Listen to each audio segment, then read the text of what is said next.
We're not in Florida anymore. It's like we got picked up by a large hurricane and replaced into Baltimore. But it is good to see everybody and so many people who have been to this meeting for years, staying with us as we moved. A lot of you may not know the reason, but there were several attendees and others who said, how can you keep going to Florida? And it is a little bit political, maybe more than a little bit, but that's a reality because of some of the laws that have been passed there. A lot of our attendees and others felt uncomfortable continuing to go there. So we listened and had to look around quickly, but Baltimore really fit the bill because a lot of our speakers, as you know, including the co-chair, Mark Solkowski's from here, and it also really worked out in terms of weather as well. It was almost as warm as Florida yesterday, so I went to the beach here on the Inner Harbor and was the only one out there, but that's okay. Had a good time. But anyway, it's great to see everybody here, and on behalf of Mark Solkowski and me, want to welcome you to the Inner Harbor of Baltimore. So, like we've done for the last several years, really since COVID, we have both an in-person part of the meeting, which is where you are, but also we have folks watching at home virtually, and that's really, the technology really supports that. And so we have a good number of people here and up to 200 or so online, so it's a very wide audience. As usual, we're accredited for CME for both nursing and physician CME and pharmacy. The medical CME is from Rush Medical Center in Chicago, where former chair of the meeting, who is here today, Harold Kessler, still calls his academic home and still saw 2 patients yesterday, I understand. But the CME is provided for in-person credits of 12 because there's the breakout sessions and virtual credits of 10. As I mentioned, physicians, nurses, and pharmacists. Like all CME events, if the speaker talks about a medication used off-label, we will mention that. I have one of the cases that includes that, so I'll make sure I mention that to you. But if you have any questions, of course, there's the FDA package insert to look at. We have, to make this conference happen, have commercial support. Here are the companies that supported this meeting with unrestricted educational grants: ViiV, Gilead, Merck, and Theratechnologies. There's a brochure that's on your seat. If you're at home, you have it virtually. Make sure that as you're at the meeting, you're wearing your name badge. That gets you to all the food events, but also in and out of the meetings. There's hotel parking. I'm sure you figured that out because you're already in the room. And those of you who are virtually watching, I don't think you're going to need that. So that's all in the brochure. You'll notice that when you go to the website, there's a program brochure on the virtual conference. That's where you would click and actually see it. So last night, you were should have been sent an email to access the day 1 slides, and you can click on each of the presentations on the agenda if you're online and see the presentation slides for today and tomorrow. On the virtual login, conference login screen, the topics, I just mentioned that. So yeah, you do that. And for technical assistance, if you're online, just click on Help, and the Beatles will show up. So I would do that just to see, John Lennon again, personally. But that would be great. Just, help me if you can. And I think they will. And if you can't follow that link, then there's the text that you number 765-633-4749, that will help you as well. So this dates us a little bit. You notice the mask. We don't have masks anymore, but at least they're optional. And but like we usually do, the presentation will go, then we'll have time for Q&A. And it's really during the Q&A where you have the opportunity to really get meaningful interactions. Remember to put your cell phones on stun so that your phone's not ringing in the middle of the conference. After the conference is over, there'll be CME evaluations. You'll need to fill out those to get your certificates. The emails will be sent for up to 5 days, reminding you to complete this. And if you have any questions, lastly, Russ, who's out in the lobby area at the reception desk, will follow up with you. If you don't get the email, she'll be able to work this out for you. We also, because of new CME guidance, do long-term outcome measures. This basically asks the question, based on what you've learned at the meeting, what have you changed in your practice? So it's one thing to come to a meeting and even to answer a couple of CME questions. That's great, but does it really make a difference? And so the long-term outcomes are assessed by a brief survey a couple of months following the conference. Now, as usual, we have audience response systems that you can use. You just basically use your phone. So you can text to Mile High Metrics, which is 22333. So you may want to try that now, or you can scan this QR code that's up on the screen. But that'll take you to right to the polling, and as each question comes up, you can just answer right off your phone or your iPad. If you're using your computer, you can do that too. You have to go to pollev, P-O-L-L, capital EV.com, and then Mile High Metrics. And these only work for real-time voting.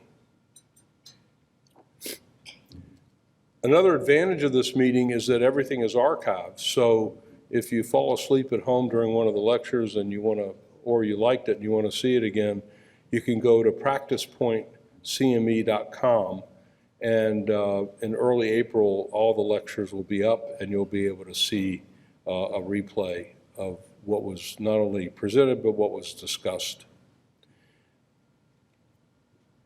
So here's our agenda. Dr. Trip Gulick from Weill Cornell Medical Center will talk to us about antiretroviral therapy and where are we now. Dr. Connie Benson from San Diego, UCSD, will talk to us about the CROI meeting, which just ended about a week and a half, 2 weeks ago. And we'll be quoting Thomas Jefferson from Hamilton asking, what did I miss? We then have question and answers.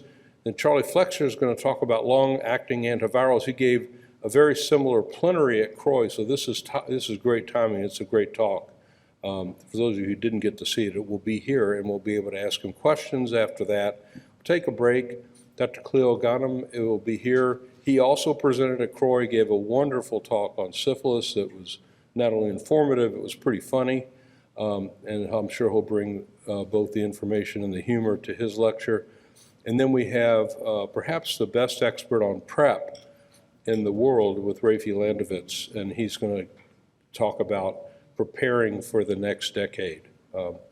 Then we take a panel discussion again, have a break, grab some lunch, bring it back in here, and then we'll finish up with some cases that we usually have with a panel of the presenters from the morning. And then after that, we'll break out into 2 roundtable sessions at 1:30 and 2 o'clock, and then you're free for the rest of the day to go to the beach, play golf, whatever you normally do here in Baltimore, just like Florida. So that's us. The breakouts are listed here. You can go from room to room as you see fit. They're locations on the 3rd level. So we're on the 2nd level, just up 1 flight, and you can see the names of the rooms there and who will be presenting. Dr. Treisman is a psychiatrist, I think all of you know, from here in Baltimore at Hopkins, and he'll be joining Dr. Benson on the ARV cases. I think that may be it, yes. So without further ado, I'd like to introduce Dr. Trip Gulick, who is as a professor at Weill Cornell Medical School and is also director of the Division of Infectious Diseases. And he is going to give us an update on antiretroviral therapy in 2024. Dr. Gulick.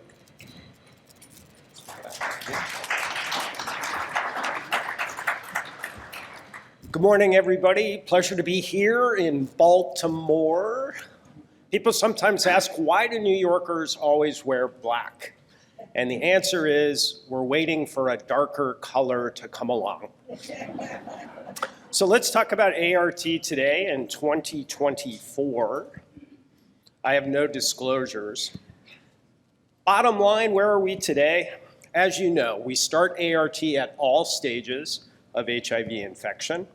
There are 35 drugs approved by the FDA for the treatment of HIV across 6 broad mechanistic classes: the NUCs, the non-NUCs, the PIs, the integrase inhibitors, and then the more recent entry and capsid inhibitors. Worldwide, one initial regimen has now become standard for the entire planet, and that is 1 to 2 nucleosides with an integrase inhibitor.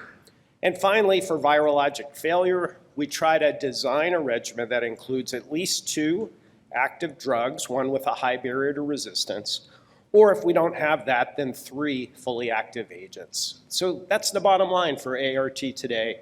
You know these principles well. What's new? So when to start? We used to have whole talks on when to start. A lot of what we do today was informed by this study, appropriately called the START study, published now 9 years ago in the New England Journal. You'll recall this enrolled treatment-naive people with CD4s of at least 500 and enrolled over 4,600 people, and they were randomized either to start ART right away or to delay until the CD4 dropped below 350, or they had an AIDS-defining illness, and that was the standard of care back in the mid-20, what do we call that, 2010s, I guess. The study was stopped early because of a significant advantage to starting early, and you know these data. So if you totaled up significant clinical events, the immediate group had a total of 42, while the deferred group had a total of 96. So all in all, that was over a 50% reduction in clinical events, and that led us to change the standard of care to starting CD4, regardless of CD4 cell counts. Okay, we know these data, we acted on these data, guidelines know these data. What's new? Well, there was a presentation at CROI from this group that may help explain why there's a difference between these 2 groups. And what you see down below, they took a subset of over 2,000 people and followed them over 3 years, and they looked at inflammatory markers. So either IL-6 or D-dimer, and the color codes are the same. So the deferred group is in blue, and the immediate group is in red. And the group with the highest levels are the solid lines. And so what you see are the inflammatory markers are higher in this group, but they're highest in the group that deferred. So it looks like immediate ART was decreasing the levels of inflammatory markers. So increased inflammation looks like it's associated with clinical events. We're coming to that conclusion. And earlier ART reduces that inflammation. What else is new with START? Well, they updated their results. So although the study was stopped at 3 years, they kept following people for another 6 years. Now realize when they stopped the study, they put everyone on ART. So were there lasting benefits to starting earlier? And the answer turns out to be yes. So this shows you the same colors. Both groups were almost all on ART through the 6 years of follow-up. But what was different was the CD4 increase between the 2 groups. So red again is the immediate group, blue is the delayed group. You'll see CD4s do go up in the delayed group, but they never quite catch the other group. And at the end of additional 6 years, there was over 150 CD4 cell difference between the two groups. And if you looked at clinical events, still at the end of this 6 more years, clinically fewer clinical events in the group that started early. So they concluded that there is persistent excess risk from delaying the start of antiretroviral therapy. So that informs current guidelines. The two we look at most closely here in the US are from the DHHS, and I am the academic co-chair of those guidelines, and then the IAS USA, which recently updated theirs last summer. And as you know, we now recommend HIV for anyone with AIDS or symptomatic HIV or asymptomatic regardless of CD4 cell count. And the guidelines specifically say, DHHS says, we recommend starting ART ASAP. There could be a short delay if the person has an active opportunistic infection. And then they use the word consider rapid start in this group. And the IAS USA says, recommend starting within 7 days, certainly within 2 weeks of an opportunistic infection, and rapid start is offered to people who are ready. All right, once you've made the decision to start, then the next question is what to start. So I'm going to ask you, which ART regimen do you start most commonly? Is it BIC-TAF-FTC, dolutegravir abacavir 3TC, dolutegravir TAF-FTC, dolutegravir TDF 3TC, dolutegravir 3TC, doravirine-based regimen, or a darunavir-based regimen, or choice 8 other? What's the one that you start most commonly? Okay, let's see what you thought. Whoa. Wow. 92% of people picking BIC-TAF-FTC, and then just a very few people picking dolutegravir with 1 or 2 nukes. That's the way this question is going. Okay. So we do have 35 drugs approved today for the treatment of HIV infection, and they're organized on this slide by mechanistic class and academic. Over on the left are the reverse transcriptase inhibitors, the nukes up top, and then the non-nukes. In the middle, protease inhibitors and integrase inhibitors, and on the right, entry inhibitors and capsid inhibitors. Now, if you counted these up real quick, you'd say, Gulick, you left some out. There are not 35 drugs listed. And in fact, 6 of our antiretrovirals have now been discontinued from the market. And why is that? Either they were toxic or difficult to use, and they're listed across the bottom. But as everyone in the room knows, we don't use every drug on this list anymore. And in fact, a lot of them come right off the list because of toxicity or inconvenience, and we just don't use them today. And then a handful are only used for treatment experienced patients. So it really confines us to a relatively short group, particularly when we're considering what to start for the first time. Guidelines help us with this. This is the US DHHS treatment guidelines for recommended initial regimens for most people. And as we've already said, 1 to 2 nukes with an integrase inhibitor is now the standard worldwide. But it's not all integrase inhibitors. So the guidelines recommend either bictegravir or dolutegravir. And of course, that reflects the audience choices for what you're starting most commonly.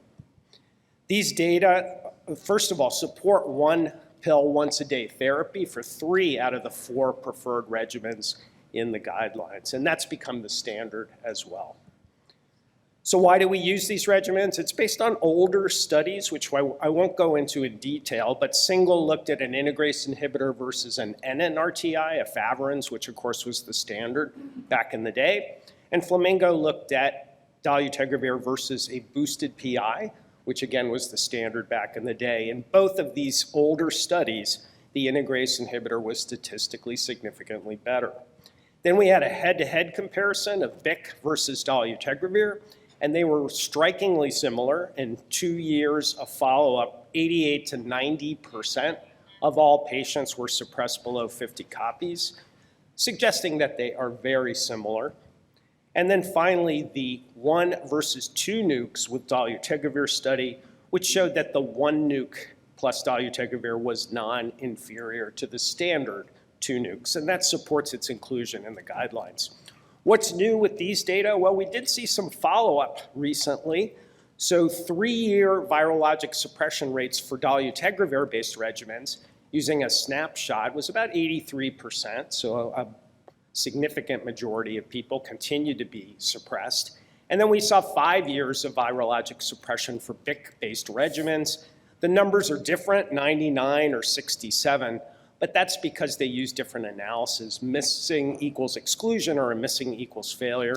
I think bottom line is that all regimens with either BIC or dolutegravir have durable virologic suppression, and we're comfortable with that. The guidelines do use alternative regimens. Hard to imagine why you would start with elvitegravir or raltegravir today, given that they're more complex and have lower barrier to resistance. We really don't do that. Protease inhibitors may come up, particularly in a person who's been exposed to integrase inhibitors, either through the likely transmission or because they're taking PrEP with them. So often we turn to darunavir in that case, less likely atazanavir. And then the non-nukes are still on the list of alternative regimens. Again, hard to come up with a scenario where you might use doravirine, efavirenz, or rilpivirine. So we can expect perhaps that the guidelines will begin to narrow the regimens as we continue to move forward. And the bottom line is, as we know, life expectancy today for someone who's adequately treated with ART is now the same as the general population.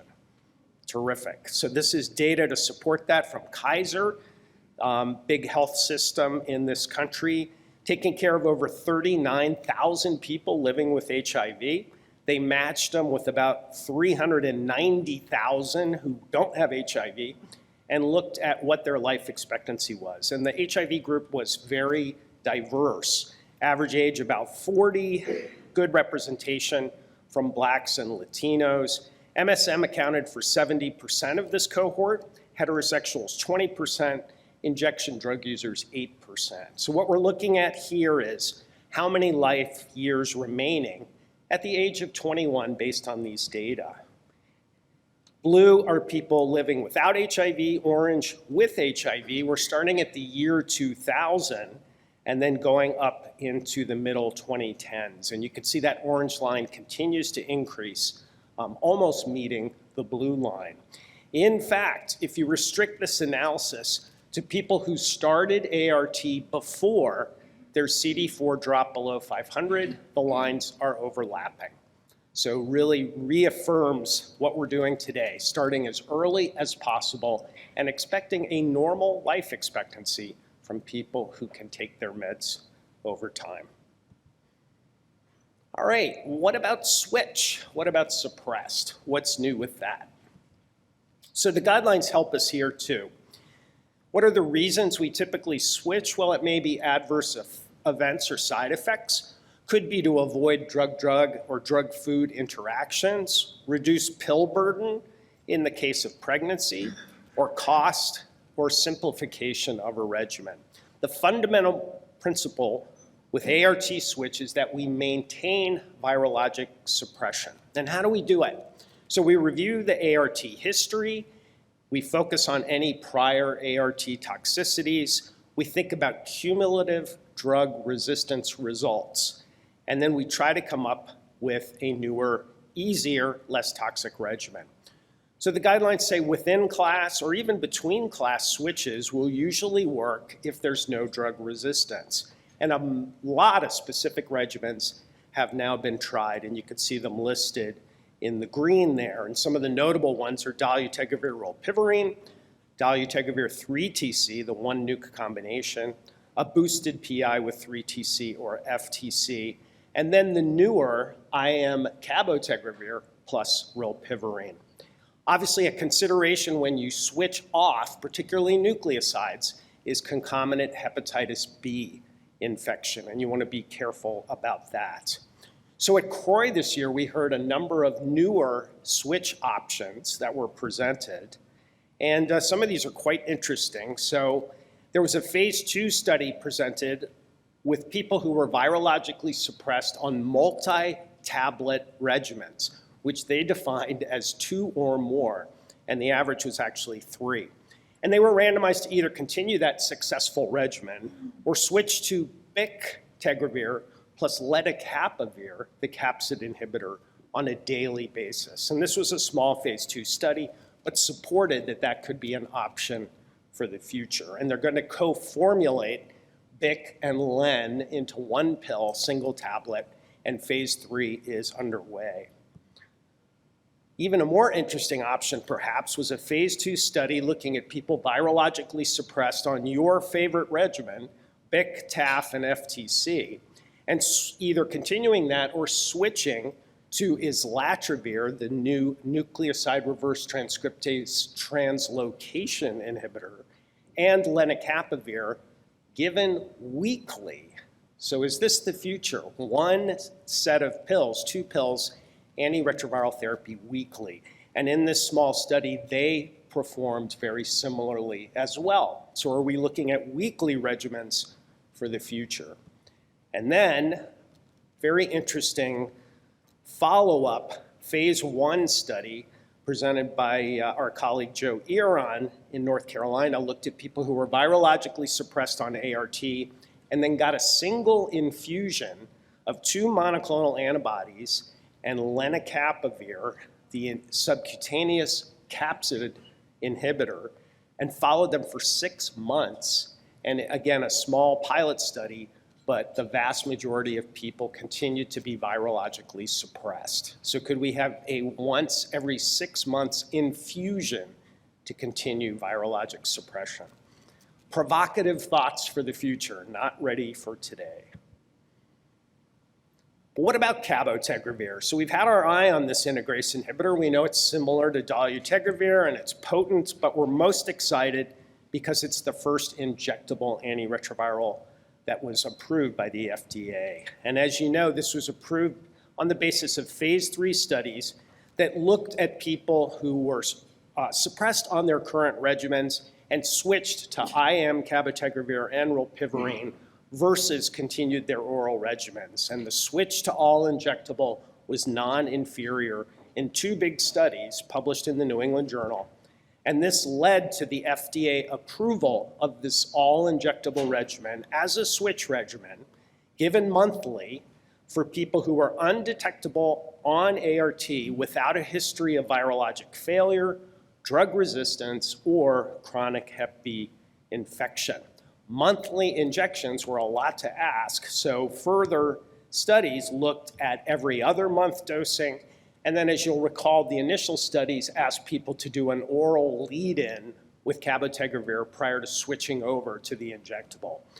Further research now published showed that that was not necessary, and so the FDA amended the label to allow every other month dosing of cabotegravir and rilpivirine, and the lead-in is now optional. Well, what do we know about actually implementing cabotegravir and rilpivirine? And I think all of us would agree it's challenging in clinic to do this.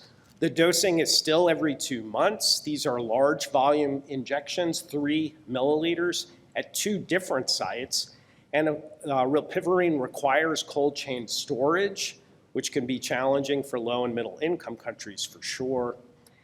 And then it's not an easy injection. It's into the gluteus medius, which all of us will remember from anatomy where that is. And it's the Z-track method where you have to go up and down so that the medicine doesn't squirt out from the place you injected. So it takes some skill to do this injection. And of course, it's buttock injection. So you need a private place, and there could be issues with people who are obese or have buttock implants or tattoos over their buttocks. So all of this makes this complicated to implement. We'd like it to be easier. The other thing to know is that there are issues about breaking through this regimen. And so what are the risk factors for virologic failure? They went back to the phase 3 studies and looked, And although the number of virologic failures was small, you can see just over 1% failure, they went and quantitated what the reasons for failure were. And that's shown over on the chart over here.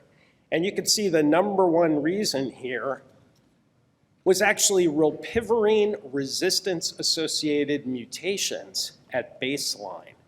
And so that's important, a 40-fold greater odds of failure on the regimen if someone had resistance mutations to rilpivirine by history.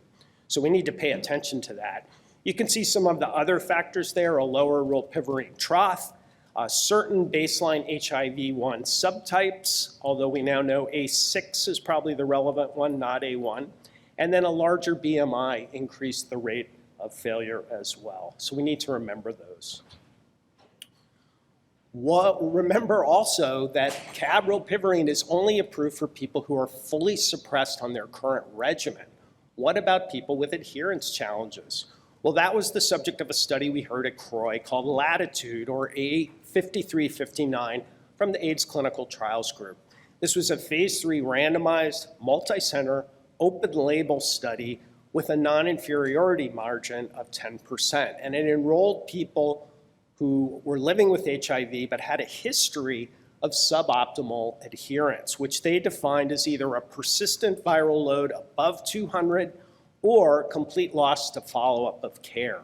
So a challenging patient population to enroll. We were part of this study, but when they came onto this study, in step 1, they were continuing their oral regimen with cash incentives, and you can see the patient population there. It's over 400, 70% men, 30% women, 64% Black, 17% Latino, 5% transgender, 14% people who use injection drugs. So very diverse, challenging patient population.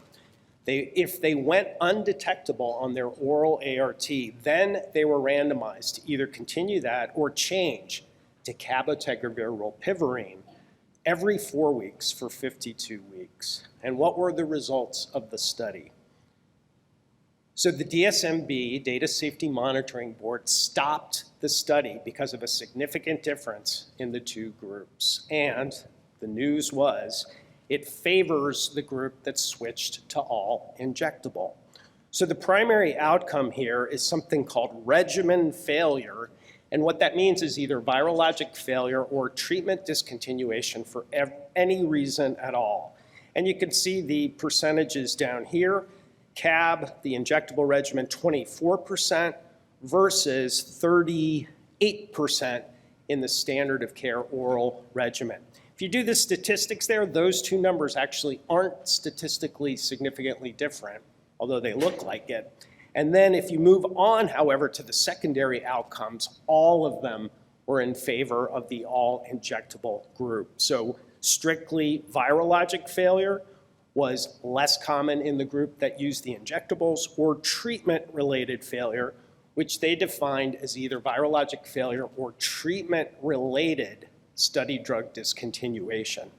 So the Data Safety Monitoring Board looked at all of these endpoints, and they concluded that rilpivirine was superior to oral ART in people with HIV who have adherence challenges. This is really breaking news, and it will be interesting to see how we're going to implement that in the clinic.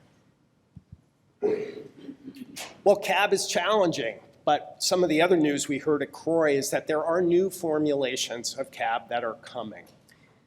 Currently formulated 200 milligrams per mil given every 2 months, as you know.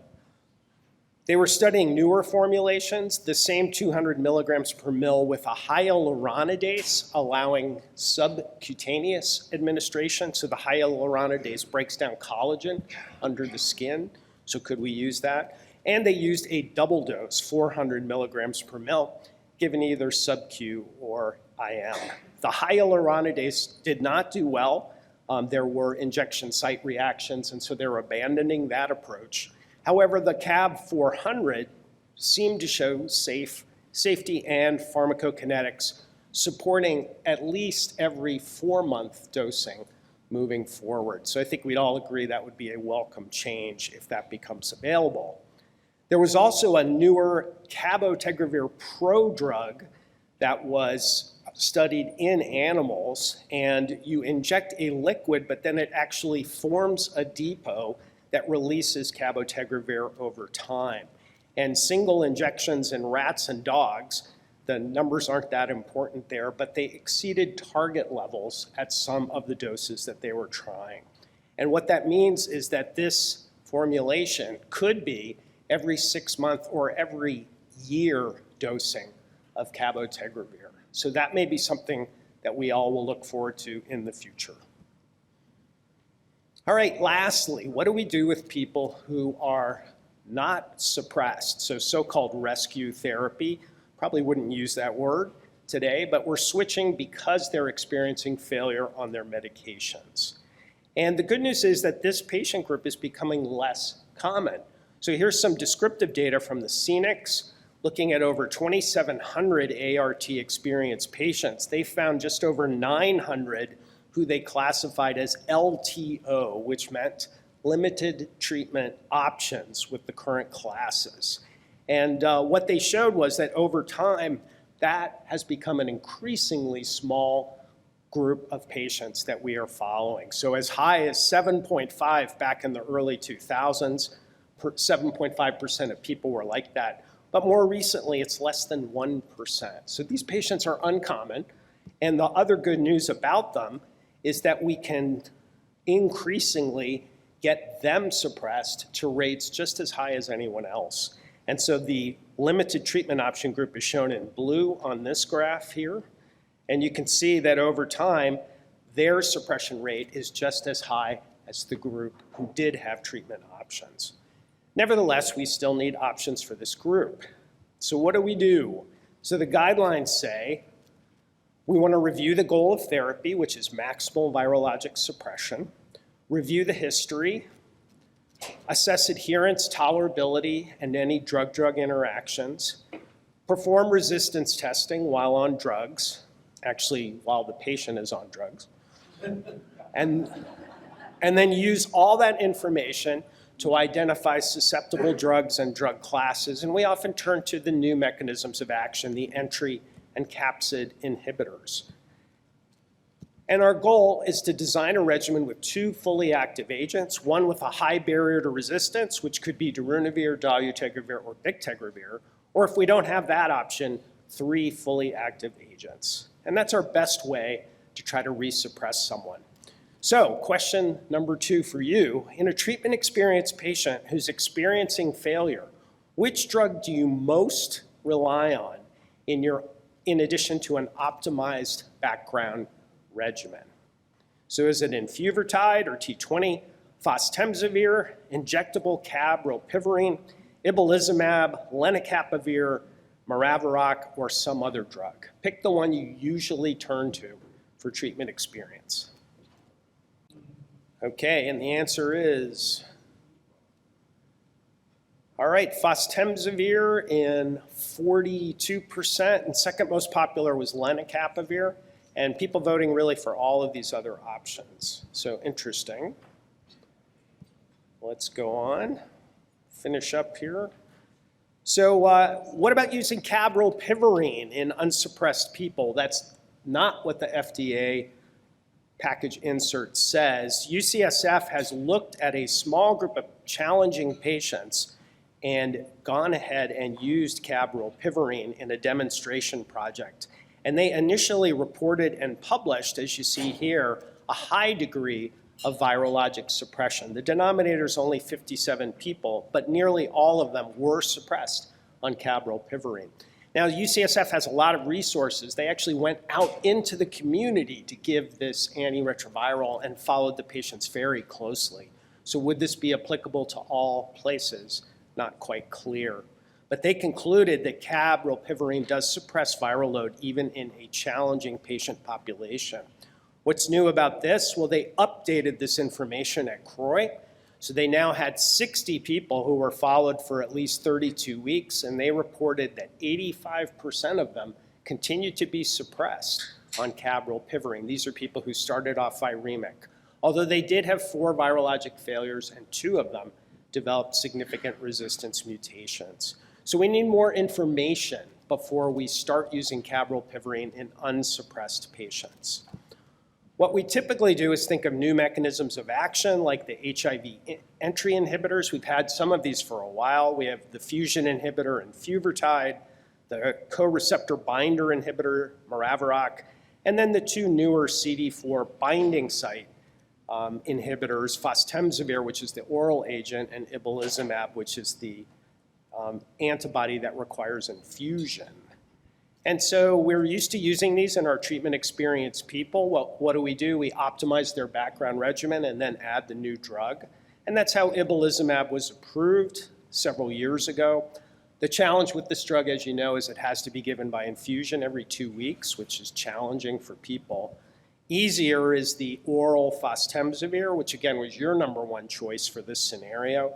And we now have 2 and even 5 years of follow-up data that you can resuppress by optimizing the background and then adding fostemsavir. So that's a winning strategy. And then the newer agent that we look to is the HIV capsid inhibitor, which targets the life cycle in 2 different places, the disintegration of the capsid and then the reaccumulation of the capsid. And as you know, lenacapavir is the first capsid inhibitor that was recently approved.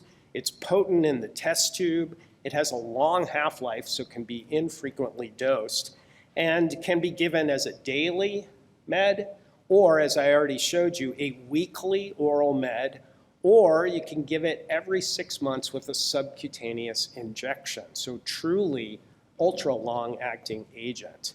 And this was first tested in heavily treatment-experienced patients with the strategy of optimizing the background and adding lenacapavir. And at the end of 6 months, over 80% of a difficult-to-treat population resuppressed. That was published in the New England Journal and led to its FDA approval in 2022. Well, now we've seen follow-up data with this group, and so a year follow-up, 78% of people were suppressed. And we heard at ID Week last year, the 2-year follow-up, over 80% of people were suppressed. And then at CROI, they presented data on the 12 people who came into the study who had no background options at all available, and then added lenacapavir. And they found that 8 out of 12 actually resuppressed their viral load for over 2 years. So lenacapavir offering significant advantages to treatment-experienced patients. All right, what can we conclude this morning about antivirals? When to start? We are offering to all people with HIV, and of course they have to be ready to start. What to start? Lots of options, but as you chose, BIC or dolutegravir regimens are what we usually turn to. Switch and suppressed, many new options, usually for toxicity or complexity, and new options are emerging, such as more infrequent injectables or weekly oral regimens. And then what do we do in non-suppressed patients? 2 to 3 active drugs, and then often turn to the new mechanistic classes, including entry and capsid inhibitors. And I'll stop there, and thanks for your attention.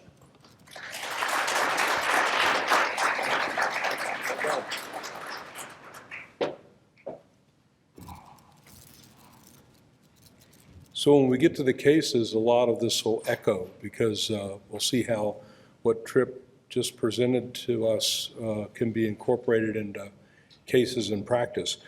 Okay, well, CROI was a great meeting a couple weeks ago. Show of hands, how many people were at CROI? Okay, about 10% maybe.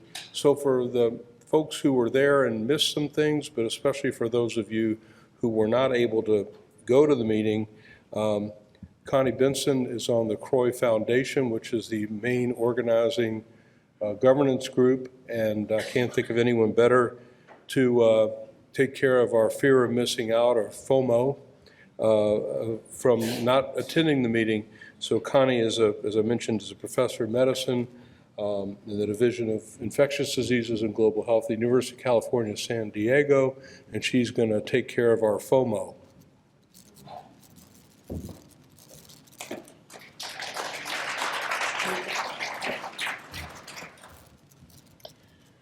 Well, thank you, Mike. So thank you all for having me come and talk with you this year. As Mike said, CROI was a very robust conference this year with a lot of energy. I had the unfortunate task of curating topics to discuss that aren't being discussed by the rest of the panel during the next 2 days. So these are my disclosures, and this is the outline of what I'll cover. And I'll just start off by saying I won't be covering topics that were presented at CROI that are being or were presented by other speakers today and tomorrow. So those are listed there. What I will be covering is the things that most of you miss when you go to CROI, and that includes updates on opportunistic infections, cardiovascular disease and other organ system complications, new data on SARS-CoV-2 since CROI has taken that on as a topic as well, and if I have time, maybe a couple of other fun studies of potential clinical impact. So let's move right into talking about opportunistic infections, and I'm mostly going to talk about two of these, tuberculosis and cryptococcal meningitis, which are the two largest causes of morbidity and mortality globally for people with HIV infection. And this last decade has seen an explosion of new data in tuberculosis. And I'm going to start with that. If I can move the slides. They don't seem to be, whoops. Okay, can we go back? All right. So the first study I'm going to talk about is a pharmacokinetic study. You heard a lot about dolutegravir-based ART.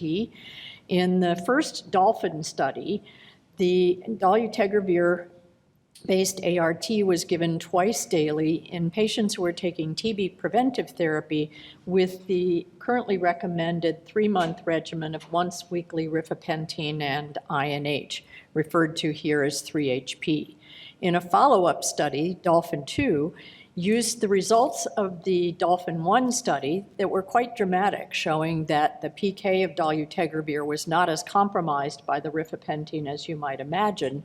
And so this study looked at the simultaneous initiation of once daily dolutegravir, our standard of care dolutegravir dosing, and compared that with and used that in individuals who were receiving either 6 months of INH for TB preventive therapy, standard of care, or the 3-month regimen of rifapentine and INH.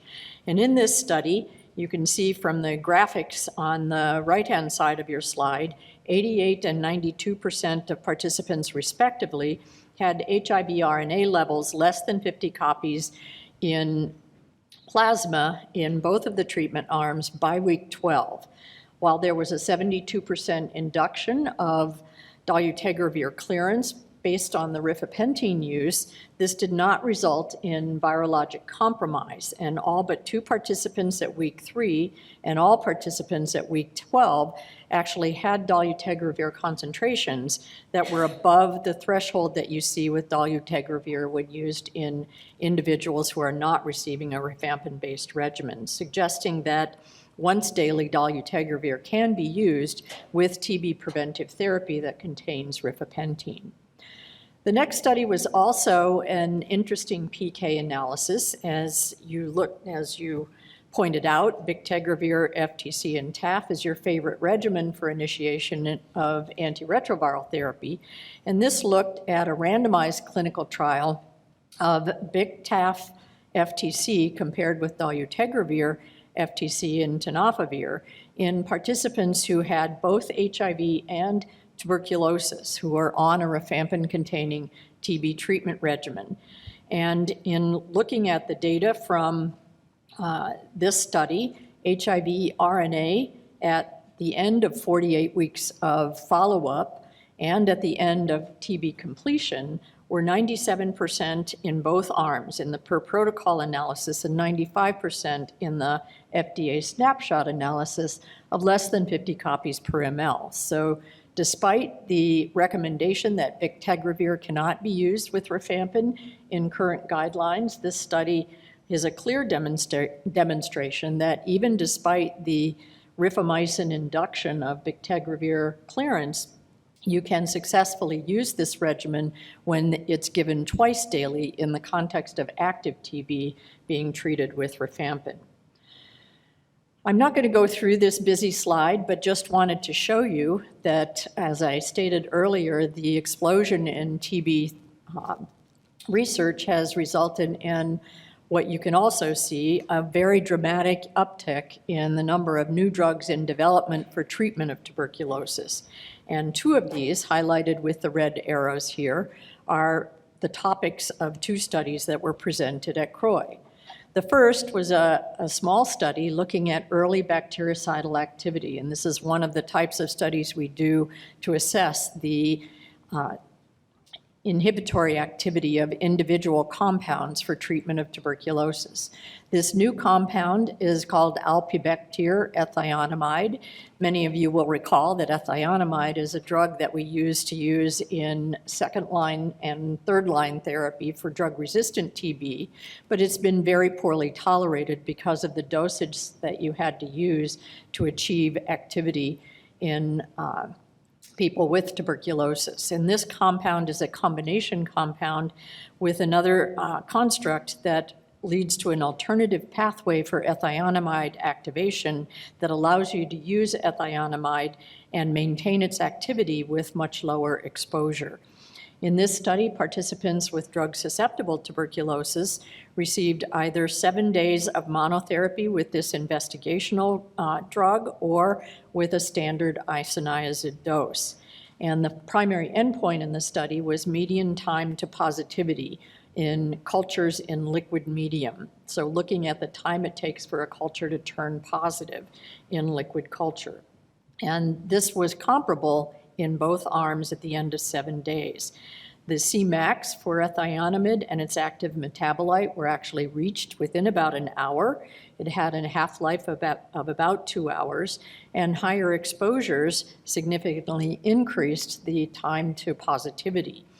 Most common adverse effects were mild to moderate, were not treatment limiting, and led to the conclusion that this was a safe and well-tolerated compound with early bactericidal activity that was comparable to isoniazid, so may be a useful compound in treating tuberculosis. The second new compound is challenging to pronounce, both the chemical and the brand name, or quabodepistat, is a DPRE1 inhibitor. And I'm not going to go through what all that chemical name stands for, but suffice it to say that it inhibits replication of mycobacterial organisms. In this study, a 4-month regimen of QBS was combined with delamanid and bedaquiline in people who had drug-susceptible tuberculosis. They were randomized to one of 3 different doses of QBS and administered once daily for 4 months, and this was compared to a standard of care rifampin isoniazid, PZA, and ethambutol regimen given for 6 months. The primary endpoint in this study was the proportion of participants who achieved confirmed sputum culture conversion by the end of treatment, and in both the modified intent to treat population and in the per protocol analysis, 96% of those receiving the QBS compound for 4 months were sputum culture converted to negative, compared with 90.5% in the standard of care arm. Adverse events were slightly higher with this new compound compared to standard of care, but there were no clinically significant QTc interval prolongations or liver enzyme elevations, and no serious adverse events attributed to study drugs. So this was thought to be a regimen that was safe, well tolerated, could be given for 4 months instead of 6 months, and had culture conversion rates comparable to standard of care. There was no difference based on a dose-response relationship, suggesting that the lower dose of QBS could be used in subsequent studies. So the last treatment study I'm going to cover here was a late-breaking abstract from the AIDS Clinical Trials Group Network, and this was an attempt to even further shorten antituberculous treatment by using a combination of clofazimine and rifapentine added to INH ethambutol and PZA. This is based on a mouse model study done here in Baltimore by one of your favorite sons. that suggested that clofazimine and rifapentine had an increased sterilizing effect against tuberculosis in the mouse model. In this study, participants were randomized to a 3-month regimen of clofazimine, rifapentine, INH, ethambutol, and pyrazinamide, or standard of care, rifampin, isoniazid, pyrazinamide, and ethambutol. The primary endpoint of this study, again, was time to confirmed sputum culture conversion. And as you might note from the right-hand side of your slide, which is color-coded for you, looking at favorable TB composite outcomes, you can see that the standard of care arm actually had more favorable composite TB outcomes and a lower rate of unfavorable outcomes compared to the 3-month clofazimine rifapentine arm. The study was actually stopped by the DSMB, and even though the sputum culture conversion rates at the end of treatment were similar between those two arms, there were more grade 3 or higher adverse events in the clofazimine rifapentine arm and a higher rate of unfavorable TB outcomes. So the conclusion here is that this 3-month regimen was not successful when compared to standard of care. So again, I'm not going to go over this slide for you, but just to show you that in addition to the plethora of new drugs that are in development for tuberculosis treatment, there are a host of new vaccines in development for tuberculosis prevention. One of these was assessed at CROI this year, and this is referred to as H56 IC31. This is a combination vaccine that utilizes 3 proteins that stimulate an immune response to a broad spectrum of Mycobacterium tuberculosis in combination with an adjuvant to improve the immune response to the vaccine.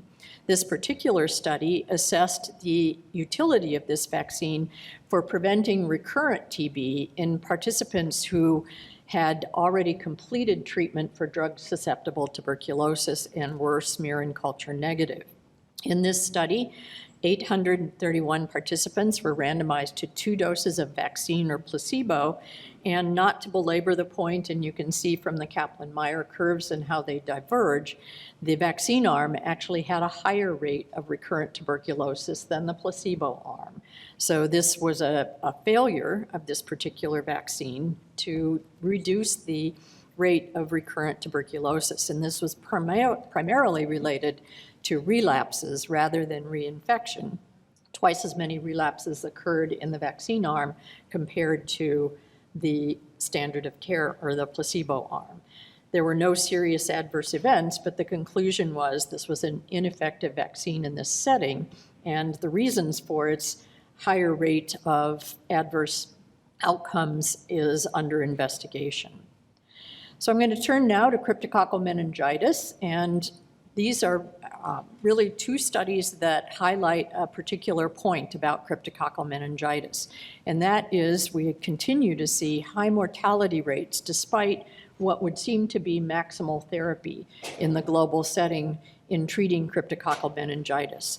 The first study looked at a semi-quantitative cryptococcal antigen test that is built on our currently available lateral flow assay and yields a semi-quantitative result that you can look at in terms of a score.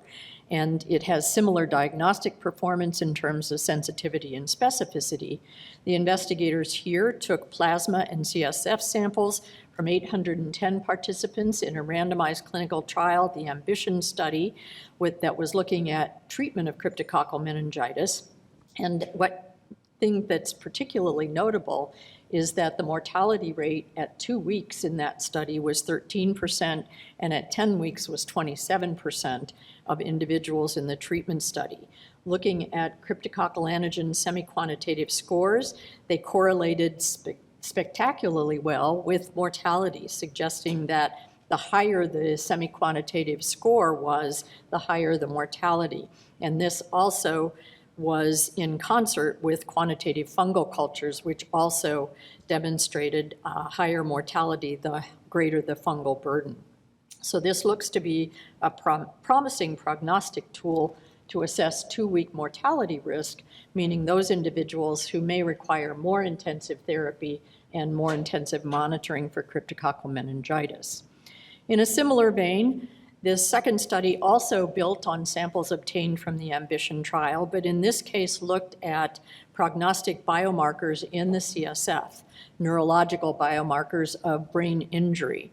And two of these biomarkers, neuron-specific enolase, or NSE, and ubiquitin C-terminal hydrolase L1, or UCHL1, as depicted on the two left-hand sides of the graphic figure here, were evaluated and shown to be significantly elevated in the cerebrospinal fluid on day 1 in the 100 patients they evaluated who died within the first 2 weeks of treatment in the AMBITION trial.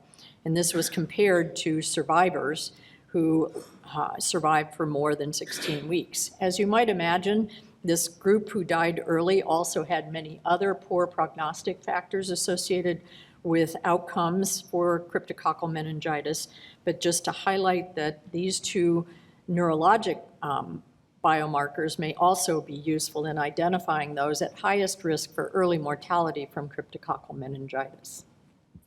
So I'm going to turn now to cardiovascular disease and other organ complications in people with HIV presented at CROI. Again, as you might imagine, the REPRIEVE study was the focus of a lot of attention and has been over the last year since it was published. Just to remind you all, REPRIEVE was a very large clinical trial that established pitavastatin as an intervention that reduced major adverse cardiovascular events, or MACE, in 35% of people with a 35% reduction in people with HIV compared to placebo. And these were all individuals who had only low to moderate risk based on the American College of Cardiology, American Heart Association pooled cohort equation, or PCE equation, that we use to establish 10-year atherosclerotic cardiovascular disease risk. And looking at the placebo arm of this trial, and also among individuals who were randomized to pitavastatin but never received the drug, and adjusting for the median 5-year follow-up instead of the 10-year predictive follow-up of the normal PCE equation, what the investigators showed here, that the observed versus expected ratio based on the PCE score overpredicted the risk of atherosclerotic events in individuals who were in low and middle income countries compared to high income countries. And within high income regions, the PCE score underpredicted risk among those who were born female and among Black and African American races, suggesting that the PCE score that we all are used to using when determining how to guide prescribing statin therapy may not be applicable to people with HIV in some of these subgroups. Also building on this concept and looking only at people who were born female and looking at atherosclerotic cardiovascular risk and the incidence of major atherosclerotic cardiovascular events, over on the right-hand side, and I'm going to highlight for you here, you can see that women who entered the study had actually a lower 10-year ASCVD risk based on the PCE score than men, 1.9 to 5.4 scores. The effect size of statin in that group was similar to in men. However, what you can also see on the right-hand side of your slide is that women who entered the study with a score greater than 2.5 actually had higher rates of cardiovascular events than men, and female sex was not protective against atherosclerotic cardiovascular disease events after controlling for other risk factors. So this is in contrast to what we normally think about the people who are born female and their risk of atherosclerotic disease. So something else to keep in mind. In another sub-study of the REPRIEVE study, pitavastatin was evaluated in the PREPARE sub-study, and in this sub-study, individuals randomized to the two arms, pitavastatin and placebo, were evaluated for physical and muscle function over time in REPRIEVE, obviously looking at the potential for statins to affect muscle function. And in this study, They had similar physical function at entry. Both groups had minimal declines in physical function over time, and you may not be able to read it, but a variety of different assessments of physical function were used, such as chair rise rate, gait speed, grip strength, and an overall score. And there were no differences between the groups in physical function over 5 years of follow-up, suggesting that this particular statin did not affect muscle or physical function in the REPRIEVE study. The next 3 studies I'm going to highlight for you have kind of a similar theme, and these relate to risk factors for adverse cardiovascular events. The first is from the REPRIEVE trial, and this was an analysis of risk factors for first adverse event, cardiovascular event, among all of the REPRIEVE participants. After adjusting for the statin effect, the risk for first event was higher for older age, family history of cardiovascular disease, Black African or African American race in a high income region, current and former smoking, and hypertension, what you might expect. However, one thing that was notable is that individuals who had detectable viral loads had a 46% increased risk for major adverse cardiovascular event, their first event. And this was a theme that was carried through several additional studies presented at CROI. The next of these was also looking at cardiovascular risk in people with HIV, the 2000 HIV study that looked at almost 2,000 individuals with HIV who were virally suppressed. Only those participants who had viral loads of less than 40 copies per ml were analyzed, and then they did further analyses looking at those who had residual but unquantifiable low-level viremia, abbreviated here as RV, and compared them with those who were consistently negative with single copy assays or PCR. And they looked at incident cardiovascular disease over a 2-year follow-up adjusted for traditional or modifiable risk factors.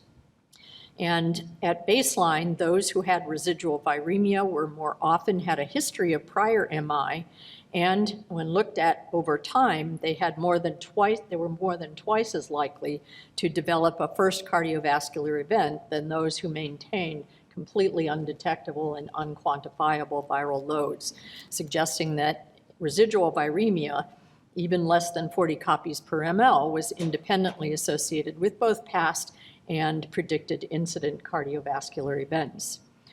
The third study that assessed this issue of low-level viremia in people on ART looked at CSF and neurocognition, and this was a cross-sectional cohort of people on ART who were virally suppressed, had no neurologic symptoms, had measures of plasma and CSF, HIV RNA, and inflammatory markers, and an 11-test battery for neurocognition. And the bottom line in this study is that even small increases in CSF HIV RNA that did not reach the definition of viral failure or CSF escape were still associated with increased immune activation based on MMP9 and TIMP1. It had increased CSF total protein, indicating blood-brain barrier disruption, and had neurocognitive impairment with increases in total or abnormalities of total Z and speed processing Z scores. So low-level viremia, even in the setting of antiviral therapy, is bad for you, both for heart and brain function. So now I'm going to talk about the drug du jour, GLP-1 agonists and weight loss, all over every television show these days, and look at the impact in people with HIV. This was a nice study done from the Scenics cohort looking at weight change with semaglutide among people with HIV. And these were individuals who were prescribed semaglutide specifically for weight loss. And they were followed for a median of a little over a year. They were mostly on ART and virally suppressed, had average weight of about 108 kilograms, a high BMI, and about 3/4 of them also had diabetes. And what you can see here, pretty spectacular weight loss reduction of 6.5 kilograms over the course of a year, or about 6% of their body weight. More substantial weight loss was observed in those who entered with a higher BMI. There were no interactions based on diabetes or semaglutide dose, and semaglutide was generally safe in this population. In a second study looking at the effect of semaglutide, this particular one focused on inflammation and immune activation biomarkers, and particularly biomarkers associated with cardiovascular disease risk. This was a randomized clinical trial of people with HIV who had lipohypertrophy, meaning visceral adipose tissue on CT scan and a high BMI, waist circumference and waist to hip ratio, and increased abdominal girth. These individuals were randomized 1-to-1 to semaglutide versus placebo for 32 weeks.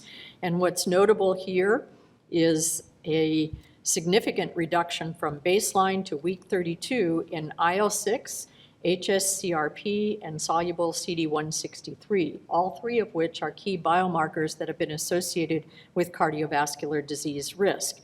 And these changes were independent of weight loss in this study or the amount of visceral adipose tissue, suggesting that semaglutide may actually have an effect on inflammation and immune activation in this subgroup of people with HIV. I'm now going to turn to new data on SARS-CoV-2 and just highlight a few studies that I found interesting at CROI. The first was a very nice study done by the USVA, looking at the COVID-19 national database. And as you might imagine, across the US, they have lots of patients.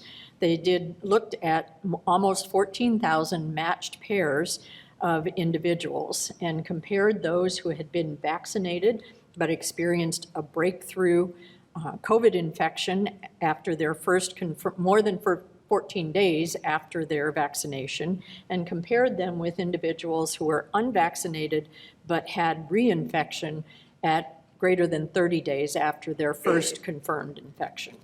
They were pretty well matched at baseline, mostly male, as you might imagine, a median age of about 56. The incidence of breakthrough versus reinfection was the same. However, the probability of remaining free of hospitalization or death after experiencing a breakthrough or reinfection was significantly lower in those who had been vaccinated than those who were unvaccinated and had a reinfection. So these Kaplan-Meier curves are looking at the probability of remaining free of hospitalization or death, and the red curve was the group that had reinfection, and the blue curve those who were had breakthrough infection after vaccination, and the blue lines among those who had reinfection. So vaccination is good for you, I guess. Take-home message. The second study I found interesting at CROI was the issue of antiviral resistance to the currently available antiviral drugs we use to treat SARS-CoV-2. The first of these was a prospective observational cohort called the Positives study that evaluated non-hospitalized participants with acute SARS-CoV-2 infection. They were sampled 3 times a week by nasal swab for 14 days post-infection. 3 times a week would be ultimate torture for me, but they did it. They did deep sequencing for key mutations to evaluate emergence of resistance during therapy and its potential association with viral rebound. There were 53 participants who received nirmatrelvir-ritonavir and 14 who received remdesivir in the outpatient setting, and they were compared with 42 untreated patients. As you might imagine, those who were treated were older, more immunocompromised, and had higher vaccination rates in concert with current standard of care for people in those categories. However, mutations associated with nirmatrelvir-ritonavir and remdesivir resistance did emerge during therapy more often in untreated more often in treated than untreated participants, and more often in those who were more immunosuppressed at the time therapy was initiated. However, the majority of these resistance mutations occurred at very low frequency. They were transient, they were not associated with viral rebound, and for those who had measurable or detectable virus, all of those viruses reverted to wild type after completion of antiviral therapy. And this suggested to the investigators that the risk of dissemination of resistant COVID-19 or SARS-CoV-2 virus remains low in the community after treatment of with these antivirals. And the last topic I wanted to just highlight for you as we continue our ongoing discussion about long COVID and viral and COVID persistence is a study that looked at antigen persistence post-infection using a variety of assays to look for SARS-CoV-2 spike, S1, and nucleocapsid antigen in 172 participants who had recovered from their acute COVID episode and compared with 250 pre-pandemic controls, both of which were followed for greater than a year. 77% of the samples collected in this study were before any COVID vaccines were available, so we're not looking at an effect of vaccination. And they also had 5 individuals for whom they obtained rectal tissue and looked for virus in rectal tissue. And the bottom line here, as you can see from these bar graphs on the right-hand side of the slide, is that any SARS-CoV-2 antigen detection was higher at all time points versus compared with controls. And even out to greater than 1 year of follow-up, 7 to 13% of plasma samples still had persistent antigen detectable in them. And the detectable spike RNA in rectal tissue, primarily in lamina propria and in macrophage-dense areas, was also demonstrated. And in most of those individuals, they were also able to demonstrate double-stranded DNA, suggesting replicating virus that persisted in rectal tissue. So they are still looking at these studies to determine if persistent antigen or double-stranded DNA was associated with post-COVID sequelae, but this tells you that you can have persistent antigen or evidence of virus replication in some patients up to a year after an acute episode of COVID. So I think I'm probably out of time, Mike, so maybe I won't go into what else you might have missed, but just go on to, I'll mention one thing because it caught my eye, and that was vampire facials. Anybody know what a vampire facial is? Neither did I. So this was a study looking at an outbreak of HIV transmission at a spa in New Mexico that resulted from exposure to needles that were used for cosmetic platelet-rich plasma needling, whatever that is. And after extensive investigation, they showed a cluster of 5 people who probably acquired HIV through contaminated needle exposure at this spa, highlighting the need for ongoing attention to adequate infection control processes. And I'll just stop there. I think I've highlighted for you some take-home messages from about 25 different studies at CROI, covering opportunistic infections, cardiovascular disease, some organ complications, and SARS-CoV-2. And I just wanted to point out that research related to HIV and its pathogenesis and complications continues to produce robust new data, and CROI this year was one of those. And these enhance our knowledge and insights, and we hope to translate into improvement in the lives of people with HIV. So, thank you.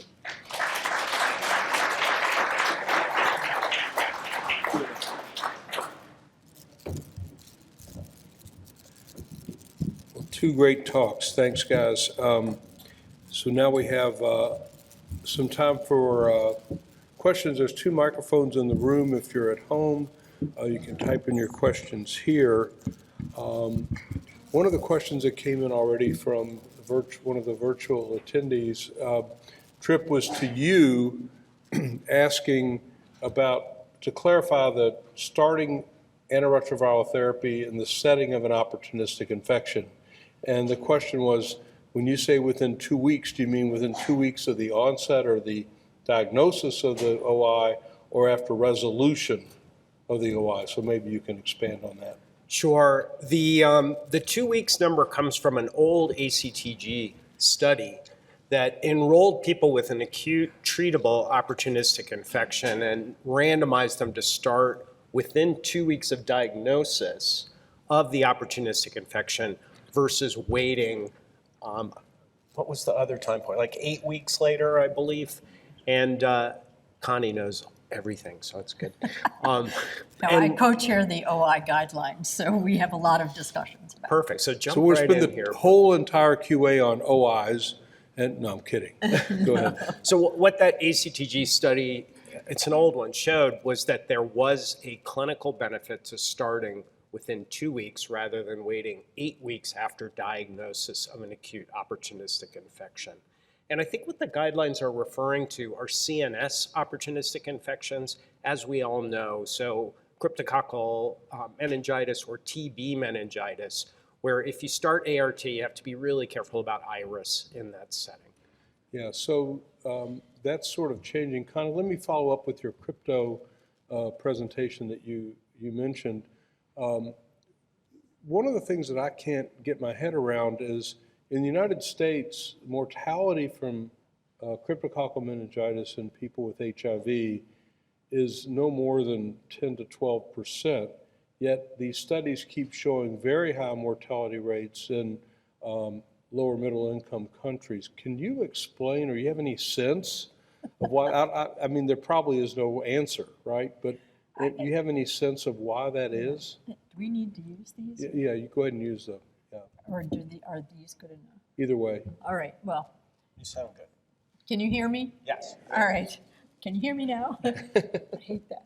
Anyway, so obviously most of the studies that were done outside of the US have been done in the global south, as it's currently referred to, most of them in sub-Saharan Africa.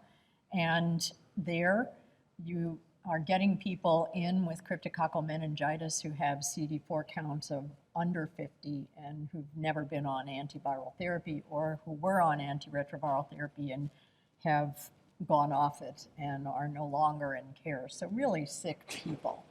And I think the other issue is they don't have, in most places, access to serial CSF sampling or to interventions that would reduce increased intracranial pressure or to some of the other more intensive monitoring or treatments that we might have for other complications. And what's often not talked about is they sometimes have other concomitant opportunistic infections at the same time. So yes, in those settings, mortality is higher than we see in most developed countries. And so that's why there's a little bit of a divergence there about starting antiretroviral therapy, because in most of the studies where people looked at early versus later administration of antiretroviral therapy in the setting of cryptococcal meningitis, the suggestion was that there was an increase in the mortality when you started early,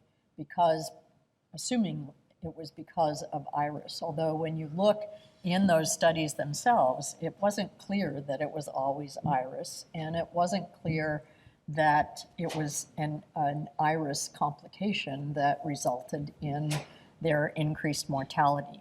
When you look at studies, and you know this, Mike, from the studies you've been involved with in Europe, in the US, we don't see that high mortality. We also don't see that occurring in individuals who start antiretroviral therapy earlier in the setting of cryptococcal meningitis. So we've been struggling with that in our OI guidelines and trying to modify the recommendation that if you're in a setting where you can monitor your patients on a frequent basis and have interventions that can reduce some of the other complications, it's okay to start antiretroviral therapy earlier.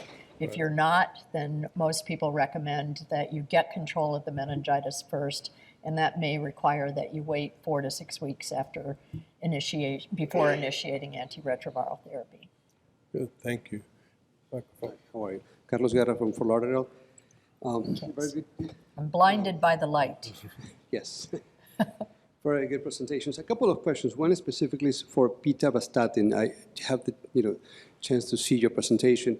What is your practical approach? What happens if a patient who has already cardiovascular disease is already on a different statin, such as rosuvastatin or atorvastatin? Do you guys change to this particular agent based on the studies or your practical point? Number one. Now, the other question is based on your the cabotegravir and the long-acting. I personally, in my practice, don't use that because of lack of personnel. I don't have nurses to give that. Is that something that you will see in the future, like kind of self-administrations in the future in patients to provide better care? And what is the percentage of long-acting medication that you use in your practice? Thank you.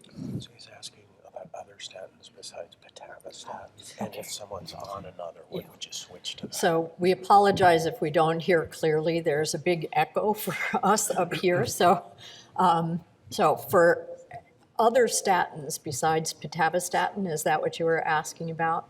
So there's actually been a new guideline issued about this specific issue. Obviously, pitavastatin was studied in the REPRIEVE trial, but the expectation is that other reasonably well-tolerated statins that don't have significant drug-drug interactions with our currently recommended antiretroviral therapies will do the job as effectively and as efficiently. And the current guideline is for, I think, rosuvastatin or atorvastatin in addition to pitavastatin. So you can use other statins in this setting. And would you switch someone, if they're on another statin, to pitavastatin? I would not, no. I think they just chose pitavastatin because it did have fewer drug interactions. Right. But yeah, I think any statin that doesn't have significant drug interactions will work just as well. And so if your patient's tolerating it, there's no reason to switch to Yeah, it's pitavastatin. a class effect. Your second question was about rilpivirine, just pointing out the difficulties of using it and implementing it if you don't have the staff to do it, and asking about self-injection. I think we'd all agree it's a challenging medication to use right now. I tried to highlight in the future, if it gets less frequently administered, that'll be helpful. And then there have been some studies of thigh injections with mixed results. They're looking at sub-Q, which could be self-administered, not quite ready yet. And they're actually looking at self-injection on studies as well. So I was going to say none of that's available yet, but it's something to look forward to. So one of the virtual attendees mentioned that there may no longer be a recommendation for the Z administration that you were referencing, but you have to go to the website to see how to give it. And we'll find out at the break and give you an update. Let's go here. Morning. Thanks for the great lectures. Trip, I have a Cabenuva failure that I've reported so far. It is a trans woman who's late 40s, had trouble taking her oral medications. So we did pre-treatment genotype. She has absolutely no resistance to anything.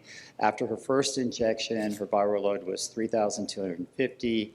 And after her second injection, it's 100. Is there any chance that estrogen replacement could be playing a role here? Estrogen replacement with rilpivirine, I'm not aware that there's a concern there. There are patients who are described on rilpivirine who've experienced virologic failure where you cannot figure out why they failed.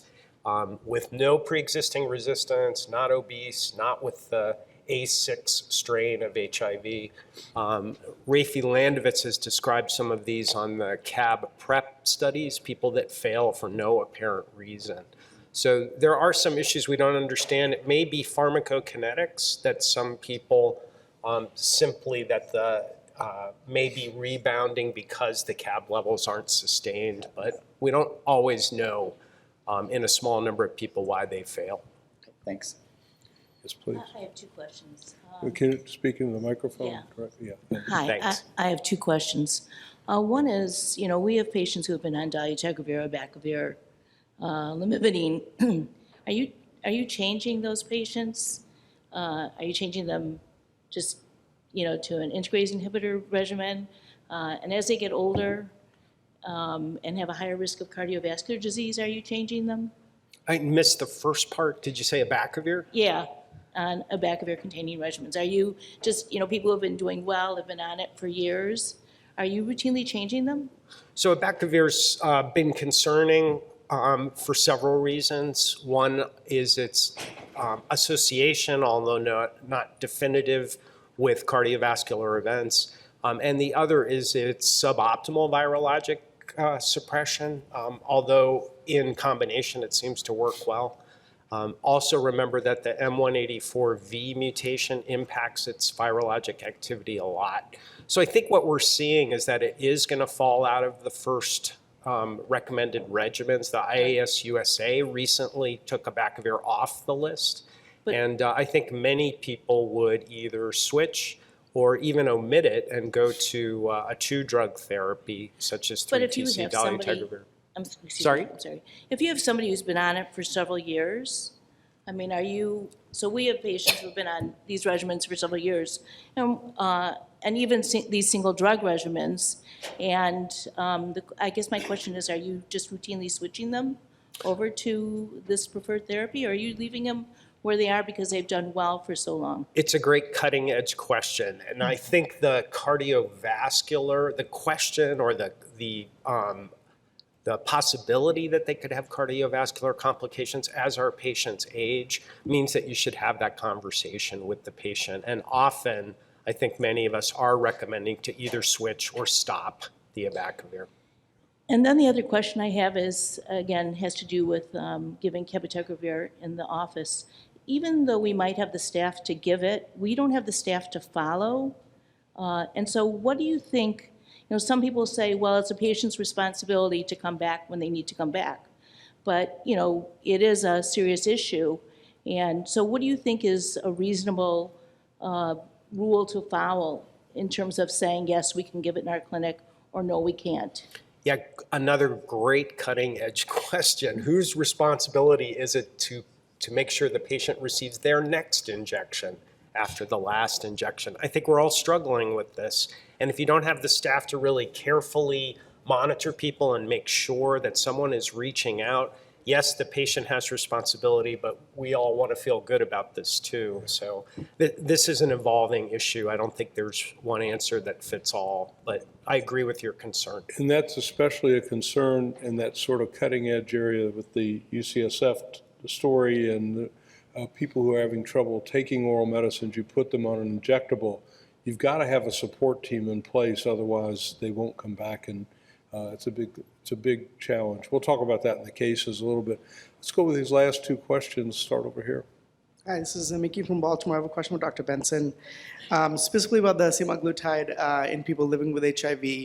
As we're using that drug, I read that trial, and what are your thoughts on some of the data they talked about decreasing limb fat and also the decrease in lean mass and possible worsening lipoatrophy and also sarcopenia in people living with HIV?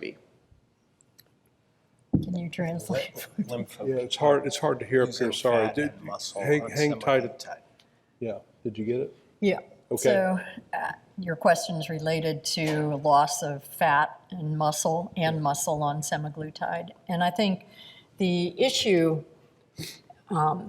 for people living with HIV obviously is that if they've already lost a lot of muscle because they have lipohypertrophy or have other metabolic complications, you worry about that. The PREPARE sub-study of REPRIEVE suggested that physical function, meaning physical function on the statin, wasn't affected, but the semaglutide studies haven't yet looked at that in terms of muscle loss and physical functioning in people living with HIV. And I don't think the drugs have been used long enough for us to make a careful assessment to address that question. But it's certainly, I guess we're using the term cutting edge. It's a cutting edge clinical question for anybody that you're going to prescribe semaglutide for weight loss in people with HIV. The loss of muscle mass is a big deal. Yes. And I think outside of HIV, just in general. And so whenever you prescribe that, you really have to make sure the patients get involved in some sort of physical activity to maintain muscle mass over time.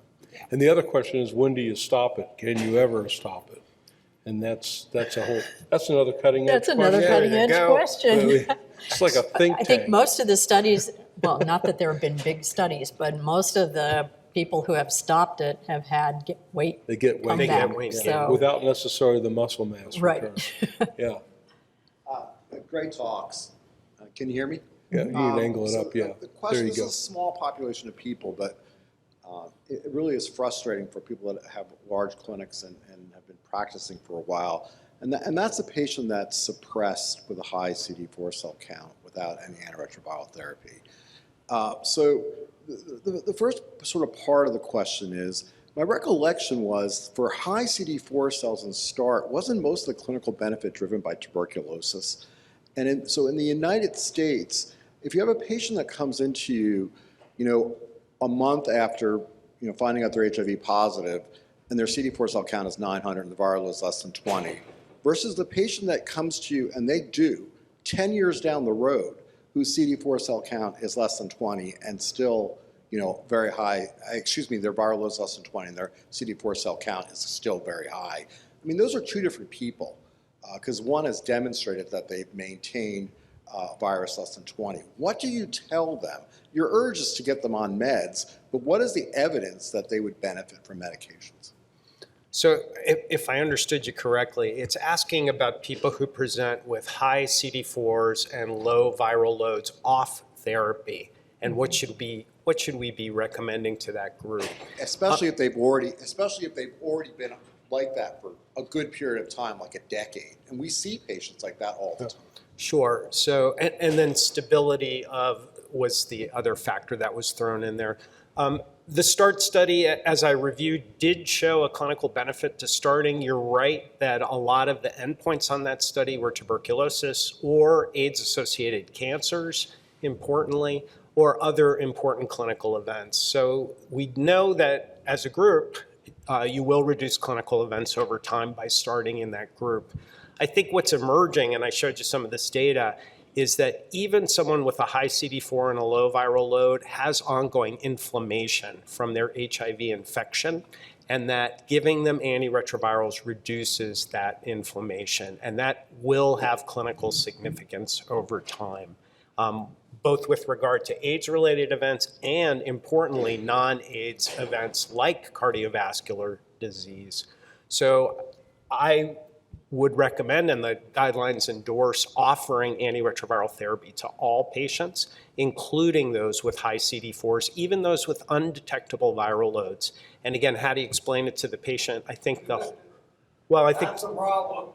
No, I think talking about inflammation is Yeah. what's important. And I think the 3 studies I tried to show you all illustrate that point quite nicely, that even with very low residual viremia, ones that are undetectable by your standard assays, if they still have residual quantifiable virus replicating in the plasma or present in plasma or in the CSF, there are consequences to that. And when you look at the neurocognitive changes that are seen in those individuals, when you look at cardiovascular disease risk, those are probably the 2 biggest things that show an effect with residual viremia, even when you retain high CD4 counts. So we're not talking now about preventing opportunistic infections. We're talking about preventing the morbidity that's associated with inflammatory changes due to viral replication. And that's harder to explain to a patient, but when you can show them that they have an elevated markers of inflammation or that they have abnormal neurocognitive tests, even with minor changes, that over time, even though they have low-level viremia and a high CD4 count, they're going to have worse outcomes than someone who's on antiretroviral therapy without residual viremia. And I think that's a compelling argument for many patients. What would be fun is to go back in time at this meeting and watch how the questions have remained the same, but the answers change. So I remember talks 25 years ago on long-term non-progressors who ultimately progressed in some way, right? And then they segregated out a group called elite controllers, and they sort of have evolved. So I'll just say personally, what I've been doing the last 5 years in that situation is I'll explain that your immune system is working very well at containing the virus, and that's why your viral load is undetectable. However, there's energy and expense, if you will, in the form of inflammation that's a byproduct of your efficient immune system. And so we'll give air support for the infantry right now with some antiretroviral therapy, and that seems to communicate in some kind of way. So I don't know, you can take that or leave it, but that's end of the panel discussion. Thanks, guys. Very well done. Good place to Bravo. start. Okay, coming down the hill on a scooter from Johns Hopkins is Dr. Charlie Flexner, who we could go back and look at his talks over the years and watch the evolution of long-term therapy. So long-term from AZT was going from every 4 hours around the clock to 3 times a day, where we were going from overdosing patients to medium dosing patients. But Charlie is a pharmacologist, physician, who, as I mentioned, is at Johns Hopkins, but he has been a leader in all types of pharmacokinetics and pharmacotherapies, going back to the use of ritonavir as a boosting agent. And this talk, I'm sure, is a variation off of what the plenary gave at Croy, which was phenomenal. So I'm really looking forward to hearing your comments here, Charlie. Welcome back. Thank you. Welcome to Baltimore, my hometown, everybody. I realize it's not Orlando, and it's not Fort Lauderdale, and it's not San Diego, but Glenn Treisman and I will be taking a dip in the Inner Harbor at 3 o'clock today for anyone who wants to join us. Okay, we're going to change topics a little bit, and I'm going to talk about the future of antiretroviral therapy, and in fact, the future of therapy for the treatment and prevention of several other infectious diseases. So here are my disclosures, and we're going to start with an audience response question, because why not? So, which of the following best describes the 24-month virologic outcome after switching from a failing regimen to tenofovir, 3-TC, and dolutegravir, known as TLD, in low-income countries? Which of the following best describes the 24-month outcomes? Number one, nearly 100% of those switching have a viral load less than 200 copies per mil. Number two, treatment failures are common due to dolutegravir resistance. Number three, treatment failures are common due to NRTI resistance. Number four, treatment failures are common, but drug resistance is rare. And number five, nearly 100% of those switching have a viral load greater than 200 copies per mil. So, Larry, music please, and let's vote. Okay, let's see how you voted. All right, nearly 100% of those switching have a viral load less than 200 copies per mil. The majority are wrong. So that's good, because it means we have something to learn. So let's learn about why that is. So I'm going to talk this morning about why oral regimens are failing to control the HIV epidemic locally and globally. And here's an example. I'm going to start with this overview.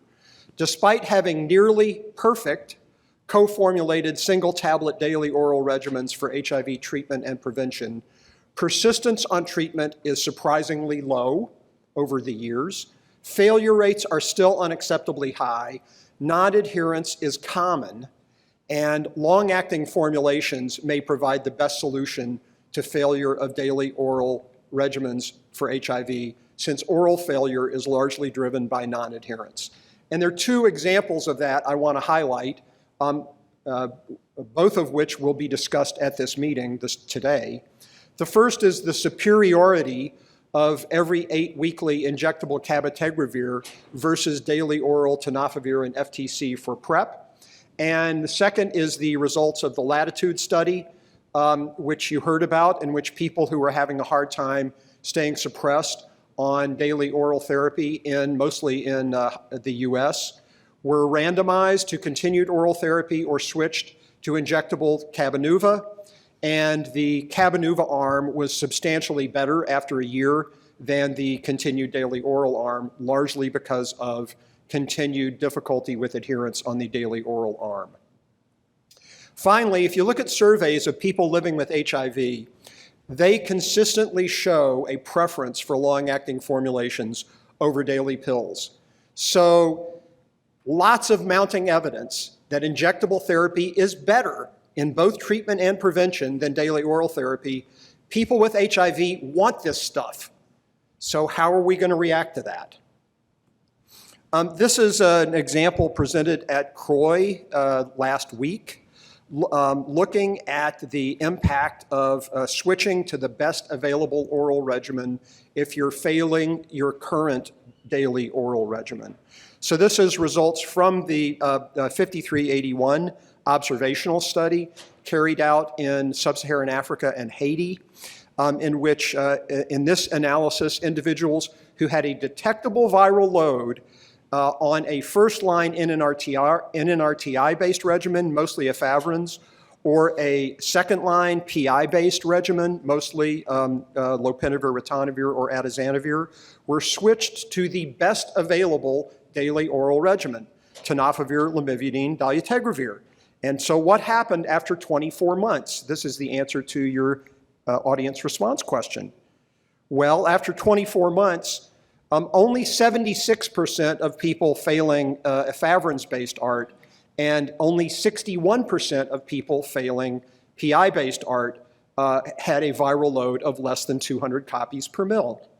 This study did intensive resistance monitoring. It also did intensive adherence monitoring by measuring intracellular tenofovir diphosphate in dried blood spots. And that allowed us to come to this conclusion, that the infrequent emergence of dolutegravir mutations and lower tenofovir diphosphate concentrations in those who were unsuppressed versus those who were suppressed on daily TLD suggest that suboptimal viral suppression is due to incomplete adherence. So the answer to this question is that failure on TLD in people who failed their first-line regimen in low-income countries is common, but drug resistance is rare. So this is a non-adherence problem. It's not a resistance or tolerability problem. Okay, here's another example. This is data from the Latitude study that, just a reminder that if you are having trouble controlling your HIV on daily oral antiretrovirals, a single tablet regimen in most cases, and you're randomized to continue daily oral therapy or switched to injectable Cabenuva, the outcomes are uniformly better for those switched to the injectable regimen. And that's shown over here with better outcomes in terms of regimen failure, which was virologic failure plus discontinuation, better on the secondary endpoints, virologic failure alone, or treatment-related failure, which included discontinuation due to adverse events, and finally, a secondary endpoint of permanent treatment discontinuation.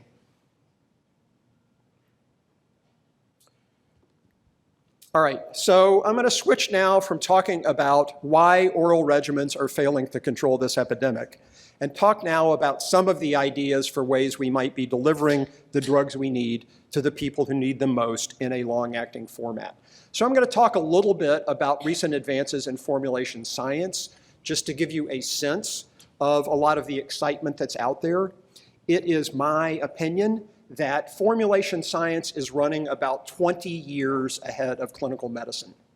If you go up the road to Boston, to MIT, and find a person in one of their biology divisions and ask them, what's the best way to deliver this drug?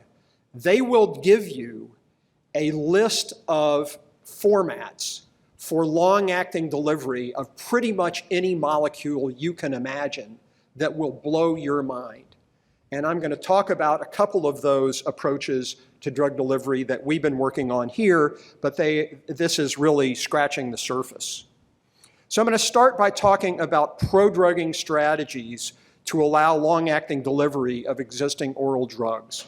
So a lot of people ask, why don't we have a long-acting NRTI? Why don't we have long-acting tenofovir or lamivudine or emtricitabine? The reason is because those drugs are very water-soluble. Water-soluble drugs are great for oral delivery, but they're not very great for long-acting delivery, because if you put them in a depot in the muscle or under the skin, they escape from that depot very rapidly, and their concentrations subsequently fall off very rapidly, and that stands in the way of long-acting delivery of those agents. But if you take a water-soluble drug like lamivudine or emtricitabine, and you convert it to a water-insoluble drug, a hydrophobic drug, by adding a prodrug moiety to it that will prevent it from being rapidly dispersed out of a depot, then you have the chance to deliver it in a long-acting format. And I'm going to show you a couple of examples of that from our work. So this is work that was based on studies we first published in 2019, looking at development of long-acting prodrugs of emtricitabine, FTC, that were turned into nanoparticles for injection and long-acting delivery. And what you can see is that these are the prodrugs. They are carbamate modifications of emtricitabine, which makes that drug more fat-soluble. And this is a look at release of the drug from the depot over time. Effectively, what you do is you increase the apparent half-life of this drug in animals by 30 to 40-fold. And in addition to that, this drug now has substantial anti-HIV activity in a transgenic mouse model. So you give these mice a dose, single dose of FTC, no other drug. 7 or 14 days later, you challenge that mouse with HIV. And then 14 or 28 days later, that mouse is completely protected from HIV infection because of an injection they got 4 to 6 weeks later. Okay, here is another example of a prodrugging strategy, in this case for a drug that is not so water soluble, but a drug we would like to have better long-acting delivery of. This is a cabotegravir stearate prodrug developed by colleagues at the University of Nebraska in Omaha, and this is also data that was presented last week at CROI. This is looking at the half-life or the pharmacokinetics of various doses of this cabotegravir stearate prodrug, single dose given to rats, producing concentrations of cabotegravir far above the target, protein-adjusted IC90, for more than a year with a single dose. So these are so-called long-acting formulations of integrase inhibitors, and this same group has also published within the last year an ultra-long-acting formulation of dolutegravir capable of producing concentrations above the target for more than a year after a single dose.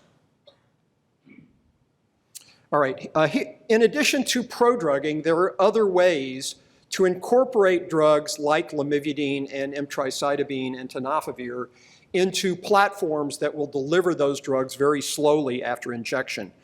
And one strategy is to incorporate those drugs into organic polymers that degrade through proteases after they're injected.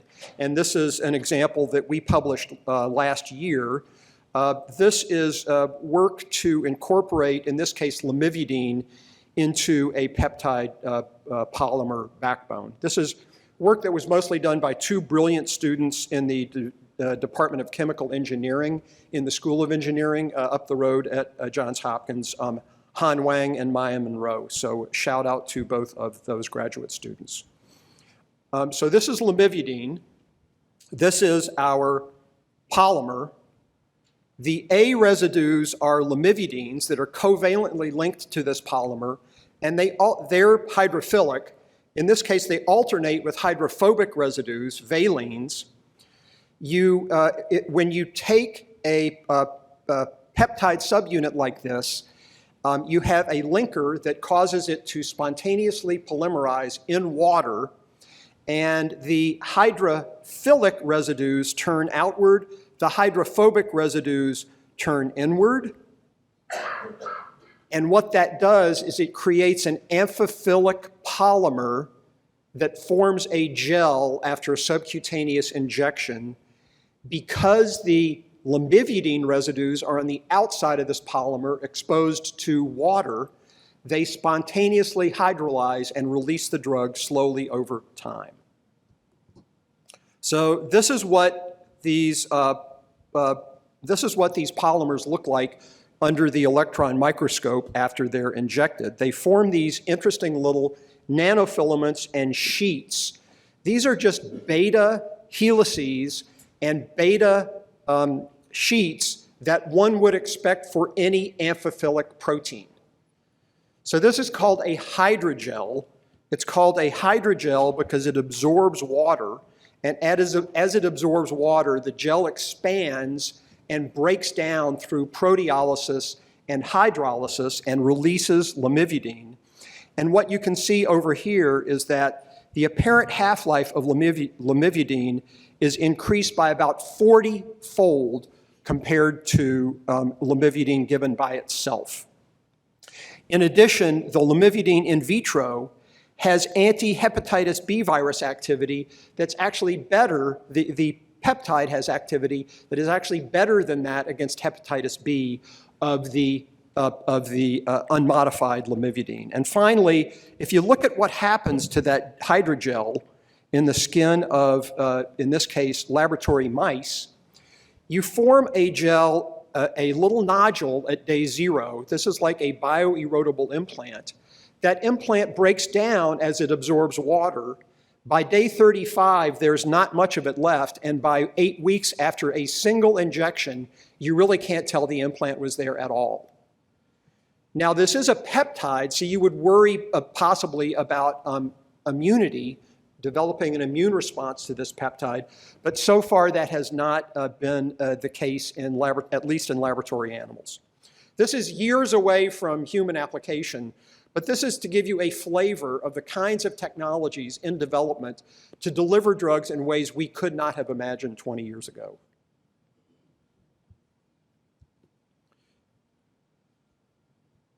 Okay, I'm going to switch from HIV and talk about other important infectious diseases where I think long-acting formulations are likely to be a game changer.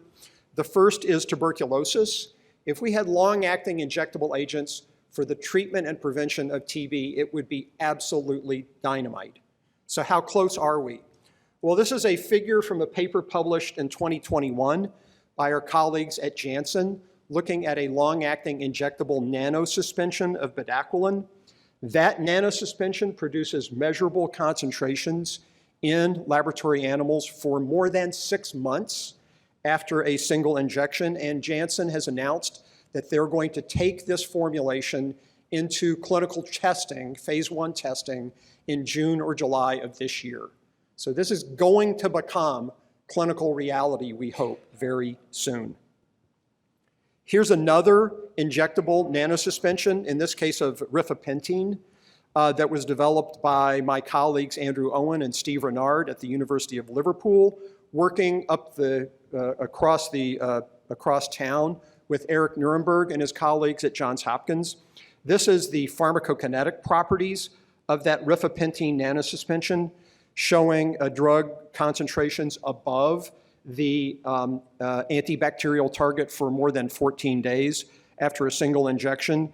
And in a mouse model of presumptive treatment of tuberculosis, this nanosuspension is as effective as the standard of care in suppressing bacterial CFU counts, the standard of care here being daily oral isoniazid and rifapentine. So another example of, I think, where we're headed possibly with tuberculosis treatment and prevention. Now, you're going to hear tomorrow that the #1 infectious killer on the planet now is no longer HIV or TB, it is viral hepatitis. What could we do with long-acting treatments for viral hepatitis? Well, here's an example of an implant formulation that has activity against both HIV and hepatitis B that can deliver effective drug concentrations for more than a year. And this is actually a study in human volunteers presented at CROI last week. This is a study from the group that developed the implant at the Oakcrest Institute in California, and was given to HIV low-risk volunteers, all women, very brave women, in South Africa. This is the CAPRISA 018 study. So some women, half the women got one implant, half the women got two implants. This is what the implant looks like. In both cases, the implant delivered effective antiviral concentrations of tenofovir alafenamide, which was in the core of this polymer implant, for up to 48 weeks, and looks like it could have delivered tenofovir alafenamide for longer than that, because at the end of the study, the concentrations were really not going down. So this is super exciting, except for one problem. The implant was toxic locally and produced erythema, abscess, and in some cases ulceration. So with the single implant, about 25% of women asked that the implant be removed prematurely, that is before 48 weeks. With the double implant, 75% of women asked that the implant be removed before the end of 48 weeks. So this is a prototype. This is a platform that is not going forward in people. It is simply not well tolerated. But this is a proof of concept that we can develop now implant technology that will deliver antiviral drugs with activity against both HIV and HBV for more than a year in humans. So I think this is it's a giant step forward and a small step back. The group is going to use this information to begin to develop TAF delivery technologies that they think will not produce this kind of local toxicity. So stay tuned. All right. Let's move from hepatitis B to hepatitis C. Despite the availability of highly effective, well-tolerated, and pan-genotypic daily oral treatment for HCV, what has happened to the HCV epidemic worldwide? Bupkas, nothing. We have as many new cases of HCV per year globally today as we did 10 years ago. So same situation as with HIV, nearly perfect oral therapy for HCV is not having a substantial impact on the epidemic in most countries. If we had a long-acting injectable for HCV, imagine what we could do with that. Well, here is such a delivery platform, again, presented at CROI last week, developed by my colleagues, Andrew Owen and his team at the University of Liverpool, in which they showed for the first time animal pharmacokinetic data of an injectable, long-acting HCV formulation that included the two standard drugs, glecaprevir on your right and pibrentasvir on your left. And what you can see is that depending upon, this was two drugs mixed into one injection, nanosuspensions, single injection for hepatitis C. What you can see is that depending on the dose of drug delivered, the concentrations of GP remained above the human oral trough, which was the antiviral target here, for more than 8 weeks. So imagine being able to have your patient walk into the doctor's office, get a rapid test for HCV. 20 minutes later, you tell them, you're HCV infected. I'm going to give you a shot, one shot, and you're going to be cured. This is what we have the possibility to do today, just presented last week. Really exciting stuff. Okay, I started out talking about the end of oral. I'm going to finish talking about the end of boosting.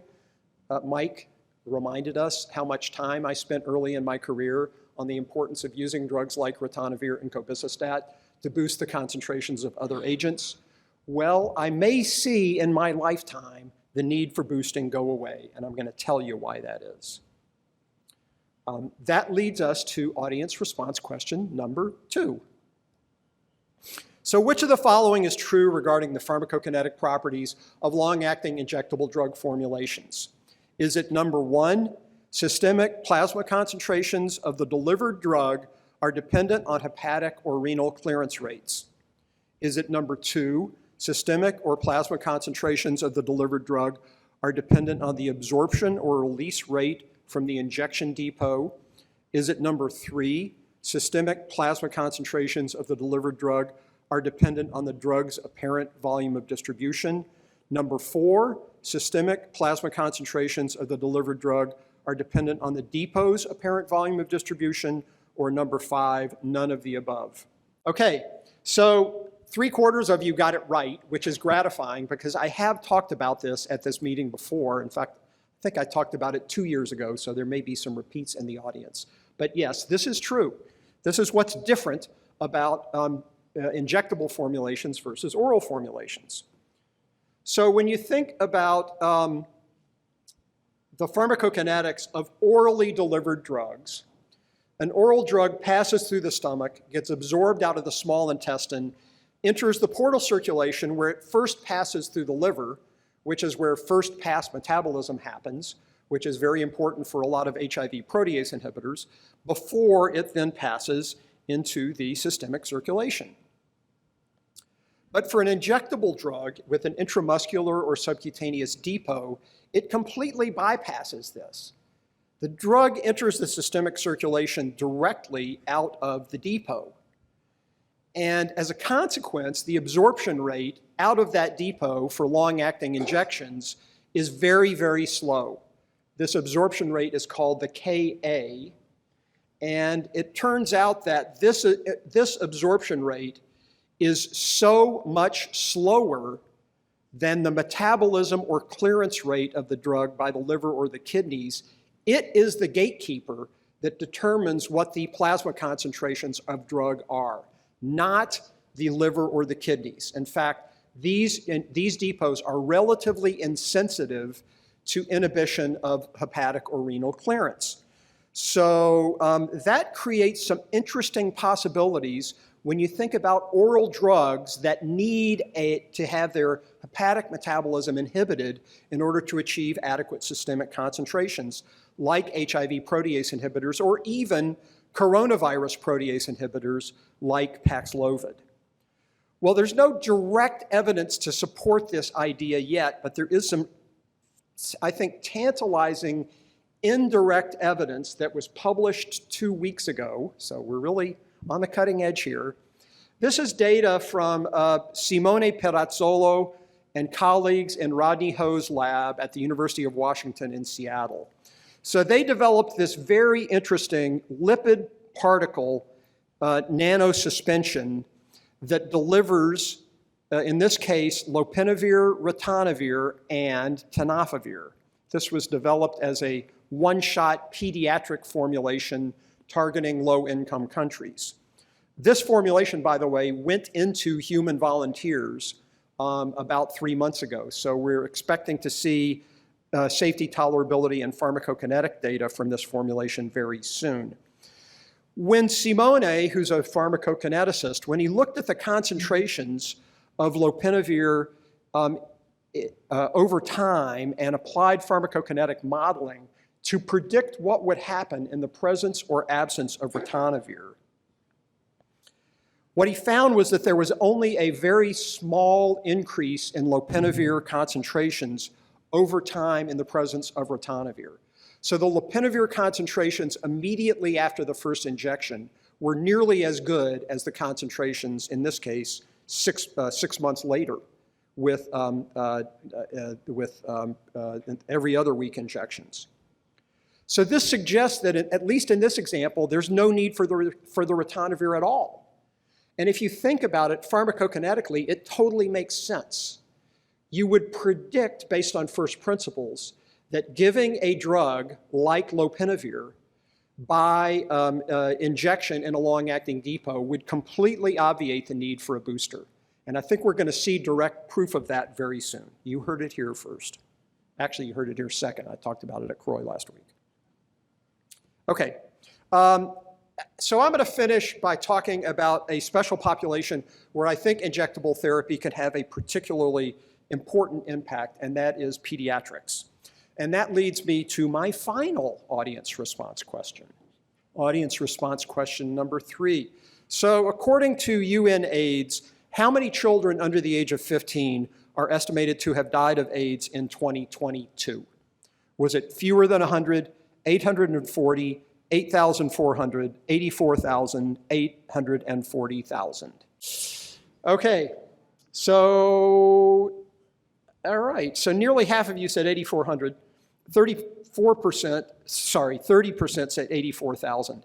That is the correct answer. 84,000 children died of AIDS and AIDS-related complications in 2022, which is the last year for which these statistics are available. And this is a look at where those deaths occurred. So if you think about it, children are 4 times as likely to die of AIDS or AIDS-related complications as adults in the same regions. Why is that? It's not because we don't have drugs that are effective against their virus. It's because we don't have drug formulations, oral formulations, that they can reliably take for years. We can't develop palatable formulations. We can't develop formulations that are easy for the parents to give the kids. And the generic companies don't like making oral pediatric formulations because the market is so small. And every time somebody comes along and says, we want you to make, oral TLD now, they roll their eyes and say, we're not going to sell enough of this to ever make our money back, so we're dragging our feet. The consequence is 84,000 children dying of AIDS every year. This is outrageous. The nice thing about injectable drug therapy is you would use the same formulation for children as you would use for adults. The only thing changing would be the dose. So we no longer have this excuse from the generic manufacturers of, we don't want to make this stuff because the market is too small. It's essentially making the same stuff and just giving a lower dose to children. And this is an area I think we could really have a major impact in the coming years in a population that clearly needs effective treatment. Okay. I'll end on that note. I hope it's both a positive and a negative note. It's a terrible situation, but we have the tools now to do something about it, and I think we should be using them in the future. So I want to end by, I'm having a hard time going to my last slide. There we go. Acknowledging my many colleagues at Johns Hopkins, the University of Washington, the University of Liverpool, the LEAP program, which I run here, University of Nebraska, and also acknowledge our funding sources at NIAID and Unitaid, who paid for the work I shared with you, and without whose support none of this would ever happen. So thank you very much, and I look forward to your questions.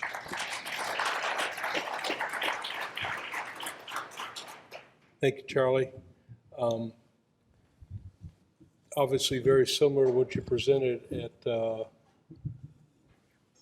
CROI. The one thing I don't think you were able to embed was the injection of liquid polymer becoming, that was pretty cool. Yeah. But anyway, so if you want to see that, you can go in a couple weeks to the CROI website and pull up his talk, and you'll see something similar to what you saw here. Real quickly, it's not just maybe for TB or for Hep C or Hep B.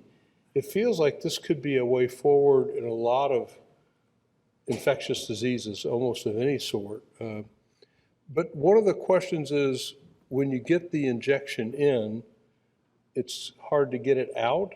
I mean, maybe that's not true of the little nodules that you create in the mice. You can probably excise those, but what do you say about that? Because that was the hope of the implant, if it wasn't so toxic. It is a huge issue for injectable therapy that we don't have to face with oral therapy. The industry solution to that so far is to pick drug candidates for injectable depots that are super well tolerated. So lots of animal tolerability and toxicology data in animals before you go to humans. So far with cabotegravir, rilpivirine, and lenacapavir, they have developed oral formulations of those drugs so they can confirm tolerability in human volunteers before moving to the injectable. In the future, we may not need that. So for example, for broadly neutralizing monoclonal antibodies, first of all, you assume those are going to be well tolerated because they are human antibodies. But there's lots of precedent in the prescription drug field for developing injectable long-acting drugs or formulations without an oral counterpart. So you look at all of the monoclonal antibodies for rheumatologic diseases, for lupus, for rheumatoid arthritis, for psoriasis now. All of those products came to market without oral tolerability testing in humans because there was not, you can't make oral monoclonal antibodies. So I think there are ways to be pretty confident about tolerability before moving to human rollout, and that's been the strategy so far. I also think there are strategies where you could terminate if you needed to. The implants, the non-erodible implants, are the best example of that because those don't erode. You can find them, you can palpate them, and you can remove them with a minor surgical procedure. In fact, that's done every day with hormonal contraceptive implants. That's a very popular approach to hormonal contraception in our clinic across town. So the erodible implants you alluded to, if you need to remove one of those very early after injection, you can do minor surgery to palpate and remove that little lump. I think you'd rather not do that if you could get away with it. But the advantage of those erodible implants is they don't have to be removed surgically. The body breaks them down naturally, and there are plenty of examples for that already in the prescription drug world. So Leuprolide, the GnRH agonist for, or GnRH antagonist for prostate cancer, is a very widely used bioerodible implant. There are hundreds of thousands of people who get that every year, and very well tolerated. And that's, I think, the kind of success story we should be looking to. By the way, Mike, you mentioned other infectious diseases. I wanted to talk about long-acting formulations for malaria, because there are several of those that are quite exciting. The CROI people told me to stay away from malaria because CROI is not a malaria meeting, so I pulled them. I didn't show them today because of time, but there are nanoformulations for malaria treatment and prevention that look just as promising as anything we've developed for HIV. Atovaquone is a drug many of us take when we travel every day. There is now an atovaquone nanosuspension where one single injection could protect you for 3 months from malaria. So, who wouldn't want to do that when you're going on your safari in Africa rather than taking pills every day for a month? Or walk around with a giant net. Indeed. Yes. Hi, Dr. Flexner. Debbie Holmes, Miami AHF. First of all, I'd just like to say that we have about 100 patients on Cabenuva, which is very taxing in the office, staff-wise, authorization-wise, et cetera. But patients always say, it's so great not to have to get up every morning and think that, oh, I have HIV, I have to take a pill or several pills. Commentary on the CARE study, which I had just read about this week. I went on a webinar for CROI on Wednesday where there were 512 patients in sub-Saharan Africa. They went to Uganda, Kenya, and South Africa, and there was 96% suppression using cabotegravir. And the interesting thing was that 14 to 16% of people had cab and rilpivirine resistance, and they still had the suppression. And it really made me think, wait a minute, why am I looking back at Gina Shaw archives and all this stuff? I've had patients, I tell them, no, I can't put you on this because you have rilpivirine resistance. I was really quite surprised. Excellent, excellent points, and there were several of them, so let me take them in order, and if I forget something, please remind me. So let me talk about the resistance issue first. One of the take-homes from CROI for me this last week is we all need to rethink what HIV drug resistance is. So the World Health Organization released, right before CROI, all this data about, oh, there's dolutegravir resistance everywhere. Well, if there's dolutegravir resistance everywhere, why are people doing so well on a dolutegravir-based regimen? Well, the problem, of course, is that most of those dolutegravir resistance mutations, yes, they shift the sensitivity to dolutegravir in vitro down a little bit. But if you cut your sensitivity to dolutegravir in half, in most cases, your dolutegravir concentrations are still 8 or 10-fold higher than they need to be to suppress that dolutegravir quote-unquote resistant virus. So we need to be very careful about what we call clinical resistance based on a genotype and what is a mutation or a polymorphism that affects sensitivity in a clinically insignificant way. And increasingly, I think that is what we're dealing with.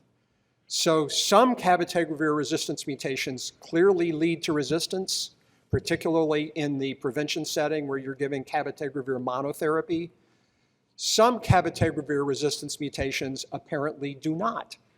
And I think what we were looking at in the CARE study that you alluded to was resistance mutations associated with a decrease in vitro sensitivity to cabotegravir that are not clinically significant.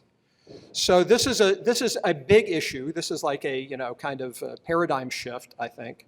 So we need to be a lot more careful about what we call resistance, especially when we're talking about genotypic resistance, which is most of the WHO data is genotypic resistance. So this CARE study, they took a large number of people in 3 African countries and gave them injectable Cabenuva for a year. And their response rate, virologic response rate, was extraordinarily high, even though they did not perform baseline NNRTI or integrase inhibitor resistance in that study. So that was a surprise to most of us and an eye-opener.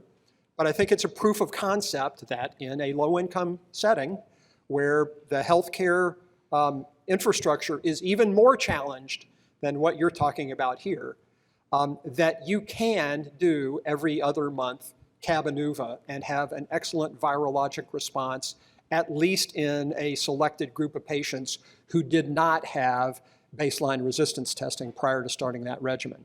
Now, I will say, I believe those folks all had to have a viral load of less than 200 at entry. So this is not the same as giving Cabenuva injections in people who have viral loads of greater than 200 or greater than 1,000 even. There was more data on that, uncontrolled study from San Francisco that Monica Gandhi's group presented. But I think there are some caveats to this study. Nonetheless, it's an important step forward. Hats off to my colleague Nick Payton at the University of Singapore who led this study. He has a knack for doing crazy studies that most of us would never do, like injecting Cabenuva in a bunch of people in sub-Saharan Africa without resistance testing. So all of the resistance testing in that study was retrospective. Yeah. And we'll talk about this a little bit more in the cases. Oh yeah, Trip. Yeah, I just wanted to add one thing really important about that study. The resistance testing was the archived resistance testing. Yeah. This was not a history of genotype.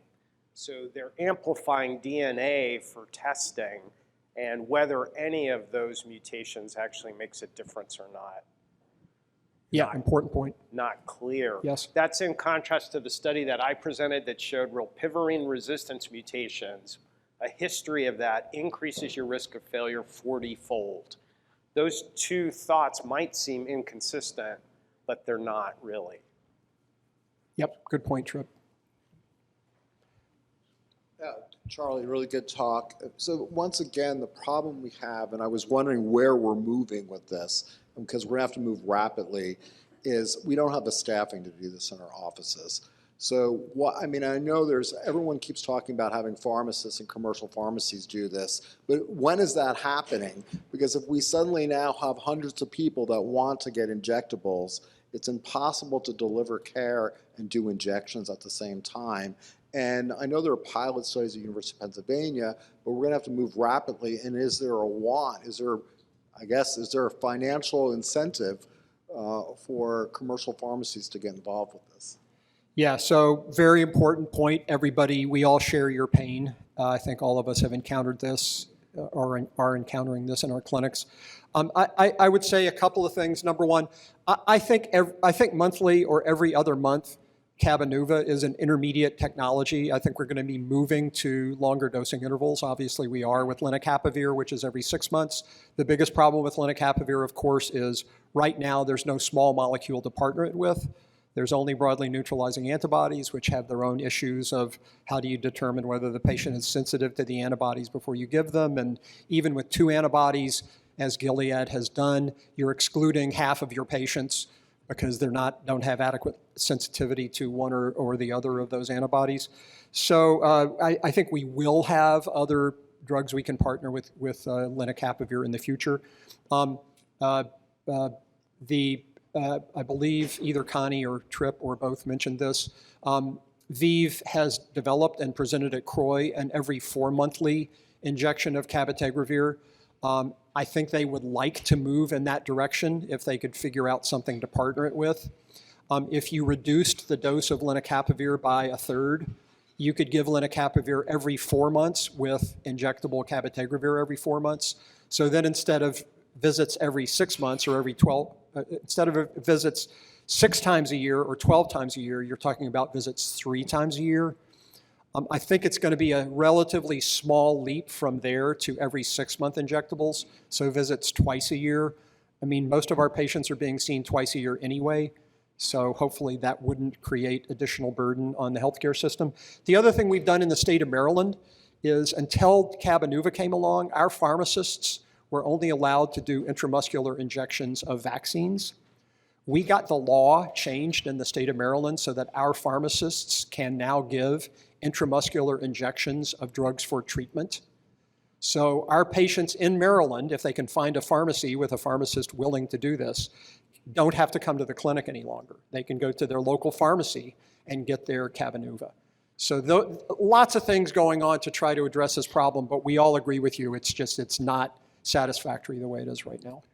So Michael Sinchen, who's a long-term attendee at this meeting, is virtually attending today, and he sent in a question about drugs other than anti-infectives. And it relates to a thought that I was having as you started off saying go to MIT and they can create a long-acting version of almost anything. With the notion of polypharmacy, at what point is there a limit on what you can inject? But his question specifically is about statins. Can they be injected and then you don't have to worry about those every day? But at some point, I think the average person over the age of 70 is taking 7 different medications, roughly, 1 for each decade of life. And so where's the limit to this? Or do you just go to your compounding pharmacy and they create a witch's brew for everybody and you just take it in the butt and they move on? I confess, Mike, I confess I'm a visionary, but I don't think there's any limit to this. The science is just astonishing. I could easily imagine putting 7 drugs into a single injection or a micro patch or something within the next, I don't know, decade or 2. And the technology is there right now. So you just inject your pill box and Indeed. go from there, yeah. But I think that statins are a really good example, and that question has come up, why don't we have an injectable statin? I think it's only a lack of will. I think the market for statins is so huge, and I think there are enough people who would say, I'm sick of taking these statins every day, I want an injection, that it will happen. There's a little bit of chemistry issue with the current statins because they're all water-soluble drugs. That's why they were developed for oral administration, but I don't think it's much of a stretch. Some are less water-soluble than others. It's another interesting issue. I titled my talk, The End of Oral. I don't think this is going to be the end of oral for everybody. I still think there are people who would rather, take a pill every day and not have to worry about going to the clinic to get an injection. I probably would, just because it's simple for me. And I take a statin every night, and it's, a tiny little pill the size of my thumbnail or less. And it's not a big deal for me before I brush my teeth to say I'm going to take my statin. But not everybody is like that. And one of the fascinating issues for me, and this was raised earlier, is stigma associated with taking daily pills for HIV. The majority of people in our clinic today are over the age of 50, and most of them are taking daily pills for something else. High blood pressure, diabetes, cholesterol, you just go down the list. Depression, they're all taking pills.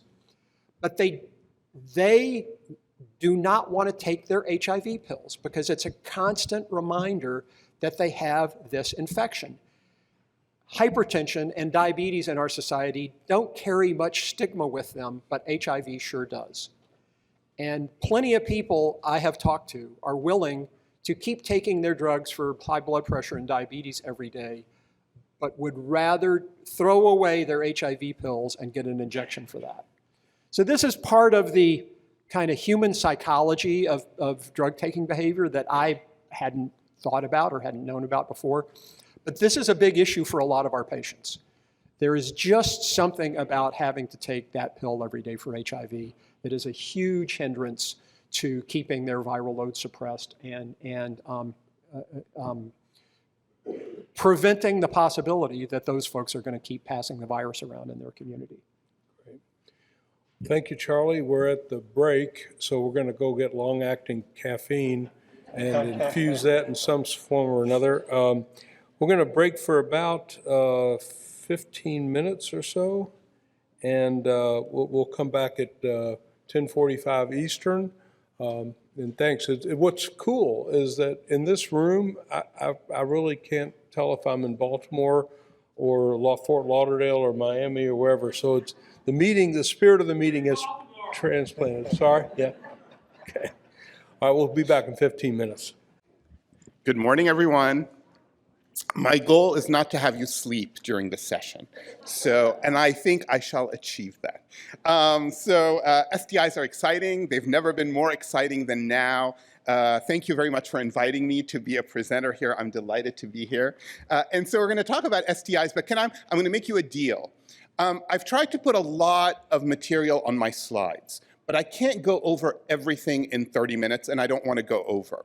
So I'm going to just highlight the things that I think clinicians get frustrated with when they're managing STIs. And the other stuff on the slides are great. You can go back and look at them, and they are self-explanatory. So don't get frustrated with me if I don't cover every single detail on each and every slide. Without further ado, let's get started. I have no disclosures except up to date. These are the objectives for today. So with gonorrhea, I'm going to start with gonorrhea. With gonorrhea, not much is happening in the world of gonorrhea in terms of management. Keep in mind one important thing. It's ceftriaxone, ceftriaxone, ceftriaxone. Anytime you see a patient that you diagnose with gonorrhea, you want to use ceftriaxone. If the patient comes to you and says, I have a penicillin allergy, it should be your job to want to use ceftriaxone in that patient. Remember, over 90% of patients that tell you they have a penicillin allergy, you can safely use ceftriaxone in those patients. The reason why ceftriaxone is so important is because the alternate regimen that you see for these infections other than pharyngeal, because pharyngeal, the only option is ceftriaxone.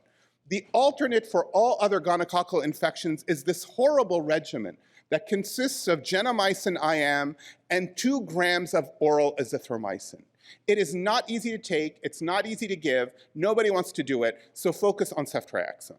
The goal is ceftriaxone, and remember with pharyngeal gonorrhea, the only option is ceftriaxone, and what you want to do is 2 weeks later, you want to do a test of cure, because ceftriaxone doesn't have perfect effectiveness in the eradication of pharyngeal gonorrhea, but it is the best drug that we have now to treat pharyngeal gonorrhea.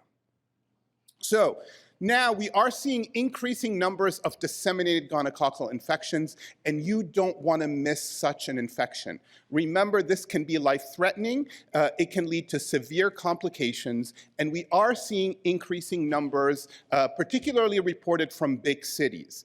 Keep in mind the manifestations of disseminated gonococcal infection, which include these skin lesions, and you'll only see about half a dozen to maximum a dozen of these skin lesions, usually around the extremities, the ankles and the wrists. So make sure that you examine your patients. Also think about DGI when patients present with tenosynovitis, asymmetrical arthralgias, and rare instances you might see septic arthritis. Also keep in mind one thing, it's all about complement.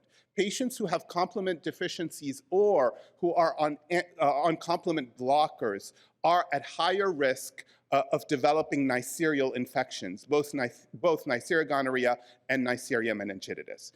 And when you see a patient that you suspect has DGI, you want to swab all of their mucosal surfaces, the throat, the genital tract, and the anal tract, because you are trying to identify the infection that could have originated in the anal area or it could have originated in the throat. Also remember that when you're swabbing for both nucleic acid amplification testing and for cultures. You want to get cultures because you need to know what the susceptibility pattern is, because you're going to start with IV ceftriaxone, but then you have to put them on an oral regimen when you're ready to send them home. The good news with DGI, if they don't have endocarditis, if they don't have septic arthritis, the duration of treatment is fairly short. It's usually about 5 to 7 days because they get better very quickly. So getting that culture is particularly important because you want susceptibility testing.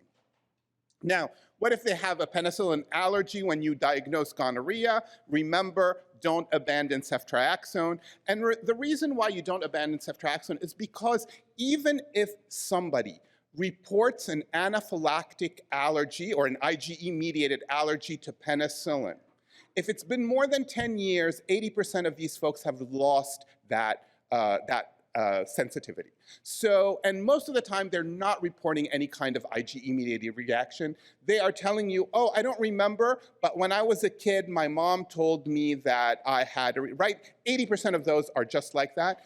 Stop, don't even think twice, take out the ceftriaxone and give them ceftriaxone. They're gonna be okay. The only times I feel a little anxious is when somebody says, I've had an anaphylactic, they describe an anaphylactic reaction or IgE-mediated reaction in the prior 10 years, or a reaction to ceftriaxone that they can describe fairly well. In those instances, I use the alternate regimen. But otherwise, I take ceftriaxone and I use it.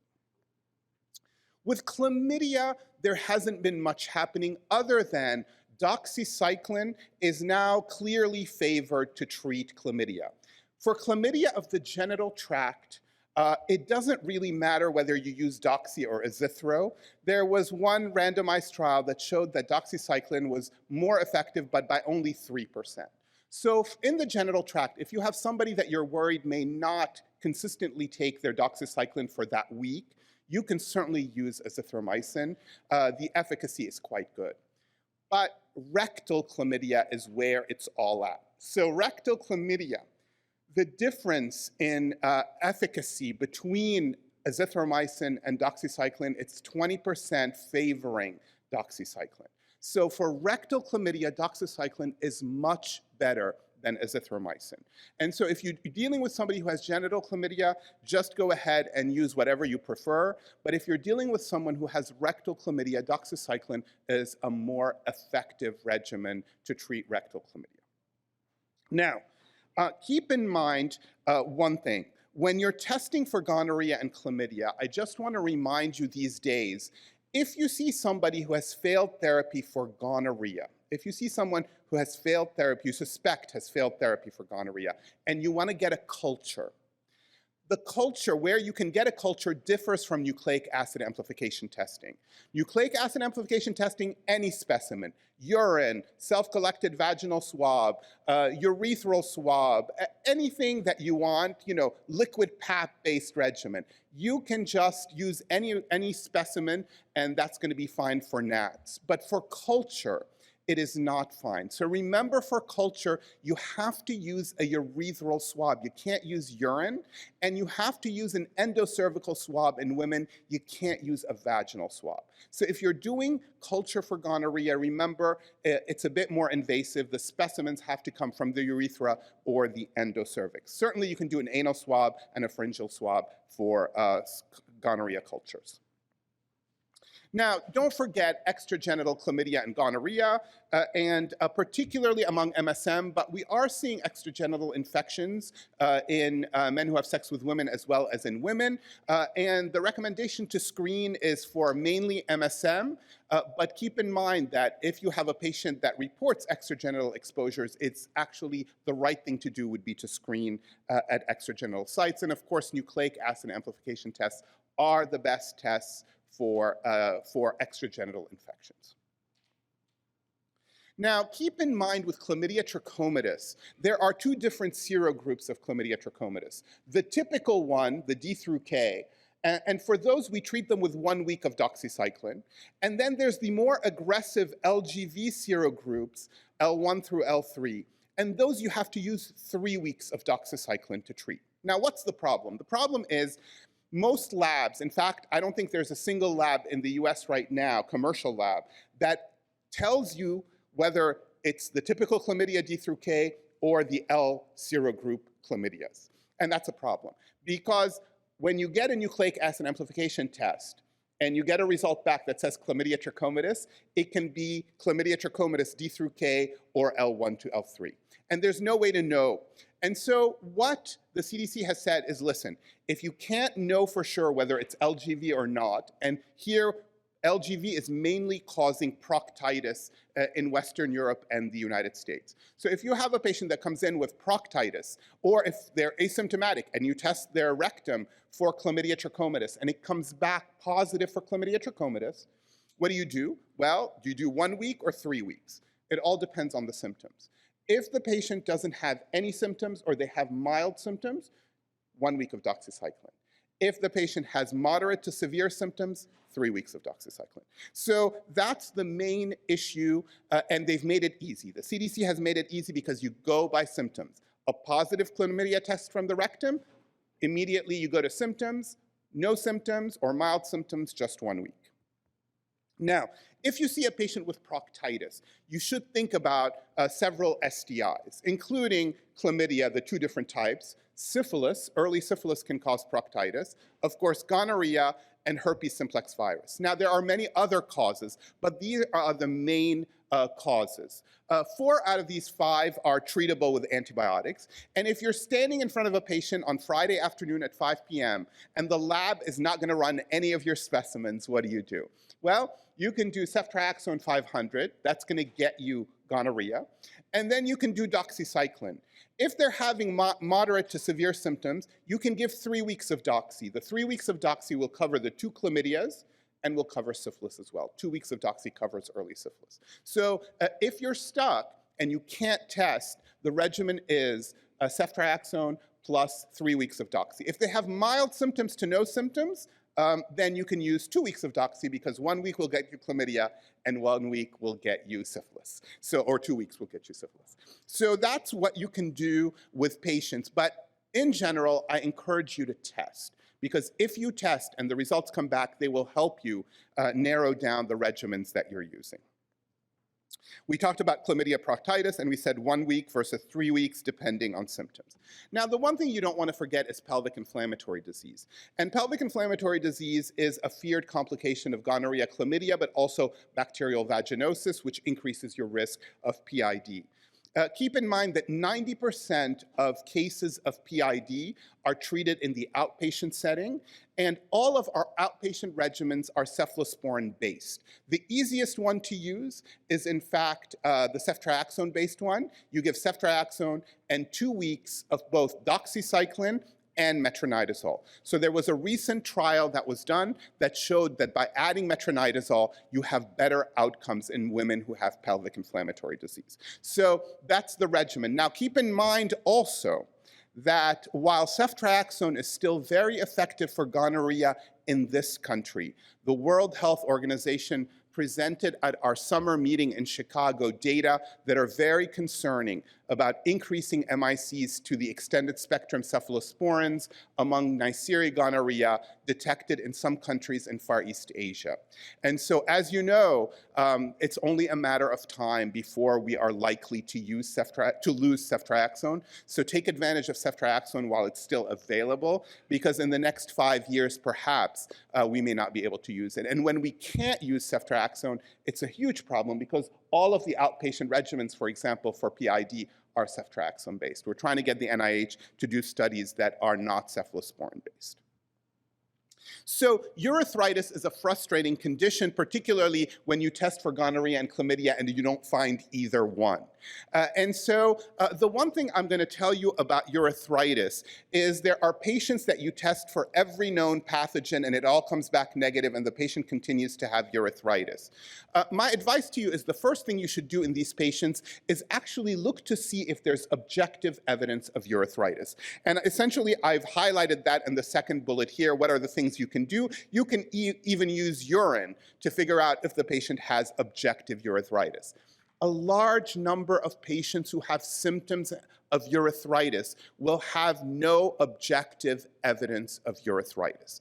And in these patients, you have to think of other causes of symptomatic or symptoms, I'm not going to call it urethritis because there's no inflammation, of symptoms because it's often not infectious. And I can tell you in my experience in the last 25 years, when I see patients like this that are referred to me and I look and I don't find objective evidence of urethritis, I usually sit down with the patient. About 30 to 50% of these patients, when we have a talk about what's going on, invariably there is guilt associated with this urethritis. So guilt is a common cause of urethritis. You know, I went overseas, you know, I had sex with a commercial sex worker, I feel horrible.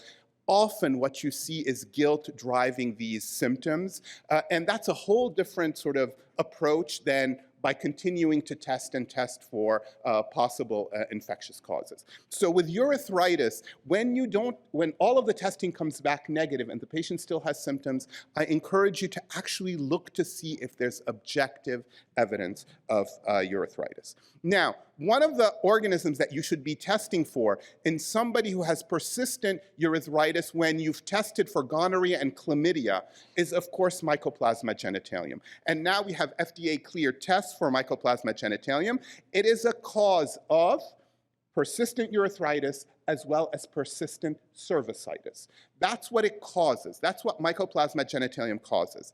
Please keep in mind one really important thing. Do not screen for Mycoplasma genitalium. If a patient doesn't have symptoms, don't test for it. Please, because you're not going to know what to do with it if it comes back positive. The recommendation is only test patients who are symptomatic if you've ruled out gonorrhea and chlamydia, and I think that's a rational recommendation. And so, also one more thing now, I'm going to say it now.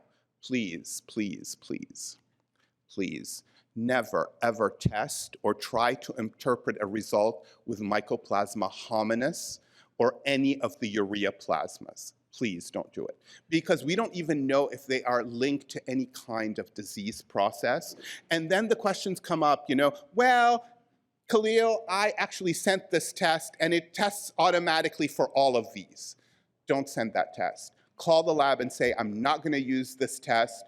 You need to give me another test that has rational organisms on it. Urea plasma, no, no, no. And Mycoplasma hominis, no, no, no. And you're going to send me an email and tell me, how do I treat them when you find them? And I'm going to tell you, I don't know. We don't know how to treat them. We don't know what the best regimen is. We don't know the duration. And we don't know if they go away after treatment. We know nothing about these organisms. And we know that they're common in patients who have absolutely no signs or symptoms. So don't test for those. But Mycoplasma genitalium in the right setting, go ahead and test for it. And if you find it, then you have to treat it. And the only regimen in this country that we can use to treat it, because we don't have molecular antimicrobial susceptibility testing available right now. In this country, the only regimen that we can use to treat it is 1 week of doxy and followed by immediately by 1 week of moxifloxacin. So doxycycline to decrease the bacterial load and then moxi to eradicate it. Keep in mind, 15% of the organisms now in this country are resistant to moxifloxacin. So you will fail in 15% of these treatment options. And so what do you have to do? The only option that you have when there is moxi resistance is minocycline. And minocycline, it's 100 BID for 14 days. So 2 weeks of minocycline, and you will achieve about 70% cure. And then if you cannot achieve cure with minocycline and the patient is still symptomatic, if they're asymptomatic, leave it be. But if they're symptomatic, then you have to refer them for a clinical trial. And so that becomes very, very problematic. So again, don't test for this infection if they are asymptomatic.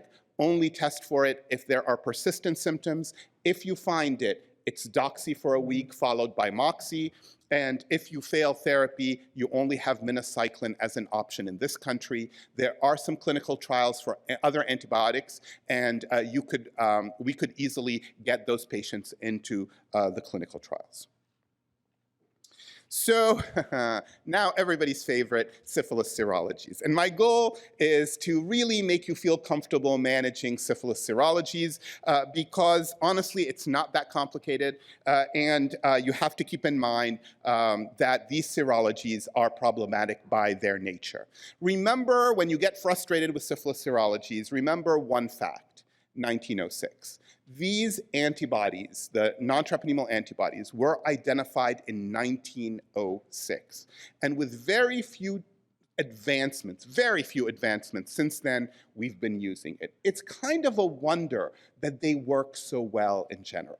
So don't get frustrated when you see a syphilis serological test and you want to pull your hair out. Just remember 1906 and things will start feeling much better.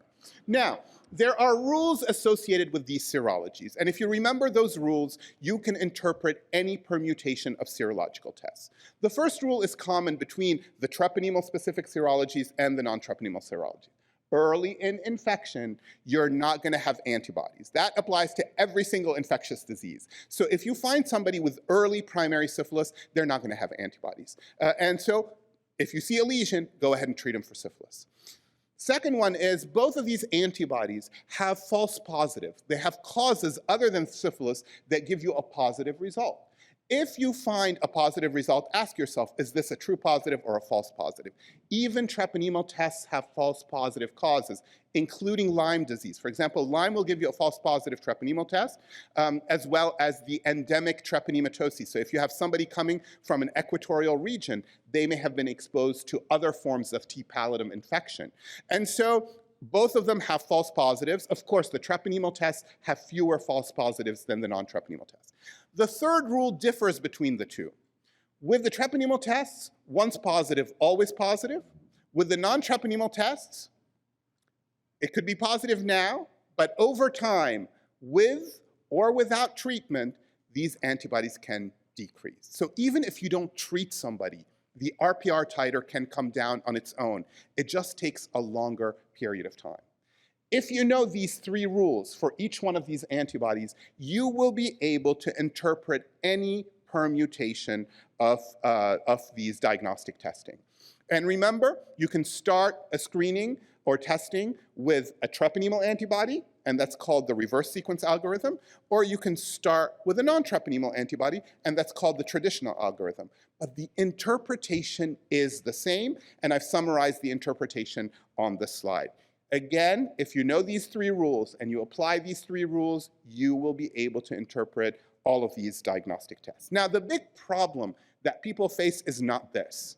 It's when you treat somebody with syphilis, and then you follow the RPRs.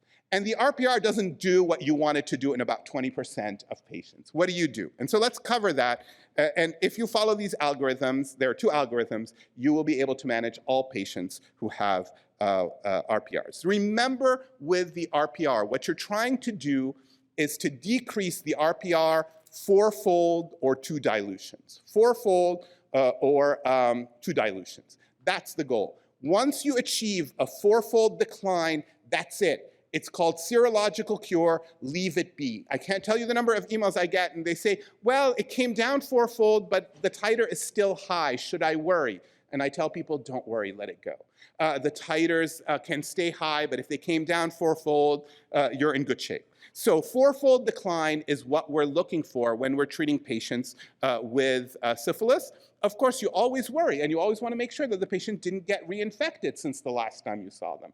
And so whenever you suspect reinfection, even if the titer doesn't show it, go ahead and retreat the patient. That's really important. But now let's take the titers that don't do what you want them to do.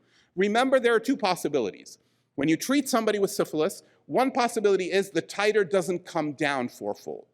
The second possibility is the titer goes up fourfold.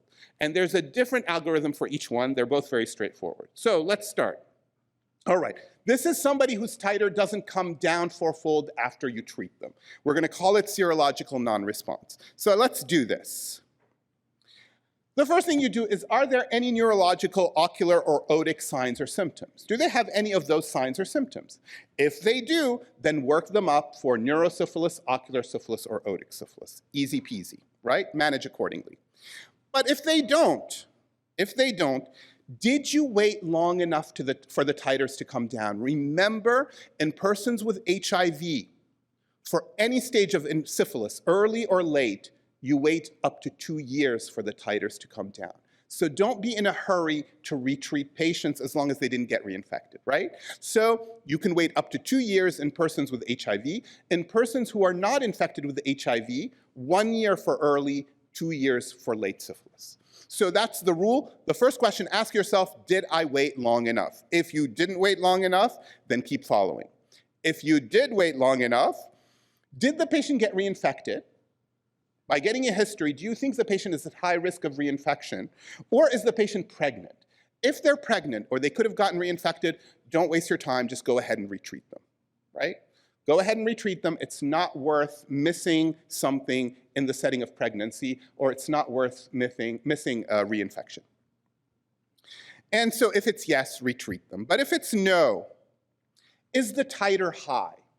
If the titer that you're seeing them that day is 1 to 64 or higher, there's one study, a not very good study, that was done that showed that they're more likely to have asymptomatic neurosyphilis. So in these patients, go ahead and consider a CSF examination. But if the titer is not 1 to 64 or higher, then your two options are to follow or to retreat. And there have been 5 observational studies that show that it doesn't matter. You can follow those patients and those titers will come down and they're going to be just fine. So that's what you need to do in patients whose titers don't come down. Literally, never try to interpret a titer without a history, right? A titer without a history, you cannot interpret what that means. You need a history that goes along, right? If somebody, since the last time you saw them, joined the Carmelite order, the titer interpretation is different from somebody who hasn't. So always get a history and associate it with those titers. So now you know what to do when the titers don't come down fourfold. What about when the titers go up fourfold, right? Since the last time you saw them, the titer goes up fourfold, what do? This is also very easy. Minimize social desirability bias. Listen, folks. Social desirability bias is when people tell you what they think you want to hear, which is the socially desirable answer. Do I look older? No, you still look in the prime of youth, right? I mean, friendships in our lives are dependent on social desirability bias. You go to a dinner party, it was the worst meal you've ever had. How was the food? Delicious, right? I mean, those are the things that allow us to maintain friendships. And so we need to minimize social desirability bias whenever we're getting a history from patients because we need the we need the true answer. And so here's what I do. A patient's titers have gone up fourfold. I don't start by asking, did you have sex since the last time I saw you? They're going to tell you no, because that's the socially desirable way. I start by saying, Mr. Smith, since the last time I saw you, your titers have gone up fourfold. There are 2 major possibilities for that. The first one, easy peasy. You got reinfected, and so if you got reinfected, we can retreat you, no big deal. The second one is more problematic. This infection can sometimes come back in the brain. And if it comes back in the brain, it's really important that we find out so we can treat you appropriately. And the way to find out is by doing a lumbar puncture. And I explain the lumbar puncture. And then I say, Mr. Smith, which is the more likely scenario? And in the last 5 years, I've had 6 patients who've said, I haven't had sex. I haven't had any exposures. And we did a lumbar puncture, 5 out of the 6 had asymptomatic neurosyphilis. So I think the first step is to minimize social desirability bias. Let the patient know what the options are and then ask them the question. And so let's move on with this one. Are there any neurological, ocular, or otic signs or symptoms in these patients who come back with their titers up? If they do, then manage them accordingly. And if they don't, repeat the titers. 2 weeks later, if you repeat the titer, miraculously, in 30% of patients, the titer will have come down fourfold again. 1906. Don't ask me why. 1906. That's what happened. So make sure you repeat the titer. If they don't have neurological signs or symptoms and no clinical findings, there's no risk to waiting for 2 weeks in these patients. So did you repeat the titers 2 weeks later? If no, repeat the titers. If yes, are the titers still elevated? If no, hurrah, you're done. And if they are still elevated, consider a CSF examination. And if the CSF examination is normal, consider treating the patient with 3 doses of benzathine penicillin G. And if the CSF examination is abnormal, treat them for neurosyphilis. And the other thing I would say is, sometimes titers don't want to come down. And if you've treated them once and the titer doesn't come down, let it go. That's their new baseline and move on from there. Please, I've had patients come in who've gotten like dozens of doses of benzathine penicillin G. Don't do that to the patient. One retreatment, if you treated them one more time, and if the titers don't move, that's their new baseline, go from there. All right, my friends. We're almost done. With the CSF examinations, who should have a CSF examination? We just talked about the serological need for CSF examinations. Certainly neurological signs or symptoms. That's the main goal. And otherwise, if you have somebody who's asymptomatic, whose serologies are doing exactly what you want them to do, there's no real indication to get a CSF examination, including people with HIV, even if they have advanced immunosuppression. Otic and ocular syphilis, I just have one thing to remind you of.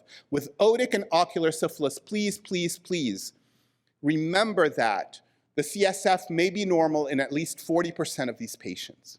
So when you see somebody with ocular signs or symptoms or otic signs or symptoms, and you suspect otic syphilis or ocular syphilis, refer them immediately to the emergency room, because if you dilly-dally, their loss of vision can become permanent.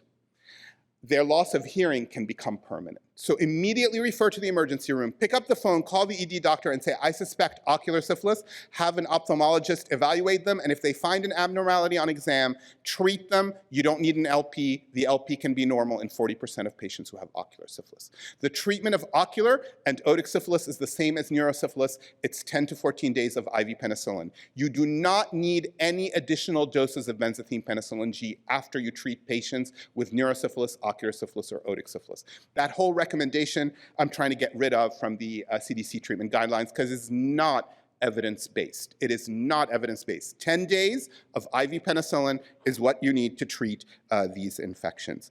Should you use steroids? Nobody knows if you should use steroids or not. I don't usually recommend steroids. The CDC doesn't recommend steroids. If the ophthalmologist has a nervous breakdown in front of you, if you don't use steroids, go ahead and use steroids. But if you use it for less than 7 days and you stop it very quickly, symptoms can get worse. Don't be frantic. Just restart the steroid and give it for 3 to 5 more days and the patients will be fine.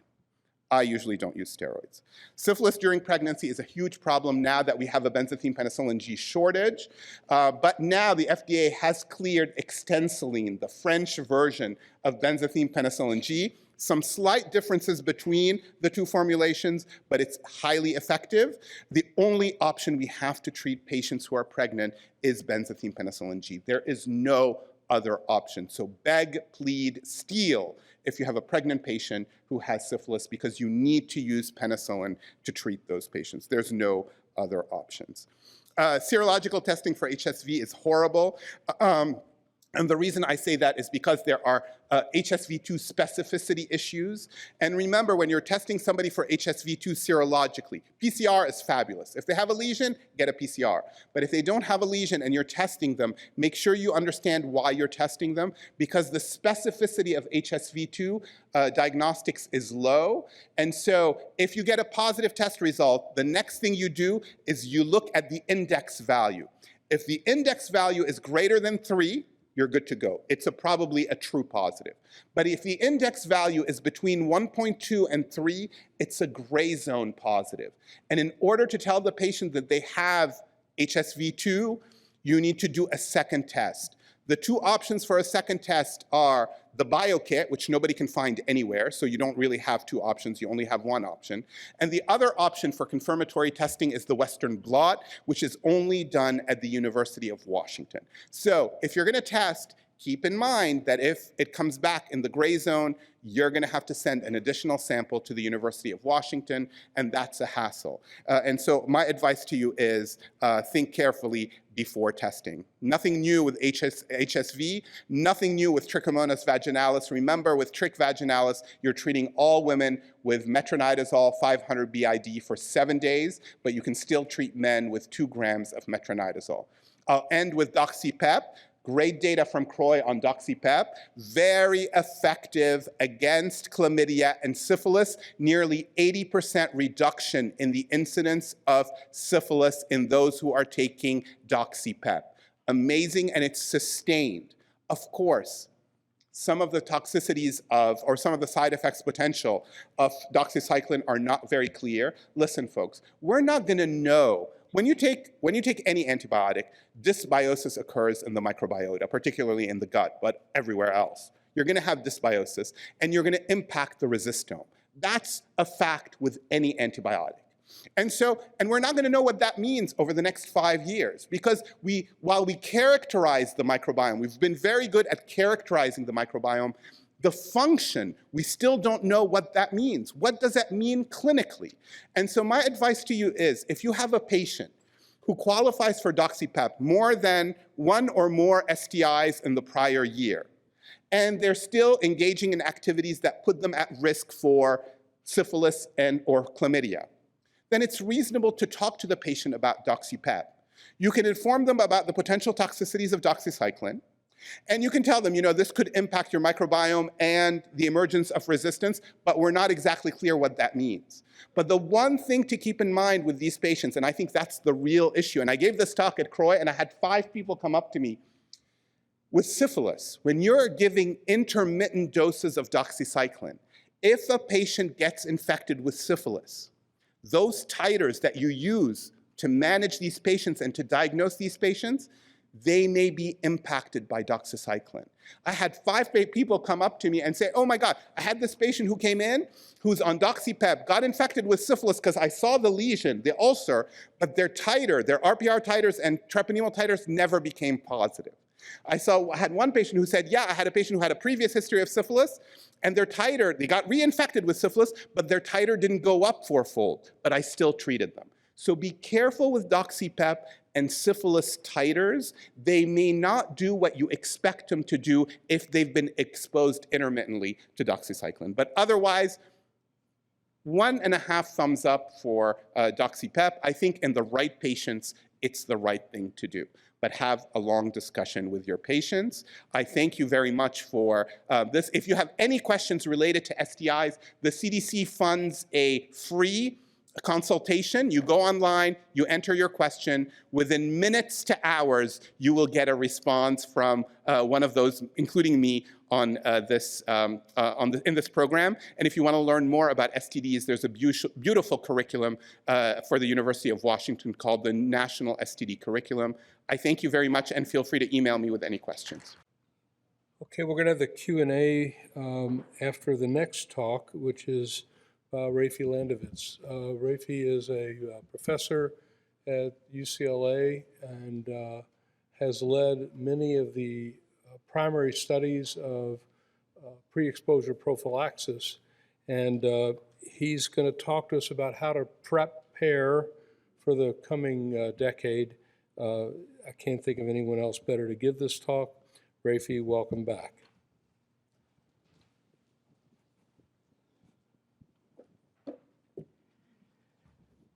Thanks, Mike, and thanks to you all for inviting me back. I think this is my 4th or 5th time at OPMAN. It's always fun and exciting. I'm really scandalized, though, I have to tell you, that here we are in Baltimore with Mike Sag leading a course, and you all know he loves Broadway musicals almost as much as I do, and he didn't open with this. Good morning, Baltimore. Mike, missed opportunities. Okay. On to the topic at hand. And those of you who have heard me speak before know that I speak really, really fast. So I know I'm standing between you and lunch, but buckle up. Okay. How do we advance things? That's an excellent question. Press the button. The green button. Outstanding. I'm here all day, 2 shows. Okay, these are my disclosures. Awesome. 40 years into the HIV pandemic, clearly we have an unacceptable number of new HIV infections. So we're doing some things right, but not enough right. We need better prevention strategies. I don't think this is a surprise to any of you, just some brief epidemiology. Right, so what are our prevention options that we have data for? We've got a large number of data-driven HIV prevention strategies. Today, I'm going to be focusing on pre-exposure prophylaxis, or PrEP. I'm going to go through some of the older data faster so we can get to some of what's new, because that's what you all care about. Right, so how did we get here? Just to remind you, the whole idea of pre-exposure prophylaxis, and many people, including myself, thought this was going to be a bad idea. Right, we know from post-exposure prophylaxis, early on in the pandemic, if you give HIV antivirals, and the data that we have are really from uncontrolled studies, case-controlled kind of data from the CDC with single agents in uncontrolled settings. If you give antiretroviral therapy to someone exposed to HIV, either parenterally or sexually, within some amount of time, as quickly as possible after that infection, you are able to abrogate or abort that nascent HIV infection. We know from that post-exposure literature that if I press the green button, nothing happens. How do we trigger animation? It is? Oh, outstanding. Okay, great. It's not going on my tablet, it's going on yours. That's fantastic. Okay, so we know there's maximal activity in animal models within the first 8 to 24 hours after an exposure. The current guidelines say to do it within 72 hours. What minimizes the time from exposure to dose? Having the medications on board prior to the exposure taking place.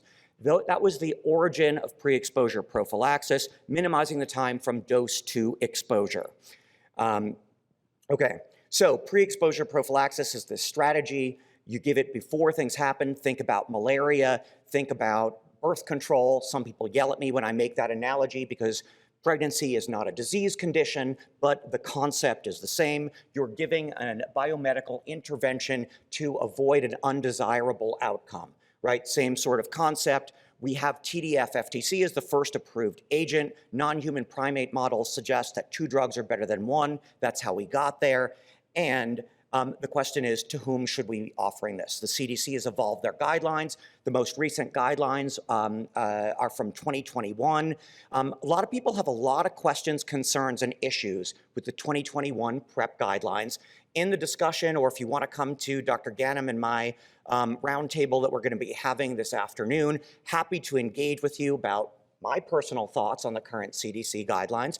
Regardless, they have evolved to try and remove some of the mystery out of to whom we should be offering pre-exposure prophylaxis. Basically, any sexually active adult or adolescent should be discussed pre-exposure prophylaxis. We offer it, we recommend it in some of the more classic risk groups that you can see here that really haven't changed all that much since the previous iteration of those CDC guidelines.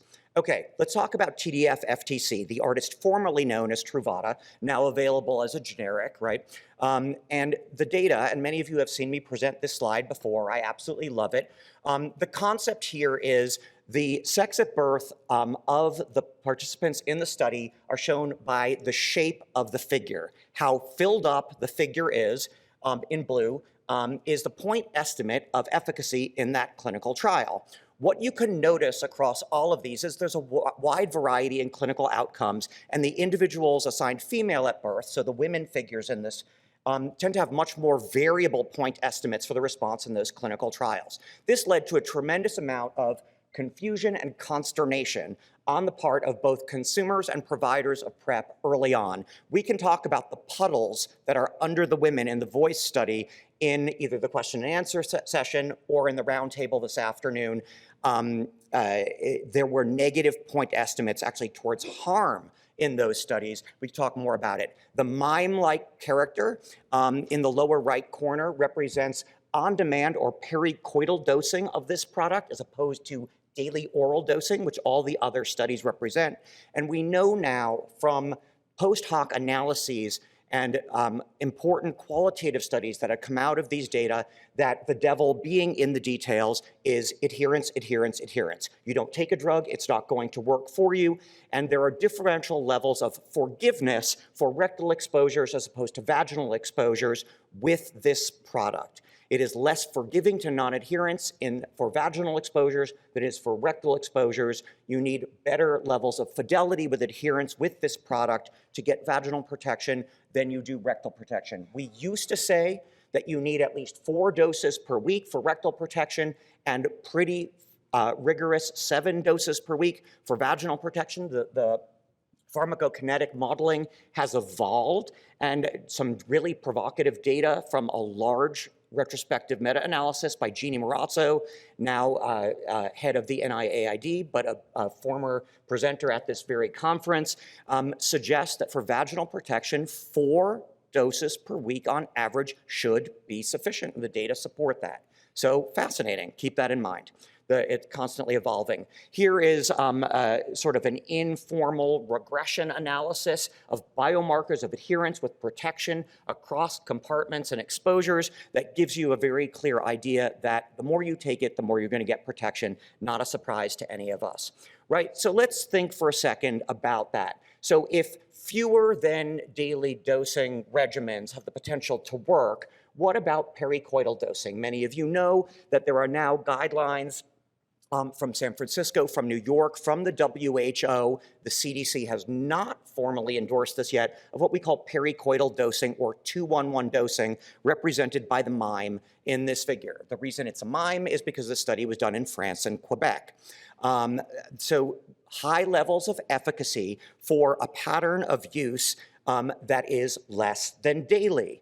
The modeling suggests this 7 doses per week for maximal protection in the rectal compartment, adherence forgiveness down to 4 or even fewer doses per week. There's actually a meta-analysis. One, I don't know if this is ready for prime time, but as few as 2 doses per week can have high levels of protection in the rectal compartment. And again, this notion of 6 or 7 doses per week for vaginal protection really being debunked by evolving pharmacokinetic data. So this on-demand thing, people wondered, so if you can dose it less frequently and people want less side effects and maybe people don't want to take a pill every day, can you be strategic? Can you, the community originally used to call it disco dose, if you know you're going to go out and have planned sexual activity on a weekend, can you sandwich that planned sexual activity with dosing and have evidence of protection? So Jean-Michel Molina from Hospital Saint-Louis in Paris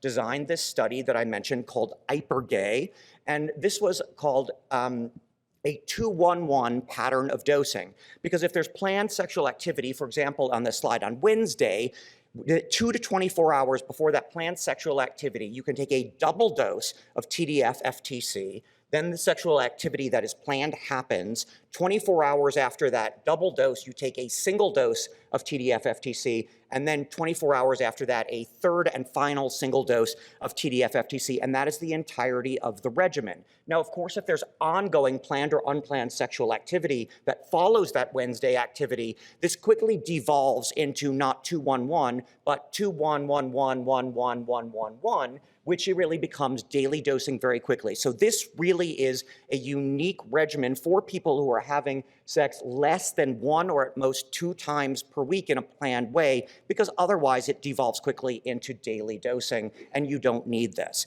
Is it effective? Yes. The randomized controlled trials of a placebo context suggest that this has 86% protective efficacy compared to a placebo, so high levels of clinical efficacy. This is a reasonable thing to do for rectal exposures.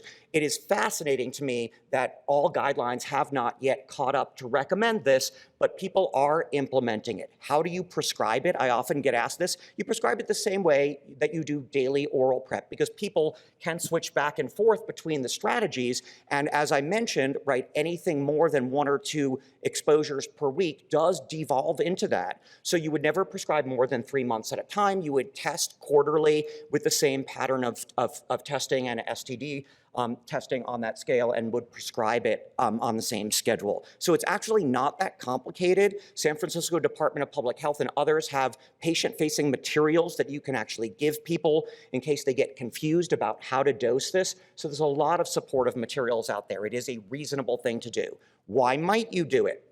Well, some people think that it could improve adherence compared to daily PrEP, therefore maximizing the effectiveness. We can give you clear guidelines on how to start and stop it.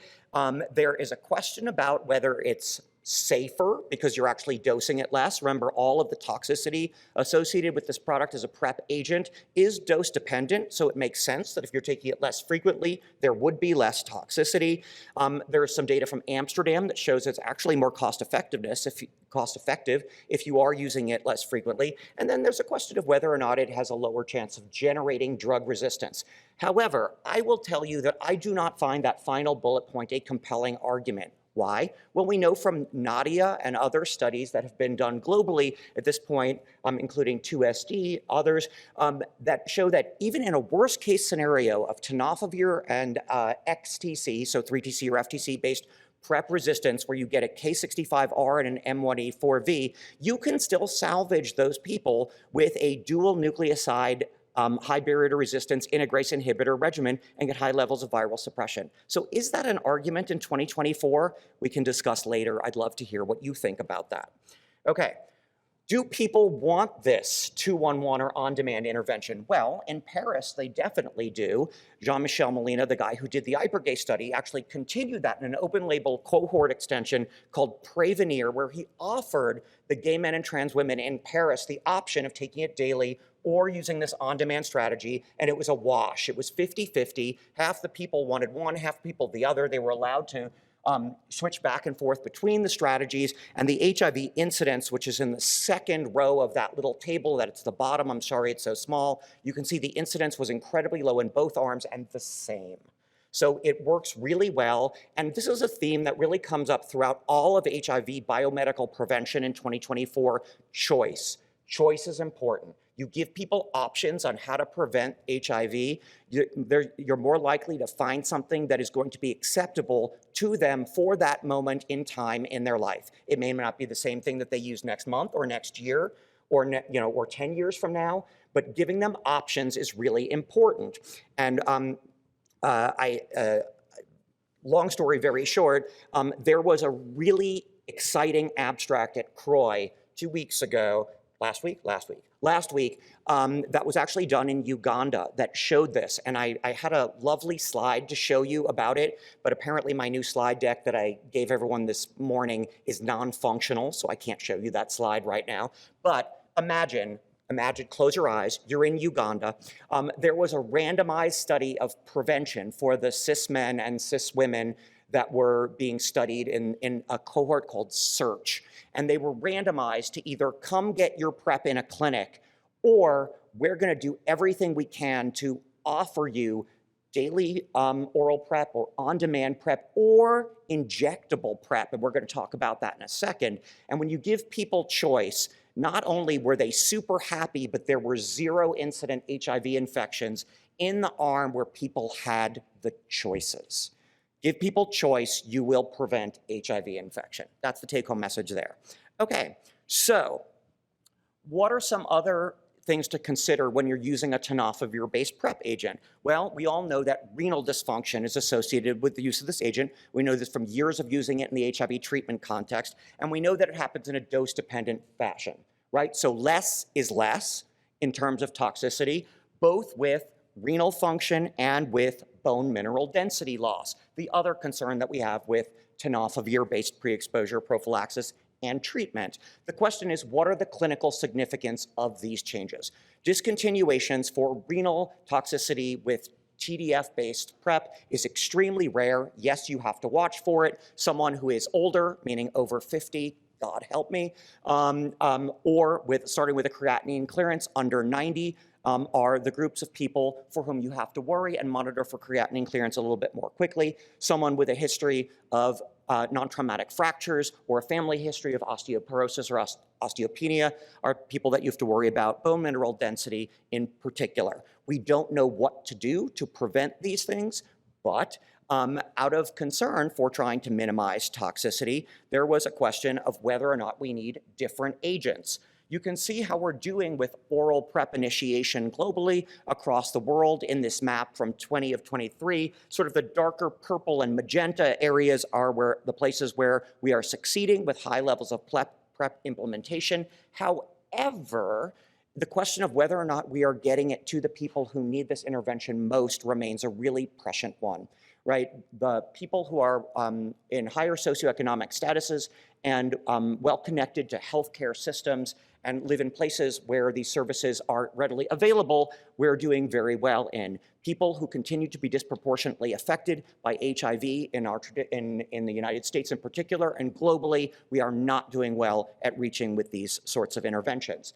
Can it work if you make it available? Absolutely. We have a number of different studies that suggest that you can get population-level reductions in HIV incidence if you make this intervention available readily and at low or no cost to the people who need it. So this is something that actually could help us end the HIV epidemic if we had the political will and the resources to make sure that it were available to all the people who were at risk. We can talk at length about what it would take to actually get to that, but we are certainly not there here in the United States. It is not a surprise to any of you that we are doing the worst in the southeast of the United States, which is also the area of the United States with the most disproportionate burden of HIV currently. So we have a lot of work to do if we are going to end the HIV epidemic, as we continue to continue to be one of the goals of HHS and other federal agencies.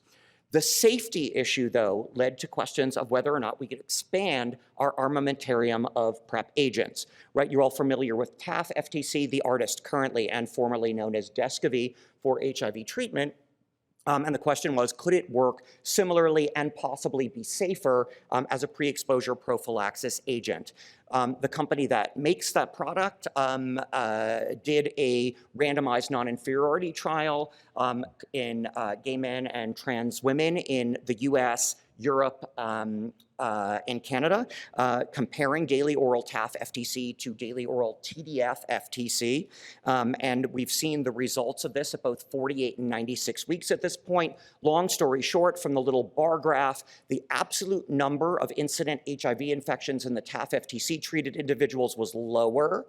The incidence rates in both arms were both very low. The statistical interpretation of this is non-inferiority, which, as you all know, means not that much worse than.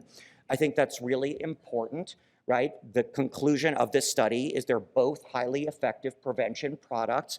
The FDA very specifically has not allowed a claim that one is safer than the other. I think that's really important to know. Very sensitive markers of renal function as well as DEXA measurements do favor TAF-FTC, but the clinical outcomes that go with that are not clearly different between the two agents, which leads to a really important question. People come in all the time to my clinic saying, which oral PrEP agent should I take? All of my friends are on agent X. I see a lot of advertisement for agent X. Shouldn't I be on agent X? And I always make these people who ask me these questions come into the office and have this conversation. This is an infographic that is publicly available on X, formerly Twitter, from Julia Marcus, who was at the Kaiser Family Foundation at the time. She's now at Harvard, so you can find this on the internet. I have printed this out, I laminate it, and I keep it in my clinic because in my mind, this is a really nice discussion about the pros and cons of the different agents. We already talked about bone mineral density and renal function. What we didn't talk about are differences in change in LDL cholesterol, which favor TDF-FTC, and changes in weight, which also favor TDF-FTC. Of course, it's important to remember that TAF-FTC is currently in investigation for vaginal exposures. We do not have data for vaginal exposures at this time, so it cannot be recommended for that preventive indication, nor do we have data in persons who inject drugs. So keep that in mind as you have those conversations. There obviously are cost differences, particularly because TDF-FTC is available as a generic and TAF-FTC currently is not. What about injections? I talked about choice, obviously the hottest, newest thing on the market, and we can spend an enormous amount of time talking about the implementation challenges of this drug, but let's talk about the data first, and then we can get to implementation challenges. So this drug, you already heard from Trip and from Charlie, is a chemical congener of dolutegravir available as a long-acting suspension as well as an oral tablet. It's extremely long-acting, and it's injected as a 3 milliliter gluteal injection, obviously in combination with rilpivirine for treatment, but in the PrEP space, used as a single agent as monotherapy. So this drug is now approved for PrEP in the United States since December of 2021, and the countries in blue on this map tell you the global scope of the regulatory approvals with a large number of other approvals that are pending. What are the data on which these regulatory approvals were based? Well, started with a phase 2 study called ACLAIR. Suddenly you're all hungry. ACLAIR was a phase 2 study that looked at cabotegravir versus placebo in low-risk individuals. It actually looked at 2 different dosing strategies. The question was, could you give it quarterly, every 3 months? Turns out the pharmacokinetics did not support that. So an additional cohort looking at every 2 months, which is what ended up going to regulatory approval. The data that supported that is actually based on macaque models, non-human primate models of HIV challenge. And the reason I'm showing you this is in a second, I'm going to show you some human data. And I just want you to have in your mind that the non-human primate correlates of rectal protection are a parameter called 3-fold the protein-adjusted IC90 for rectal protection, and it's 4-fold the protein-adjusted IC90 for vaginal protection. So try and keep those numbers in mind when I show you some human data in just a second. So again, here's the vaginal numbers, just keep that in mind. These are the ACLAIR data, that's this phase 2 study, and I'm gonna ask you to look at the sort of the green dots and the green error bars here. And what you're seeing is with the every 3-month dosing, some of the people actually fell below 1-fold the protein-adjusted IC90, so 3 to 4 times lower than you would need for anticipated protection. And that's why this drug will never be a 3-month drug. Okay, now you're saying, wait. Dr. Gulick just told us that soon there is going to be an every 4-month and maybe an every 6-month formulation. Hold that thought. Different formulation. The current formulation, this 200 milligram per milliliter, is never going to be anything other than an every 2-month drug. We need a new formulation to use it at extended intervals. That's the difference there. I didn't want you to think I was lying to you. Okay. So this was 077, it's study design. I'm not going to belabor that. This is a follow-up study in men and women that had the same sort of findings, but confirmed this every 2-month dose that ultimately led to the phase 3 studies. This is just a pharmacokinetic plot of the individuals born male. You can see with the every 2-month dosing, you stay above those thresholds that I mentioned for rectal protection. And now I'm overlaying the individuals born female, and similarly, you stay above those protective levels, and it was on that basis that the phase 3 studies were conducted. It does last in your body a long time. You can see here the time points and the numbers of people who fall into each of those buckets and categories of exposure. The long story short here, I will summarize for you, is 600 milligrams, the 3 cc injection every 2 months was the right dose to bring forward into phase 3. So what are the challenges with this? So this problem with any long-acting agent, we're going to have this problem with all long-acting PrEP agents moving forward. So they might require an oral lead-in. We've talked about that a little bit to establish safety and tolerability. And then there's a long tail at the end, right? If you stop in a long-acting injectable product, what happens, right? And John Mellors and others have created this little rubric that if something works as a prevention agent, that's great, but when you stop it, the concentrations start to go down, right? And then there's some point at which you don't have protective efficacy anymore, but there's enough drug left in the system that it could select for resistance, right? So the concern was, and we've heard about this a little bit, particularly in the context of long-acting injectable treatment and Cabenuva, right, is so what happens as you get to that pharmacokinetic tail? And during the conduct of these long-acting PrEP studies, we wrung our hands an enormous amount. What about the tail? What about the tail? What about the tail? Is this going to select for integrase-resistant virus? Is it going to cause an integrase-resistant global HIV pandemic? And are we going to be in trouble and not be able to treat those people with, as Dr. Gulick taught us this morning, the dolutegravir or bictegravir regimens that are universally first line now across the world? So a lot of hand-wringing about this. Punchline, spoiler alert, that's not the issue. You can all rest easy. How do we know this? Okay, what does the tail look like? From 077 data. In individuals born male, it's about 40 weeks is the average length of time after a last injection that the drug persists in the system. But you'll notice that this splay of blue lines on this slide here, it's incredibly variable. There is really wide interpatient variability in how long this drug lasts in the system. If that is making you a little bit anxious, just wait. These are the women. It's even longer. The longest time we have modeled to observe drug persisting in an individual born female after the last injection is 2.5 years after that last injection. So whatever the questions are about the pharmacokinetic tail, they're profound and prolonged, and we need to understand them. So what is the safety of the tail? What if someone of pregnancy potential gets pregnant during that tail? And what about this resistance? What about drug-drug interactions?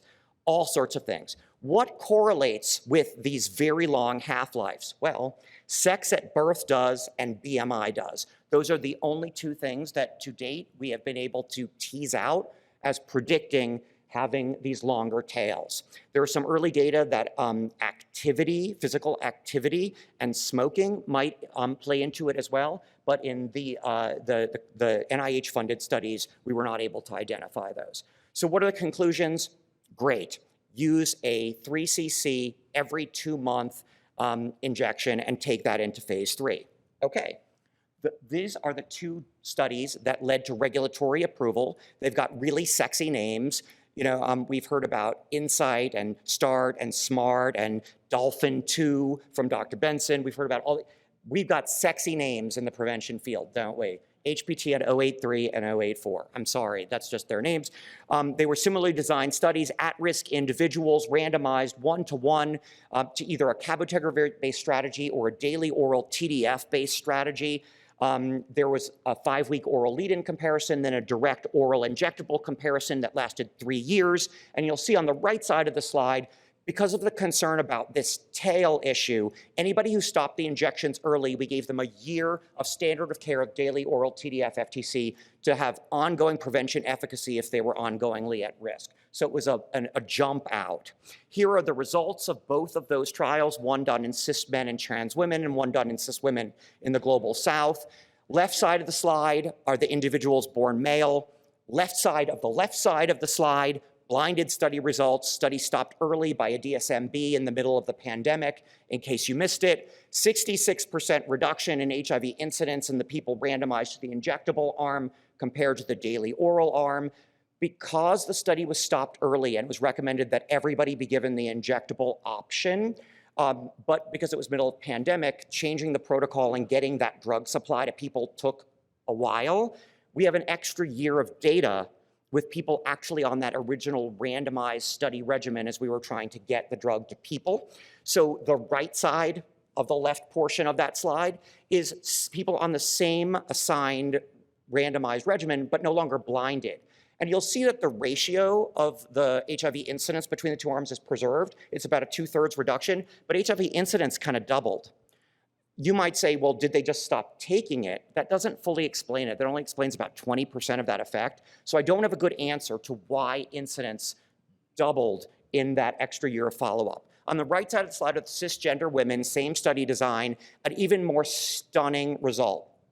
90% reduction in HIV incidence in the individuals randomized to the injectable arm compared to the daily oral PrEP arm. And that did not change in a 1 year of follow-up. That study also was stopped early by DSMB about 6 months after the 083 study was. These effects were consistent across age group, cis men versus trans women, Black versus non-Black within the United States, and region, that's in the 083 study, and by age, use of a hormonal contraceptive, and BMI in the study with cis women. It was not powered to look at these subgroups, but these results were consistent in magnitude and direction across all of these subgroups, really important. Safety, really safe.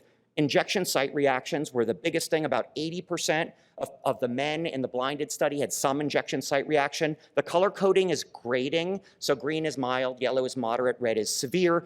Less than 2% of people in the men's study had to discontinue because of injection site reactions, so that's really reassuring. You can see it also decreases over time with additional injections, so people either acclimate to it or it's sort of selecting for people who dropped out because they couldn't tolerate it up front. This is the 084 data. The colors are a little different, but long story short, women tolerate pain better than men. Not a surprise to many of you in this room. I am told by my colleagues who ran 084, much lower rates overall of reports of injection site reaction. No women discontinued the injectable product because of injection site intolerability. Weight gain, I'm going to be very brief here because I'm already running out of time and I want to make a couple of really important points to you. There's a big controversy about whether integrase strand transfer inhibitors contribute to weight gain. You're all aware of that in the HIV treatment literature. This was a unique opportunity to look, absent the inflammatory milieu of HIV, at what happens to weight gain in this particular comparison. And the take-home message is, yes, there's an overall difference in weight gain over time, but it's really driven by the first year, the left side of the slide, where basically there is about a 1.25 kilogram annualized weight gain in the integrase arm, but that's really not different from what is happening to all of us every day. We're all gaining weight just sitting here, and we haven't even eaten lunch yet. The amount of weight that the average person gains in a year is about 1 kilogram as we age. Don't hate me, it's true, I'm sorry, it's why there's Ozempic, no. The difference is entirely driven by the anorectic effect of TDF-FTC in that first year, which we all know for people to whom we've given TDF-FTC PrEP, right? There's a GI, nausea, sort of anorexia kind of effect, usually that lasts about a month and people acclimate to it, but the weight effects seem to be more prolonged. Bone density changes, we've now published. Todd Brown from Hopkins here in Baltimore presented this at CROI last year. Basically, these DEXA-based graphs look very similar to the TAF-FTC, TDF-FTC comparisons, more favorable for the cabotegravir arm, but again, without clinical outcomes. Not that you would expect clinical outcomes to be different with only 2 years of follow-up. Many of you ask, what do you know about this drug in pregnancy? So data are still accumulating. The HPTN 084 study is ongoing and collecting pregnancy outcomes very carefully. They have over 300 pregnancies at this point. This is the last public presentation of these data where there weren't any adverse birth outcomes or maternal outcomes that were concerning in individuals who fell pregnant randomized to cabotegravir. There will be additional data forthcoming. This is the most recent data that Sinead Delaney-Moore-Wetlaway, who leads that study, has shared with the HPTN network, who's sponsoring that study. So there's going to be a lot more data coming, but all of the data in pregnancy and breastfeeding looks very reassuring. So that's super great. What did we learn from the failures? And Dr. Gulick's already mentioned this, that we've seen some people who acquire HIV despite perfect injectable cabotegravir adherence. In fact, there was now been 2 clinical cases that have been presented, both at CROI, one last week, one last year, of clinical failures with on-time administration of this product. So it is not perfect. No prevention product is going to be perfect. What we learned from these failures is if you don't take cabotegravir, it still doesn't prevent HIV infection. If you don't find a prevalent or acute HIV infection before you start cab prep, it gets really, really, really difficult to find because of the long-acting nature of that product. If you get exposed during the tail, you do not get cab resistance. How long after the last exposure likely depends on sex at birth, so stay tuned for more about that. If people are interested in understanding those differences, I'm happy to discuss it. If you try and cover the tail with an oral agent in people who want an injectable product, they don't take it, and that probably contributes to HIV risk.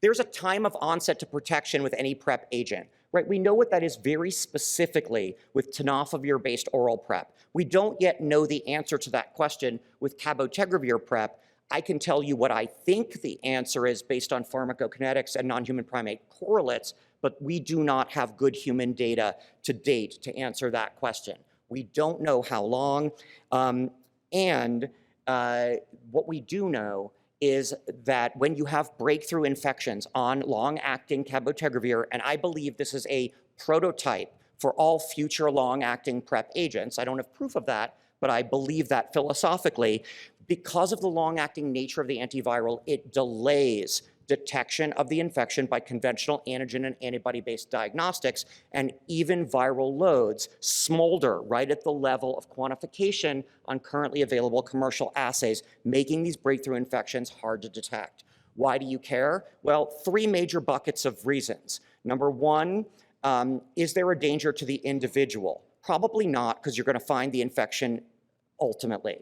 Number 2, are they at risk of transmission to sexual partners? Probably not, because these viral loads are very low. Is the blood supply at risk? Question mark. And the third situation is, do you get resistance, and does it make that HIV infection then harder to treat? Answer, depends how close to the last injection the HIV infection is acquired. In individuals born male, more than 6 months out, no, there is no resistance that has been detected in available data to date. Within 6 months, yes, you can get resistance, but it's the breakthroughs, the failures at high levels of resistance, at high levels of cabotegravir, where you get integrase resistance. Okay, I am going to take a pause there. I did not get to show you the plots of this or those consequences, but it is lunchtime, and Dr. Ganem and I are happy to answer questions in the question part of this, and we can talk more about any of those questions later in the roundtable session, so I do not delay any further. So thanks for your attention.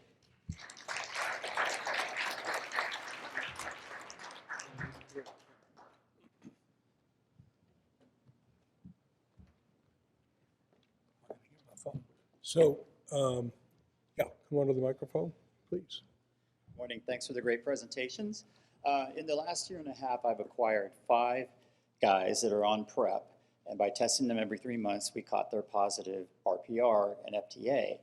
3 months later, all 5 of them were negative. What should I make of that? So first, let me ask you a question. What did you use to test It was 3 different labs. I don't know what exactly they do. I'm not an academician. I'm in Yeah. private practice. Well, it's a strange story, right? Yeah. Because and you were talking about PrEP, HIV PrEP, that you diagnosed individuals with a positive RPR that became negative. Correct. The only thing that I can think of, so treponemal tests would be very strange. RPRs, we know that we have false positive RPRs, and HIV itself and other infectious diseases are well known, including autoimmune diseases and other diseases as well, can give you these short-term positivities for the RPRs that are false positives. The reason why I asked which test it is, if it were the RPR, if it were the non-treponemal test, I wouldn't be terribly surprised because sometimes you have these short, spikes that occur. But if it's the treponema antibody, I would be very surprised. And the only logical explanation for that is the labs that are being, the lab error. Yeah, and the But reason that it's questionable because the first 4 came fairly close together. I see. And that was what was tricky. It smells like a lab issue. Yep, thank you. Thank you. Charlie. Fabulous presentations, both of you. Charlie Flexner from Baltimore. This question is for Khalil. Roughly 10% of American adults over the age of 45 now have chronic tinnitus. When or would you ever screen a sexually active adult with new onset tinnitus for neurosyphilis? The tinnitus, yeah, so the question is a great question. Part of the challenge that you have with otosyphilis, right, is the issue of hearing loss, not just tinnitus, but hearing loss as well, which many adults have, including me, because I'm having a hard time hearing you. It has to do with, all of this has to do with pretest probability and the history. So if you look at somebody and they come in and they have hearing loss, and you check an antibody for syphilis based on just that hearing loss, you're going to have a whole bunch of people who have normal hearing loss that essentially may be positive. Well, maybe not a whole bunch, but some people will have a positivity for syphilis that has nothing to do with the hearing loss. On the other hand, if the pretest probability is higher that they acquired syphilis and the hearing loss is younger person with hearing loss as compared to somebody who's older, younger person with tinnitus as compared to somebody who's older, the duration of the tinnitus, I mean, the likelihood that if the tinnitus has been ongoing for years and years and years, the HIV is probably has less to do with it than not. I think the problem is it's all about pretest probability. And these manifestations, these clinical manifestations, including ocular, but mainly otic, they are due to age and have nothing to do with HIV, and both are true, and unrelated. So part of the challenge of these patients is trying to figure out whether you think that the syphilis has anything to do with these manifestations, and it's all based on the history and the art of medicine rather than, because there's no other way to do it. It's art of medicine. Just a simple question. At what titer do you refer someone to the rheumatologist when their RPR is positive? So that's a good point, and I would argue that it's not based on titer, but based on concomitant symptoms, right? So I would not refer anybody to a rheumatologist, no matter how high or low their titer is, if they have no other symptoms suggestive of rheumatologic disease. On the other hand, if the titer is low and they have clear manifestations of some sort of, so it's less to do with the titer. The titer, how high the titer is, has always been a challenge, because we've had patients who have false positive RPRs that have had rather high titers. You know, usually you assume 1 to 2, 1 to 4 is where you're going to see these, but we've had patients with 1 to 512 that had clear false positive RPRs. And so titers can be very difficult to, disease activity of syphilis is not really, doesn't correlate well with the titers. And I think also autoimmune diseases and titers are also challenging to correlate as well. So I would say go with the history, and that's why I stressed trying to interpret any kind of titer in the absence of history makes it very complicated.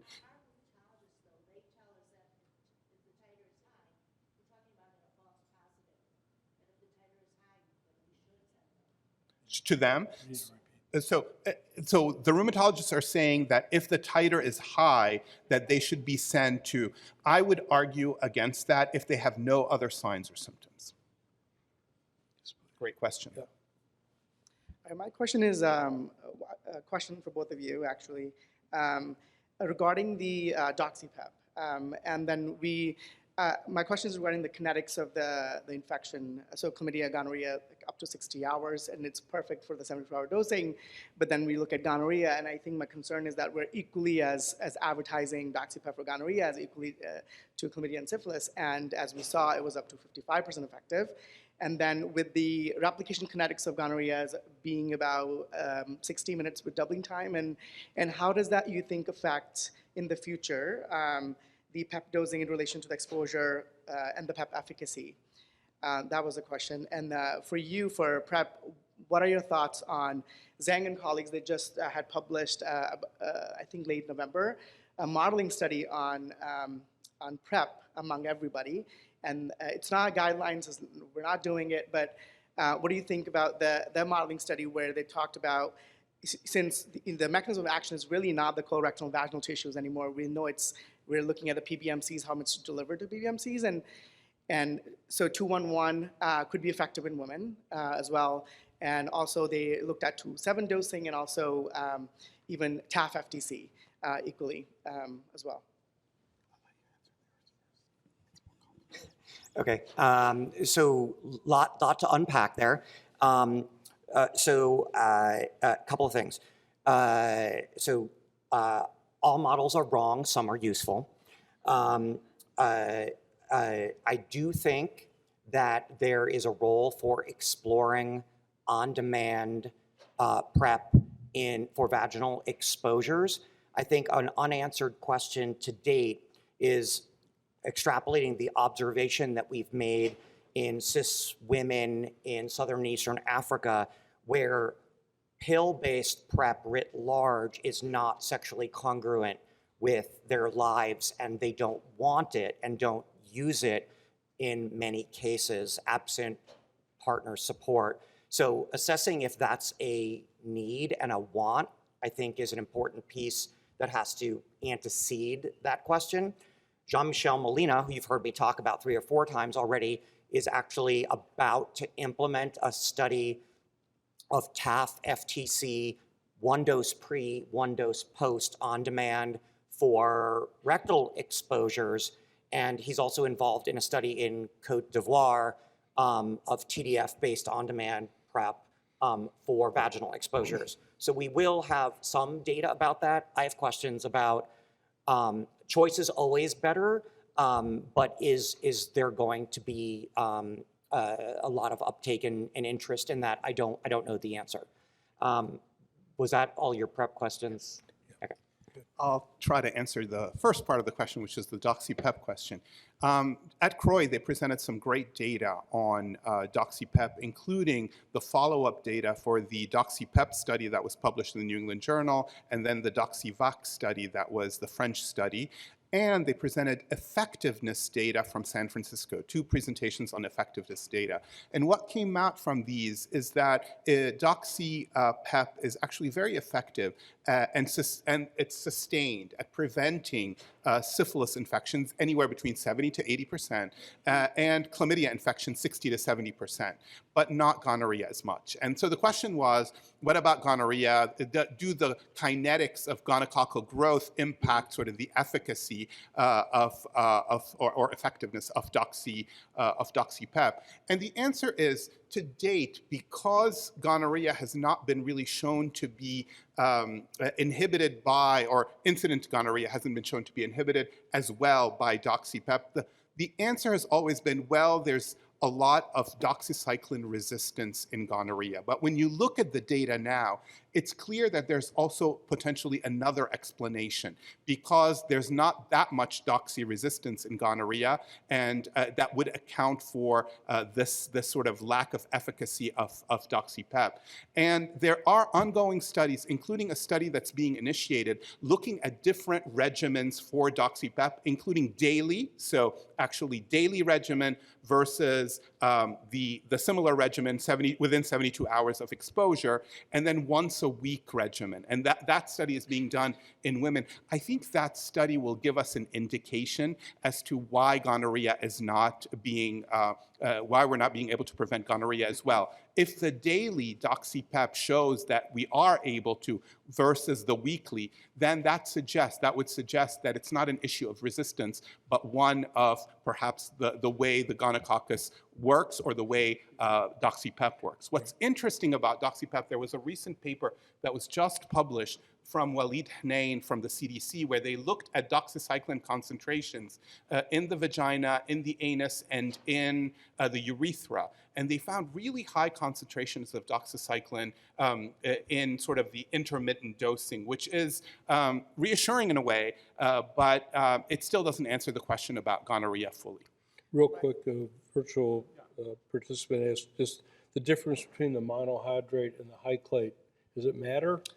The answer is it doesn't seem to matter. Remember, there's this the hyclate is the longer acting doxycycline. When you look at the data for the half-life, there's about a 5-hour difference in the half-life. But the problem is hyclate is very hard to find in, essentially, if you want to buy it, this long acting, which was used in the doxypep study, it's almost impossible to find on the market. Everybody's using the regular doxycycline, and it seems to be doing the job. Again, the difference in half-life is not that great, and I suspect that's why you can use either. But remember, with the doxyvac study, with the doxypep study, what they used was the hyclate, the longer acting. So we're really out of time, but let's do these last two very quick questions, very quick answers. Sorry, very good presentations. Any comment in herpes urethritis? When do you do it? When do you suspect that? How do you diagnose it, and how do you? That's one question. The other question is kind of a rapid case that I had. I have an ID consult of an ID doctor that sent his patient with HIV to an ocular syphilis, apparently with symptoms. He was discharged from the emergency room by the ER physician. He called an ophthalmologist, and he ruled out ocular syphilis, and the patient was discharged before I saw him. So any suspect that patient had to be admitted for LP. I did not know the CD4. If that CD4 makes any decisions on your final decisions, thank you.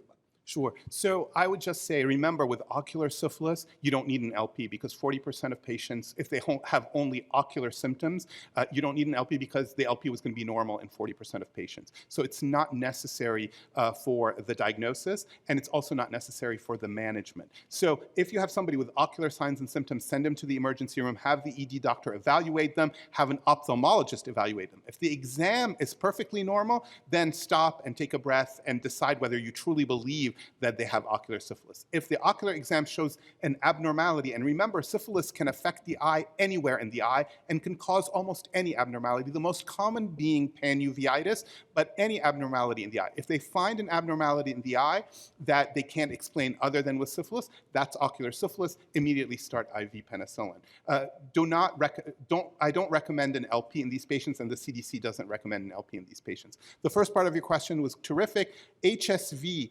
causes urethritis and cervicitis. And so I always, in patients who have negative testing for gonorrhea, chlamydia, and mycoplasma genitalium, I will always test for HSV in these patients, particularly if they give you a history of recurrent urethritis. They say, oh yeah, I'm having these symptoms, it went away, and then it recurred 2 or 3 months later. That's a fairly typical history of HSV urethritis, and usually I send a PCR of a urethral swab or a vaginal swab, and if it comes back positive, I tell them, it's most likely HSV causing the symptoms that you're having, and we manage them accordingly. Great question. Very quick. Hey, a quick question. Everyone's focusing on resistance and chlamydia and gonorrhea and syphilis, but what about Staph aureus? From these brief courses of doxycycline, because many of our patients, especially to treat MRSA. So the answer is, the question is, what about doxycycline, the use of doxypep, and the emergence of drug resistance? There are a lot of questions about resistance emerging, not just for Staph aureus, but also for syphilis, for chlamydia, and for gonorrhea. And the answer is yes. There is certainly the possibility that this may lead to emergence of resistance. Now, we have used doxycycline extensively to treat acne, and patients have been on it for a long time. And at the end of the day,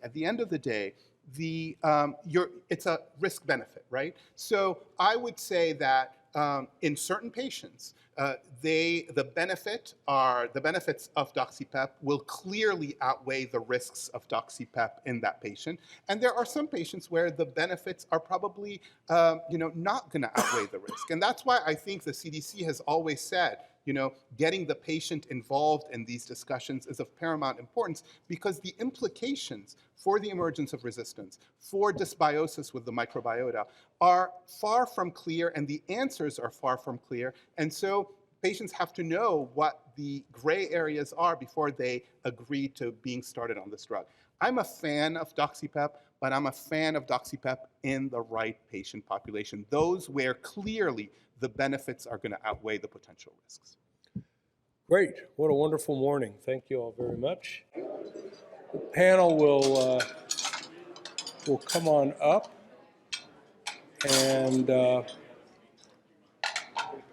we'll get started. This is a tradition at the meeting to have the cases, and I designed them in a way that they would echo or highlight what you've already heard today for the most part.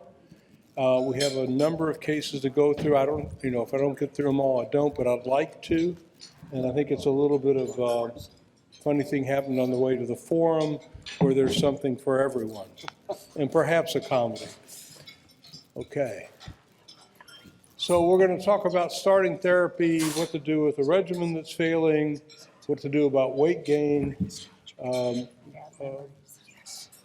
people with HIV who are pregnant, HBV, and actually HDV, not CV, having trouble adhering to therapy, and unusual skin lesions. Khalil. So what should I do with initial therapy? So we got this 48-year-old person who presents asymptomatic, viral loads 280,000, CD4 counts low, other labs are normal, wild-type virus. This is basically Dr. Gulick's question. I think we've already answered it. Let's see, I'll give a few different choices here. Check them out and vote. All right, so we've come down a little bit. I think we've already had a discussion about this. This was just a break-in. Everyone's used to it. I think with the interest of time, I will move on. Unless, Dr. Landovich, you have some, no? Okay. Do you want to mention that cabotegravir rilpivirine hasn't been studied as initial therapy? Well, why don't you discuss that? I just said it. Okay. So Do you also want to talk about the ins and outs of two-drug therapy for initial? yeah, why don't you talk about that real quick, seriously? No, not me. All right, well, we'll all talk about it. You talk about it. So the question is, do you need a little bit more oomph up front with, in this case, the resistance assay, which at least in our practice, we don't have those data when we start treatment. They come in newly diagnosed. We have their viral load, but we don't have the resistance. So we usually start with a bictegravir or dolutegravir triple drug regimen to start, but then we might de-escalate to 2 drugs. So I think that's a general good rule of thumb, unless you all disagree. Is that, yeah? And the viral load was pretty high, wasn't it? Sorry? The viral load was pretty high. Viral load's pretty high, and CD4 count's kind of low, and that also leads you more towards a triple drug and away from especially 2-drug therapy.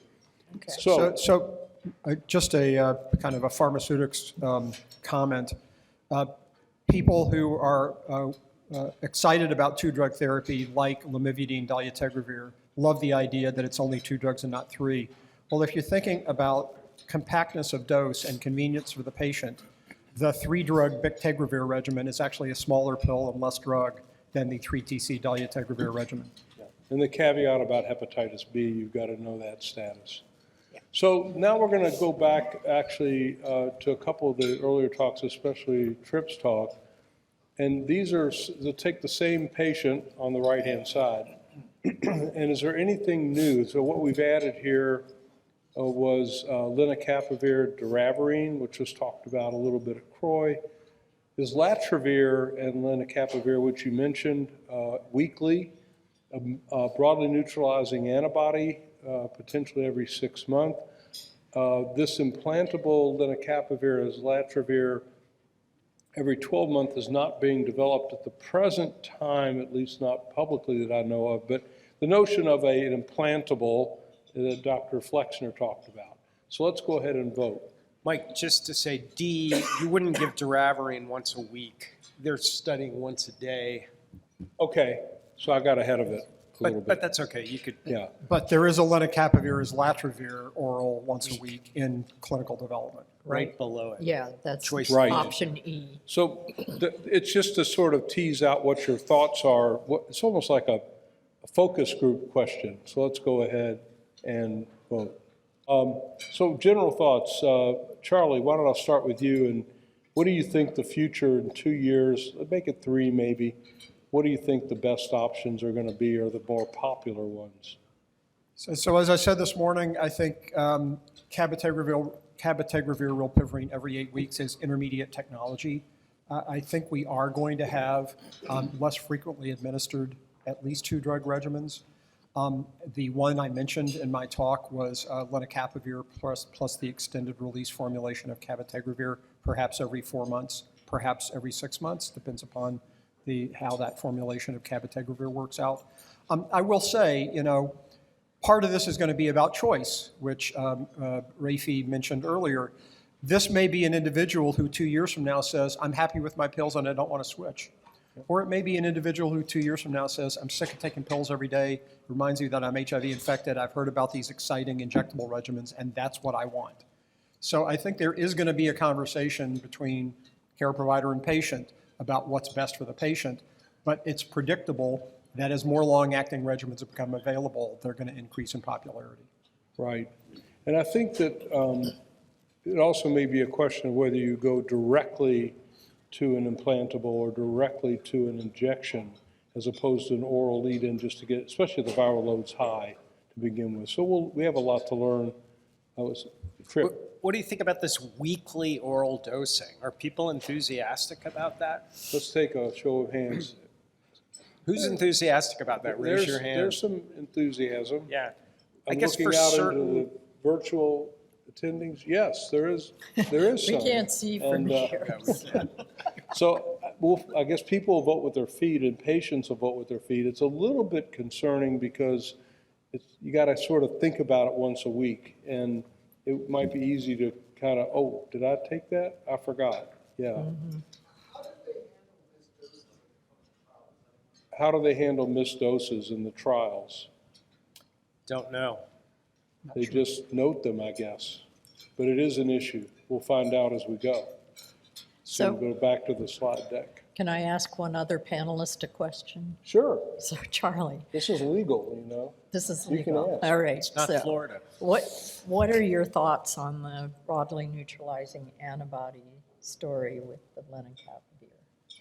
Well, I think the study that was published last month, it was a positive and a negative. There were clearly a couple of people who failed, presumably because they were not sensitive to the broadly neutralizing antibodies as the test from Monogram had shown. So to me, there's several big issues with broadly neutralizing antibodies that must be resolved if they're going to be a practical part of treatment. The first is, how do you develop a reliable test for sensitivity? Because it's inevitable that some people are going to be somewhat resistant to every broadly neutralizing antibody. So that's question number one. Question number two, if you can't do that or you don't want to do that, can you develop a combination of broadly neutralizing antibodies that has such broad coverage, one would predict that 100% or nearly 100% of viruses in a region would be sensitive to all 3 of those antibodies, or 4 of those antibodies, or 5 of those antibodies. Mixing antibodies together is a pretty easy thing to do. And as long as the antibodies are affordable, one could, in theory, just simply come up with a combo of antibodies without having to do resistance testing, but we're not there yet. So I think we got a lot to learn about broadly neutralizing antibodies. They have 2 great attractions. One is they're super safe. They are human antibodies. So there's been very little in the way of adverse effects of these antibodies. 2 is they're long-acting. 2 amino acid mutation in the Fc binding domain of these antibodies means that most, if not all, of those antibodies could be given intravenously once every 6 months, which is great. So if we could have a complete, well-tolerated, once every 6-month regimen, like lenacapavir plus broadly neutralizing antibodies, it would be a great thing. But we got a long way to go before. And the longest way is how to get the pricing down. Because that's going to be a huge I mean, barrier. there was one study, since nobody covered it this morning, the first-in-human tri-specific antibody, combination of 3 antibodies that work at different binding sites. And while they talked about the virologic effect being substantial, I considered that trial an utter failure. 3 broadly neutralizing antibodies acting at 3 different sites. The response was pretty dismal.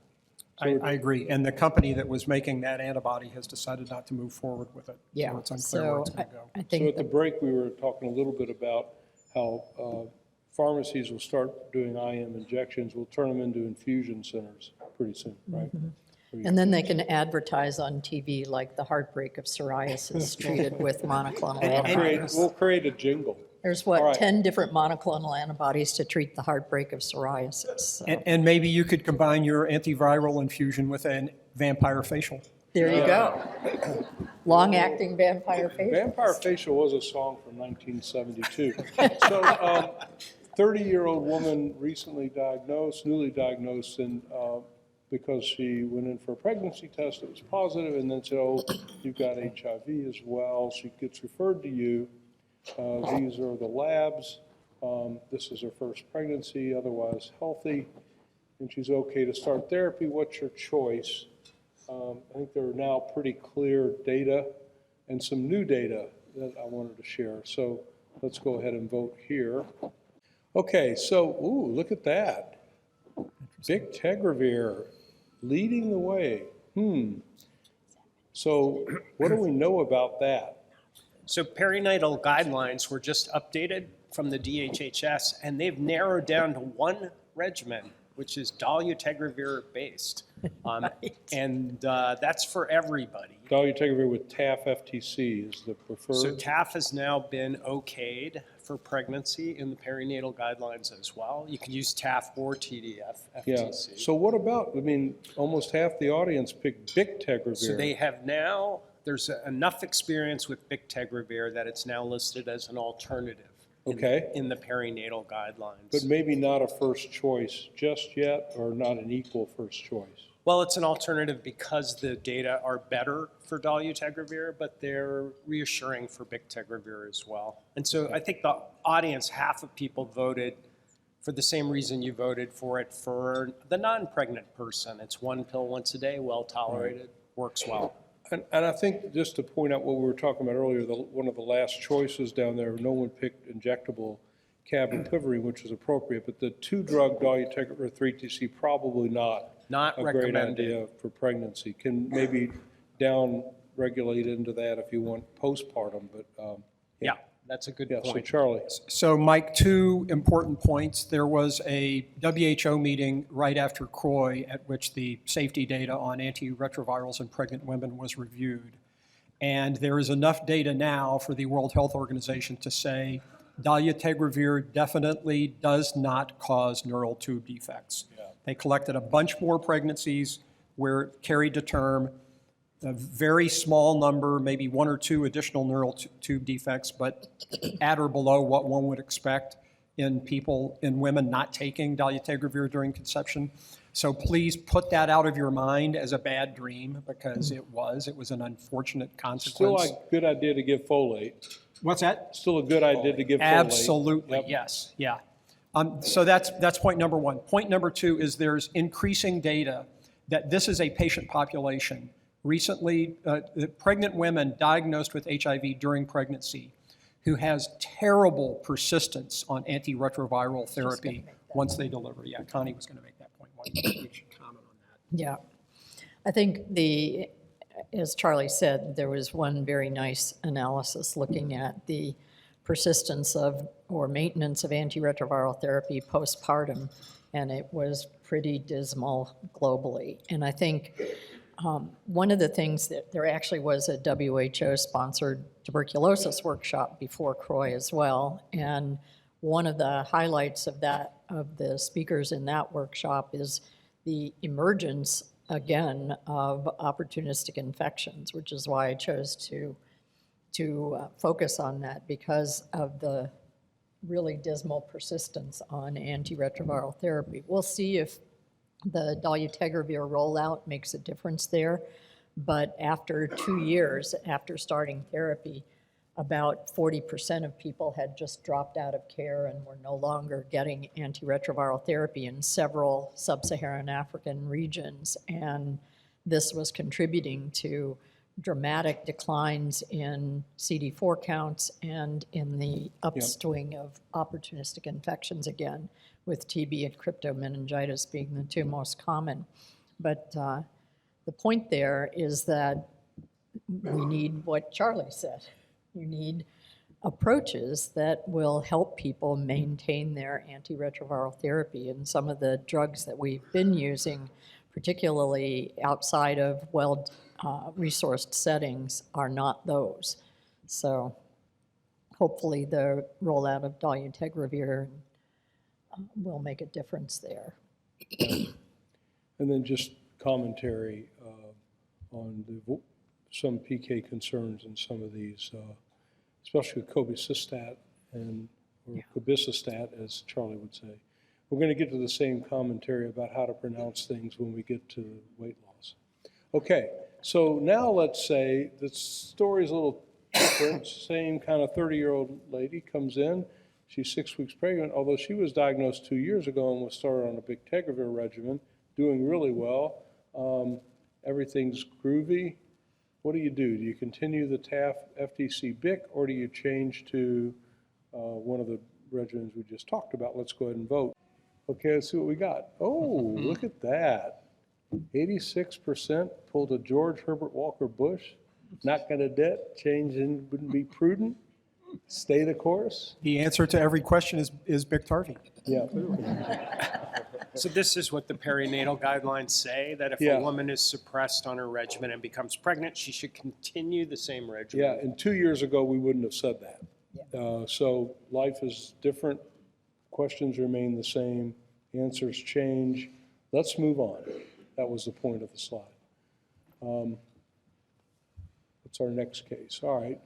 How about breastfeeding, or chest feeding, or whatever we call it these days? So this is kind of the same lady. 9 months ago, she was 6 weeks pregnant. Now she's postpartum. Was started on dolutegravir TAF FTC. She got to target not detected and remained so. Healthy baby girl was delivered 2 days ago, and she wants to breastfeed. What do you tell her? Yes, she should. No, she shouldn't. Or discuss it. All right, so what say ye, panel? What do the perinatal guidelines say, Trip? The perinatal guidelines say number 3. So the data are that the concept of undetectable equals untransmissible applies as a general rule. However, there are some studies that have almost like a blip of breakthrough. It's more than a blip because for that individual, it's an infection. But there has, as you know, without any antiretroviral therapy, breastfeeding will lead to infection of the nursing infant anywhere between 6% and 15% over 2 years. Unacceptable as a rule. If mom is on treatment but doesn't adhere to the therapy, then all bets are off. But even with mom adhering to therapy, viral load, at least through the study anyway, being documented less than 50 copies, the vast majority of women do not transmit, although there is a case or two that have happened out of several thousand if you put it all together. So very low risk, but that's why they say discuss. And I don't know exactly what happened in those cases, but it definitely can happen. But my sense is that it's most women, if they want to breastfeed, can and should, and we just monitor them. If there's any bump in the virus, then I think we need to reconsider. Any different? I think the point here that's just interesting to note is the guidelines have changed from B to C, right? It used to be a don't do this unless there's no other option situation, and now the guidance is that it should be an informed discussion. And this became critical, in especially places like sub-Saharan Africa and rural areas. They couldn't hardly get sometimes clean water to make up formula, and it's also expensive. It's a lot, it's no price to just breastfeed. So there's lots of compelling socioeconomic factors, but in the U.S., most of the time infant formula can be afforded. However, there are health benefits to the baby over the years that have been demonstrated from breastfeeding. So trying to get to that is generally a good idea. So, Mike, there was a sort of a cottage industry maybe 20 years ago of showing that components of antiretroviral regimens could be harmful to newborns, including mitochondrial toxicity with older NRTIs. I think that's no longer the case. I think the pediatric HIV specialists deem a regimen like this to be safe because all of these drugs are going to wind up in breast milk. You got to think about that. But I think that regimen, bictegravir, tenofovir, alafenamide, and emtricitabine, those drugs would not be expected to produce any harmful side effects in a newborn. Okay. So weight gain, we've been talking about at this meeting for the last 8 years at least, feels like. Here's a recap. 47-year-old lady who started bictegravir-based regimen about a year ago, had a good response. Starting therapy, her weight's gone up a fair amount, and her fasting glucose is 101, and her A1C is 5.9, so we could categorize her as perhaps pre-diabetes, but not diabetic. So in addition to diet and exercise, you recommend which of the following? Should we change her regimen to a TDF-based or non-INSTI-based, start metformin, depends on where you're from, whether this is semaglutide or semaglutide. It's advertisement, tomato, or some other app. So let's go ahead and vote. We have voting all over the place. The studies, the reason I put the song in with that lyric was that at CROI, around posters 790 to 800, I called semaglutide alley. There was one study after another, and they just kept getting more impactful. Weight loss, improvement in cardiovascular disease, fatty liver improvement, inflammatory markers reduced. It'll cure your asthma too, So where are we with this? And this answer will probably change dramatically over the next 5 years. Well, I showed you the two studies I was most impressed with in terms of the impact on cardiovascular disease biomarkers and on weight, and showing that it was safe in people with HIV to use semaglutide. And so, there's been a lot of data presented trying to assess whether switching off of INSTIs will reduce your weight again. And those studies have shown no impact of switching to an alternative regimen, so that's not an option. You didn't put it up there, but, well, I guess you did, option B, but it doesn't work. And so if there's been that dramatic an increase in weight, I think it's reasonable to both obviously diet and exercise, but to start semaglutide and Yeah, I think especially if the BMI is over 30. Yeah. Especially 35. This is more borderline. I didn't put her height in, but that's still a significant amount of weight gain. that is a lot of weight gain Yeah. in a So, year. Yeah. I think we're on this is like a gray zone, an emerging frontier of medicine, but that's not just in HIV, of course. It's kind of everywhere now. And I think it's all because of the Ozempic commercials, because it's such a catchy tune. If you want to be discouraged or dissuaded from watching television, those commercials will have a very They're very effective, obnoxious. they'll keep you from watching anything. All right, so what do I do with the patient with the discordant CD4 response? I ask this question at least every other year at the meeting. So this is a woman who started on boosted darunavir-based regimen has had a nice response, but note that the CD4 count, even after 4 years, has barely just doubled, and she's tolerating the regimen well.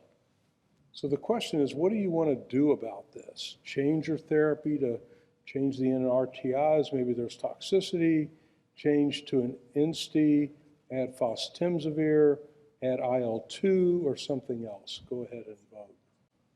Okay, so we have a smattering of answers. Panel, what say ye? Trip? Nothing's been shown to help in this case. So I would agree with the 2/3 who said continue our current regimens. Switching or adding antiretrovirals, people may be thinking for other reasons that they want to get her off the boosted PI, but that's not likely to help her CD4 cell count. Nobody voted for E, interleukin-2. Back in the day, there were studies that showed that increased CD4s but did not have clinical consequences to go with it. Some recent data shows that there... Other than the toxicity of IL-2. Yeah, well, that's a good point, besides toxicity. But it may be functional that the CD4s, and that's the reason that they're not responding. And that when you increase them with IL-2, they're still not very functional. So until we have a better choice, I wouldn't do anything. And you showed in that one study you presented from the START study, if you Right. continue to follow over time, there's a Yeah. gradual increase in CD4 I'm count. gonna It show never that. quite reaches the Yeah. early intervention. I could group. show that graphic here, But- the next slide. Yeah, so this is, if we look at the viral load, it goes down nicely. And normally you'd expect this picture where, especially in the first 6 weeks, there's a really nice bump. The folks who had these discordant type responses missed that bump. But if you look farther out at years later, the slope of the lines are similar between the two groups. So it seems to be something in the first 6 to 12 weeks of therapy. I don't have complete evidence, but I think a lot of it has to do with release of CD4 cells from privileged sites like lymphoid tissue. You reduce inflammation and that responds, but for some reason there's a proportion of patients who don't have sequestered CD4 cells, so you don't get the bump. And that's probably a marker of some degree of badness that their lymphoid tissues don't get populated or have that type of release. Or that you started too late. Yeah, So exactly. her That would be the CD4 count case. was 80 when she Right, started. and that's usually the patient who falls into these categories.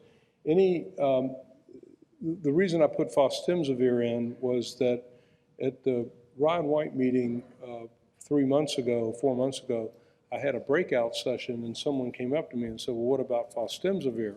And I said, what do you mean? In this setting, I said, well, if there's retroviral therapy failure, yeah, that's a good option. A lot of you chose that on the question that was asked in the Q&A. But the concept was that there's something special about that. And the only thing I'm aware of are data that came from the trials where viral load was elevated, the viral load came down and the CD4 count went up. Well, that happens with many antiretroviral drugs. But they were just saying that they've been hearing this. So I don't know if you guys had any information or data on this. So maybe it's a theoretic thing, but it's not quite ready for prime time. I suspect ViiV is interested in this and will run studies. We'll have to wait and see, so maybe this answer will change over time. We tested Maraviroc with a similar rationale back in the day, and it did not improve Yep, counts. so Can I just ask the audience, has anybody here heard chatter that was a reasonable thing to do to intensify a suppressed patient with fostemsavir with the goal of making CD4 go up? So a couple okay, so there's a people. few hands up.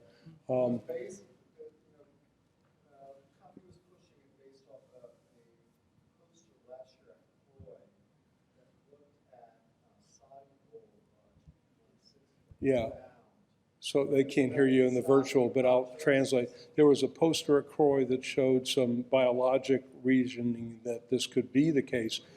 But I think a lot of people are going to want to see the clinical data in this setting showing the degree of bump versus placebo. That's what will have to happen to make it stick. Because there's a lot of plausible biologic issues, right? Okay, that's why I put it in there.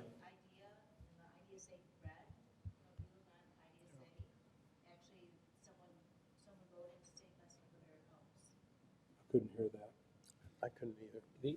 Maybe you could use a microphone in the IDSA something. Yeah, the somebody wrote- idea threads for The for idea IDSA. Yeah. Someone did write in to say that fastenavir helps recently. Well, The again, I definition of don't think there's any anecdotal. published data, the poster here and there, but I think we need a head-to-head study, no at least before I would adopt it. All right, so this is, oh, Hi, Meg Sullivan from ViiV. There's actually a study called the Recover Study that's being done now. looking It hasn't at this completed very though, right? question. Okay. And it hasn't been completed. good, thank you. I thought you all might be doing something like that. Okay, so Rafi, this is one's for you. A 34-year-old guy has been on CAB every 2 months for pre-exposure prophylaxis. And he comes in with fever and rash and comes up with an antibody antigen test that's positive and viral load confirms likely infection. So the question is, what do you do while you wait for genotype? Lots of options here. Let you look at them for a second.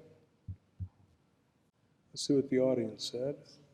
All right, a lot of folks went with integrase. A few people went with boosted PI of some sort. What say ye?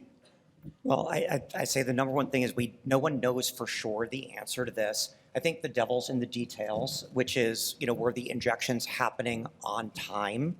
And if the person was getting their injections on time, and so this is detected within 6 months of the last cabotegravir administration, that's the setting in which you do have to worry about integrase resistance. And we've seen that in the majority of the CAB prep failures where that happens. So I would agree with the people who said C as the option. I think what's interesting about this case is you're lucky you got an antigen antibody test that was reactive and a viral load that's high enough that you can actually send a genotype and figure out if there's at least some threshold, depending on what assay you're sending commercially, of integrase resistance. And if that doesn't have evidence of integrase resistance, you might be more comfortable going with either A or B.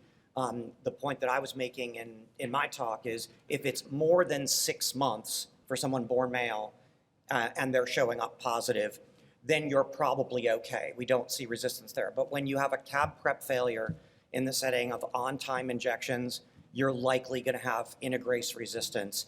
And although we don't have clinical data yet to confirm clinical response rates, I'm concerned that the genotypic mutations that are being seen, it would not respond well to bictegravir or dolutegravir. So you'd wait for the resistance before you go to an integrase in this setting? For sure. Yeah, okay, so as I think a lot of you know, I take poetic license in these stems, and I didn't want to have any confusion that the patient had become infected de novo with HIV, so probably just to make this real, the antigen antibody test is likely to be negative, and you'd almost need to go to the RNA, and the RNA may not be that high, correct? Correct. How high would 800 copies? If you're lucky. If you're lucky. Yeah. So it's a lot more daunting and challenging. It's a little bit like interpreting RPRs. He shot him a glance. They're And The thing is that the viral loads in HIV testing are unruly. so I just wanted to make it clear that you're worried a little bit about resistance here till proven otherwise. Okay, let's go to the next question. All right, we have persistent virologic failure and history of poor adherence. We touched on this, but let's make it real. So this is a 34-year-old guy whose frequent meth use transfers from another clinic. Of course, it's not you, right? Came from somewhere else. Now his viral load's 208,000 and CD4 count's 20, and been exposed to a lot of different regimens that you probably would have used and breaks through or stops taking or whatever it is. And has no toxicity. You ask him, does any of these regimens bother you? Nope. Just, I don't like taking pills. I don't like taking medicine. And the only resistance that you can get, because you can't get it now, he's off therapy, was an M184V. So which regimen do you prefer here? Now, his viral load's 208,000, right? All right. Almost half the audience has said go right to inject, even though the viral load is high. We've talked about the Latitude study 3 or 4 times here. Trip, I think you presented that.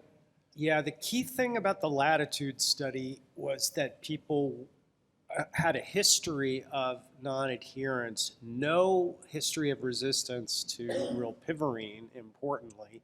And you would worry about that perhaps in this case because he was on a prior regimen. And remember that they brought them all down to undetectable on orals. But they before paid were them to eligible. take their medicine. And they paid them to take their medicines, and then they randomized to show the benefits. So how do we extrapolate that to our patients is a little bit.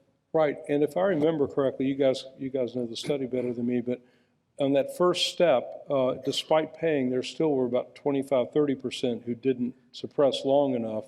So that would be our patients, right? Rafi's the co-chair of the study. Oh, there so you he go, could co-chair. comment on that. Guilty as charged. It was actually more than that. We had Yeah. initially, it's a problem. yeah. So the question, this is like a harm reduction thing. So the ISUSA guidelines, and I don't know if HHS has gone there just yet, but They have not. have not. So this was published right before CROI in JAMA, recommending that in this setting, somebody absolutely unable to take just demonstrated that you, in a harm reduction standpoint, you can try going to injectable cabotegravir rilpivirine with all the caveats. I mean, just, it's not a comfortable situation at all. But what's key, and I think got missed in some of the translation, is if you read the whole letter carefully, you have to have the support systems in place. You've got to really pay attention. Have the patient come back frequently, reinforce the need, watch for any of these missed visits. You've got to almost have a team that'll go and find them and bring them in. Because if this is your really last shot. And as they say in Hamilton, I'm not throwing away my shot. Okay, so how do I manage established patient who with HIV who has frequent STIs? Clearly this is coming to you. Diagnosed 10 years ago on Big TAF FTC, as every 6 to 12 weeks comes in with some or another syphilis, GC, chlamydia. What are you going to do? This is probably going to be a quick commentary. Let's go ahead and vote. See how many people were persuaded. And okay. People So- listen to your talk. All right, we don't need to dwell on this, but it's a major change from 2 years ago, or a year ago maybe. I mean, Jean-Michel Molina, who's been mentioned at least 8 times today, very innovative guy, even though he looks like a mime in all of the, we're a little gray, he looks nice. Yeah. He's Marcel Marceau. He is. And so any further comment? No, I'll just highlight, remember, folks, that I didn't mention that at the end because I was over, but with DoxyPep, we're talking about MSM and transgender women. The data in cisgender women, the first study did not show benefit, mainly thought to be because of adherence. The data from the Doxy study that I mentioned that was just published shows adequate levels in the vaginal tract and the anus, et cetera. There are other studies ongoing in cisgender women, so stay tuned for that. But you want to use it in the right population, the right patient, and I think this is the right patient to use it in. I think the one person asked me a question during after the session. If somebody comes in with a single STI and no prior histories of any STIs, and when you sort of talk to them, you don't get a good sense that really they're going to be at continued risk, that's not the right person to start, I think, DoxyPep, given the risk-benefit. Everything about DoxyPep is risk-benefit, right? And there are a lot of things about the risk that we don't understand. Where clearly the benefit outweighs the risk, you should use DoxyPep. This is an example where clearly DoxyPep, the benefit's going to outweigh the risk. One STI in the past year, but really no prior history, and a change that makes you think that most likely this patient is not at risk for continued STIs, I think that may not be the right person for doxypep. But think But about that's why I made it every Yeah, 6 that was a weeks. really nice one. Yeah, yeah. Rafi? Khalil, can I ask you, like, we get asked a lot, right? So you have a cisgender woman who has recurrent either chlamydia or syphilis. You know, based on the current state of the data, what do you say to them? I don't use it. I think you're giving somebody, I mean, we're assuming that it has to do with adherence, right? That's the assumption. But yeah, I think, I mean, well, that's a good one. But I think we don't know, right? I mean, it may very well turn out that doxy, for whatever reason, doesn't work in cisgender women. And why give somebody a drug that does have potential toxicities and side effects when you don't have clear data on benefit? I'm hopeful that it will work, and it will work very well. But until we have those data, I do not use doxycycline in cisgender. Can you come to the microphone? Use the microphone, please. The folks online can't hear you when you don't use the microphone. Hi, thanks. I'm Rebecca. Wouldn't that be an appropriate time for shared decision-making? Sure. Yes, I think that's not a bad idea, but ultimately, when you're trying to give the individual the benefit, the weight of the benefits, right? You can talk easily about the potential toxicities and risks, but when you're talking about the benefits there, you can't say much about the benefits in cisgender women at this time. So we're almost out of time. There's one final question I wanted to get to, and this is back at you again, Khalil, because I knew you'd be here. New skin lesions and reported fever. So this is a gentleman showed up with these new lesions on his buttocks, groin, back, face. He reports fever, but in clinic he's actually febrile.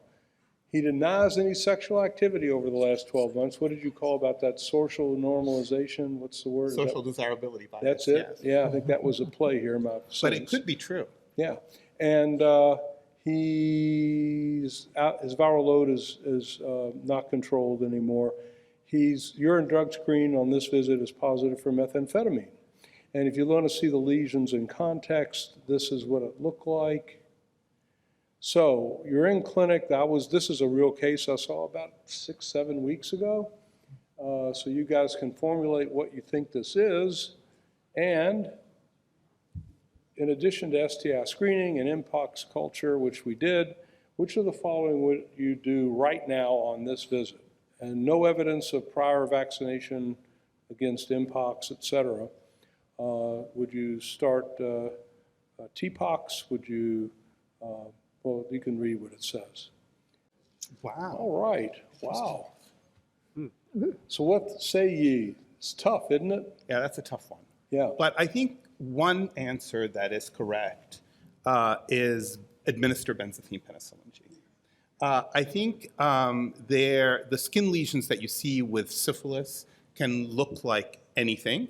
And I think that unless you're able to get results of these tests back, the RPR, for example, immediately, that's the one thing that I would do immediately in this patient. I think that I would also have said C in that setting. I would not have started anything immediate for Mpox, and that would be my answer, mainly because the opportunity to catch somebody who could be very highly infectious for syphilis and the ability to make a difference very quickly. You've got one shot right at that visit, and syphilis can look like anything. So I'm glad most people chose what I would have chosen, but maybe you can tell us what you decided to do. Yeah, so the other part of the story is that he was real sick. Oh. He looked awful. Okay. He's like hanging on the bed, he had covers over his head. No. He looked to me all the world like he had Mpox. Okay. So I wrote for the TPOXX. Yes. I did check him for syphilis. I did not treat him for syphilis. And guess what? His Mpox culture was negative. His RPR was through the roof. I bow to the god of syphilis. We all Thank you for sharing. to the god of syphilis. It wasn't even a confounding, confusing RPR. Kudos to the people who said they would have treated him. I think I was thrown off by just the degree of prostration, and the guy was sick.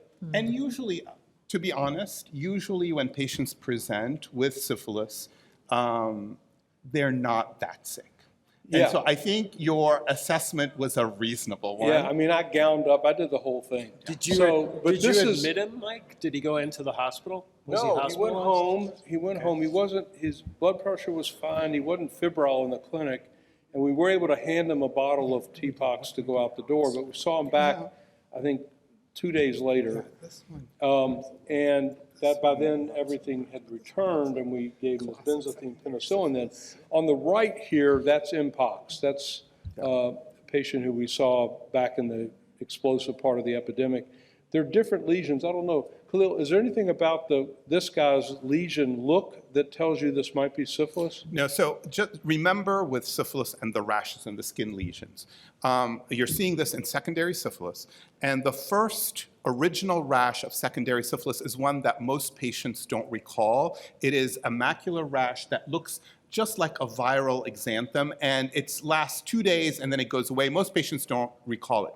The second rash of secondary syphilis is the rash that essentially looks like anything. It can be macular, papular, it can look like eczema, it can be folliculitis, look like folliculitis, it can look like anything. These are the condyloma that are associated with secondary syphilis, and they're usually teeming with spirochetes. Yeah. I mean, this is just... Wear gloves. And the likelihood of transmission, if somebody comes into contact with this, is exceedingly high. And that's why initially, I think most people said just treat, and if it turns out to be wrong, they got a dose of benzathine penicillin. And he had an anaphylactoid reaction to his benzathine penicillin. I'm kidding, no he didn't. Okay, well, we're now at time for our end of the day's session. For those virtually, thank you for joining us. We'll be back tomorrow at the same time. For those live and in person, we have our breakouts. Let me go through a couple of closing slides here. There'll be the online survey that will be sent to you early next week. Remember, you fill that out and you'll get your CME. And contact Lastly Rush if you do not receive your email. Next. Yeah. Oops, I'm in control again somehow. All right. Yeah, there we are. And long-term management, I've talked to you already about that. Several months from now, you'll get a question about syphilis, and just treat. That's what you got to remember.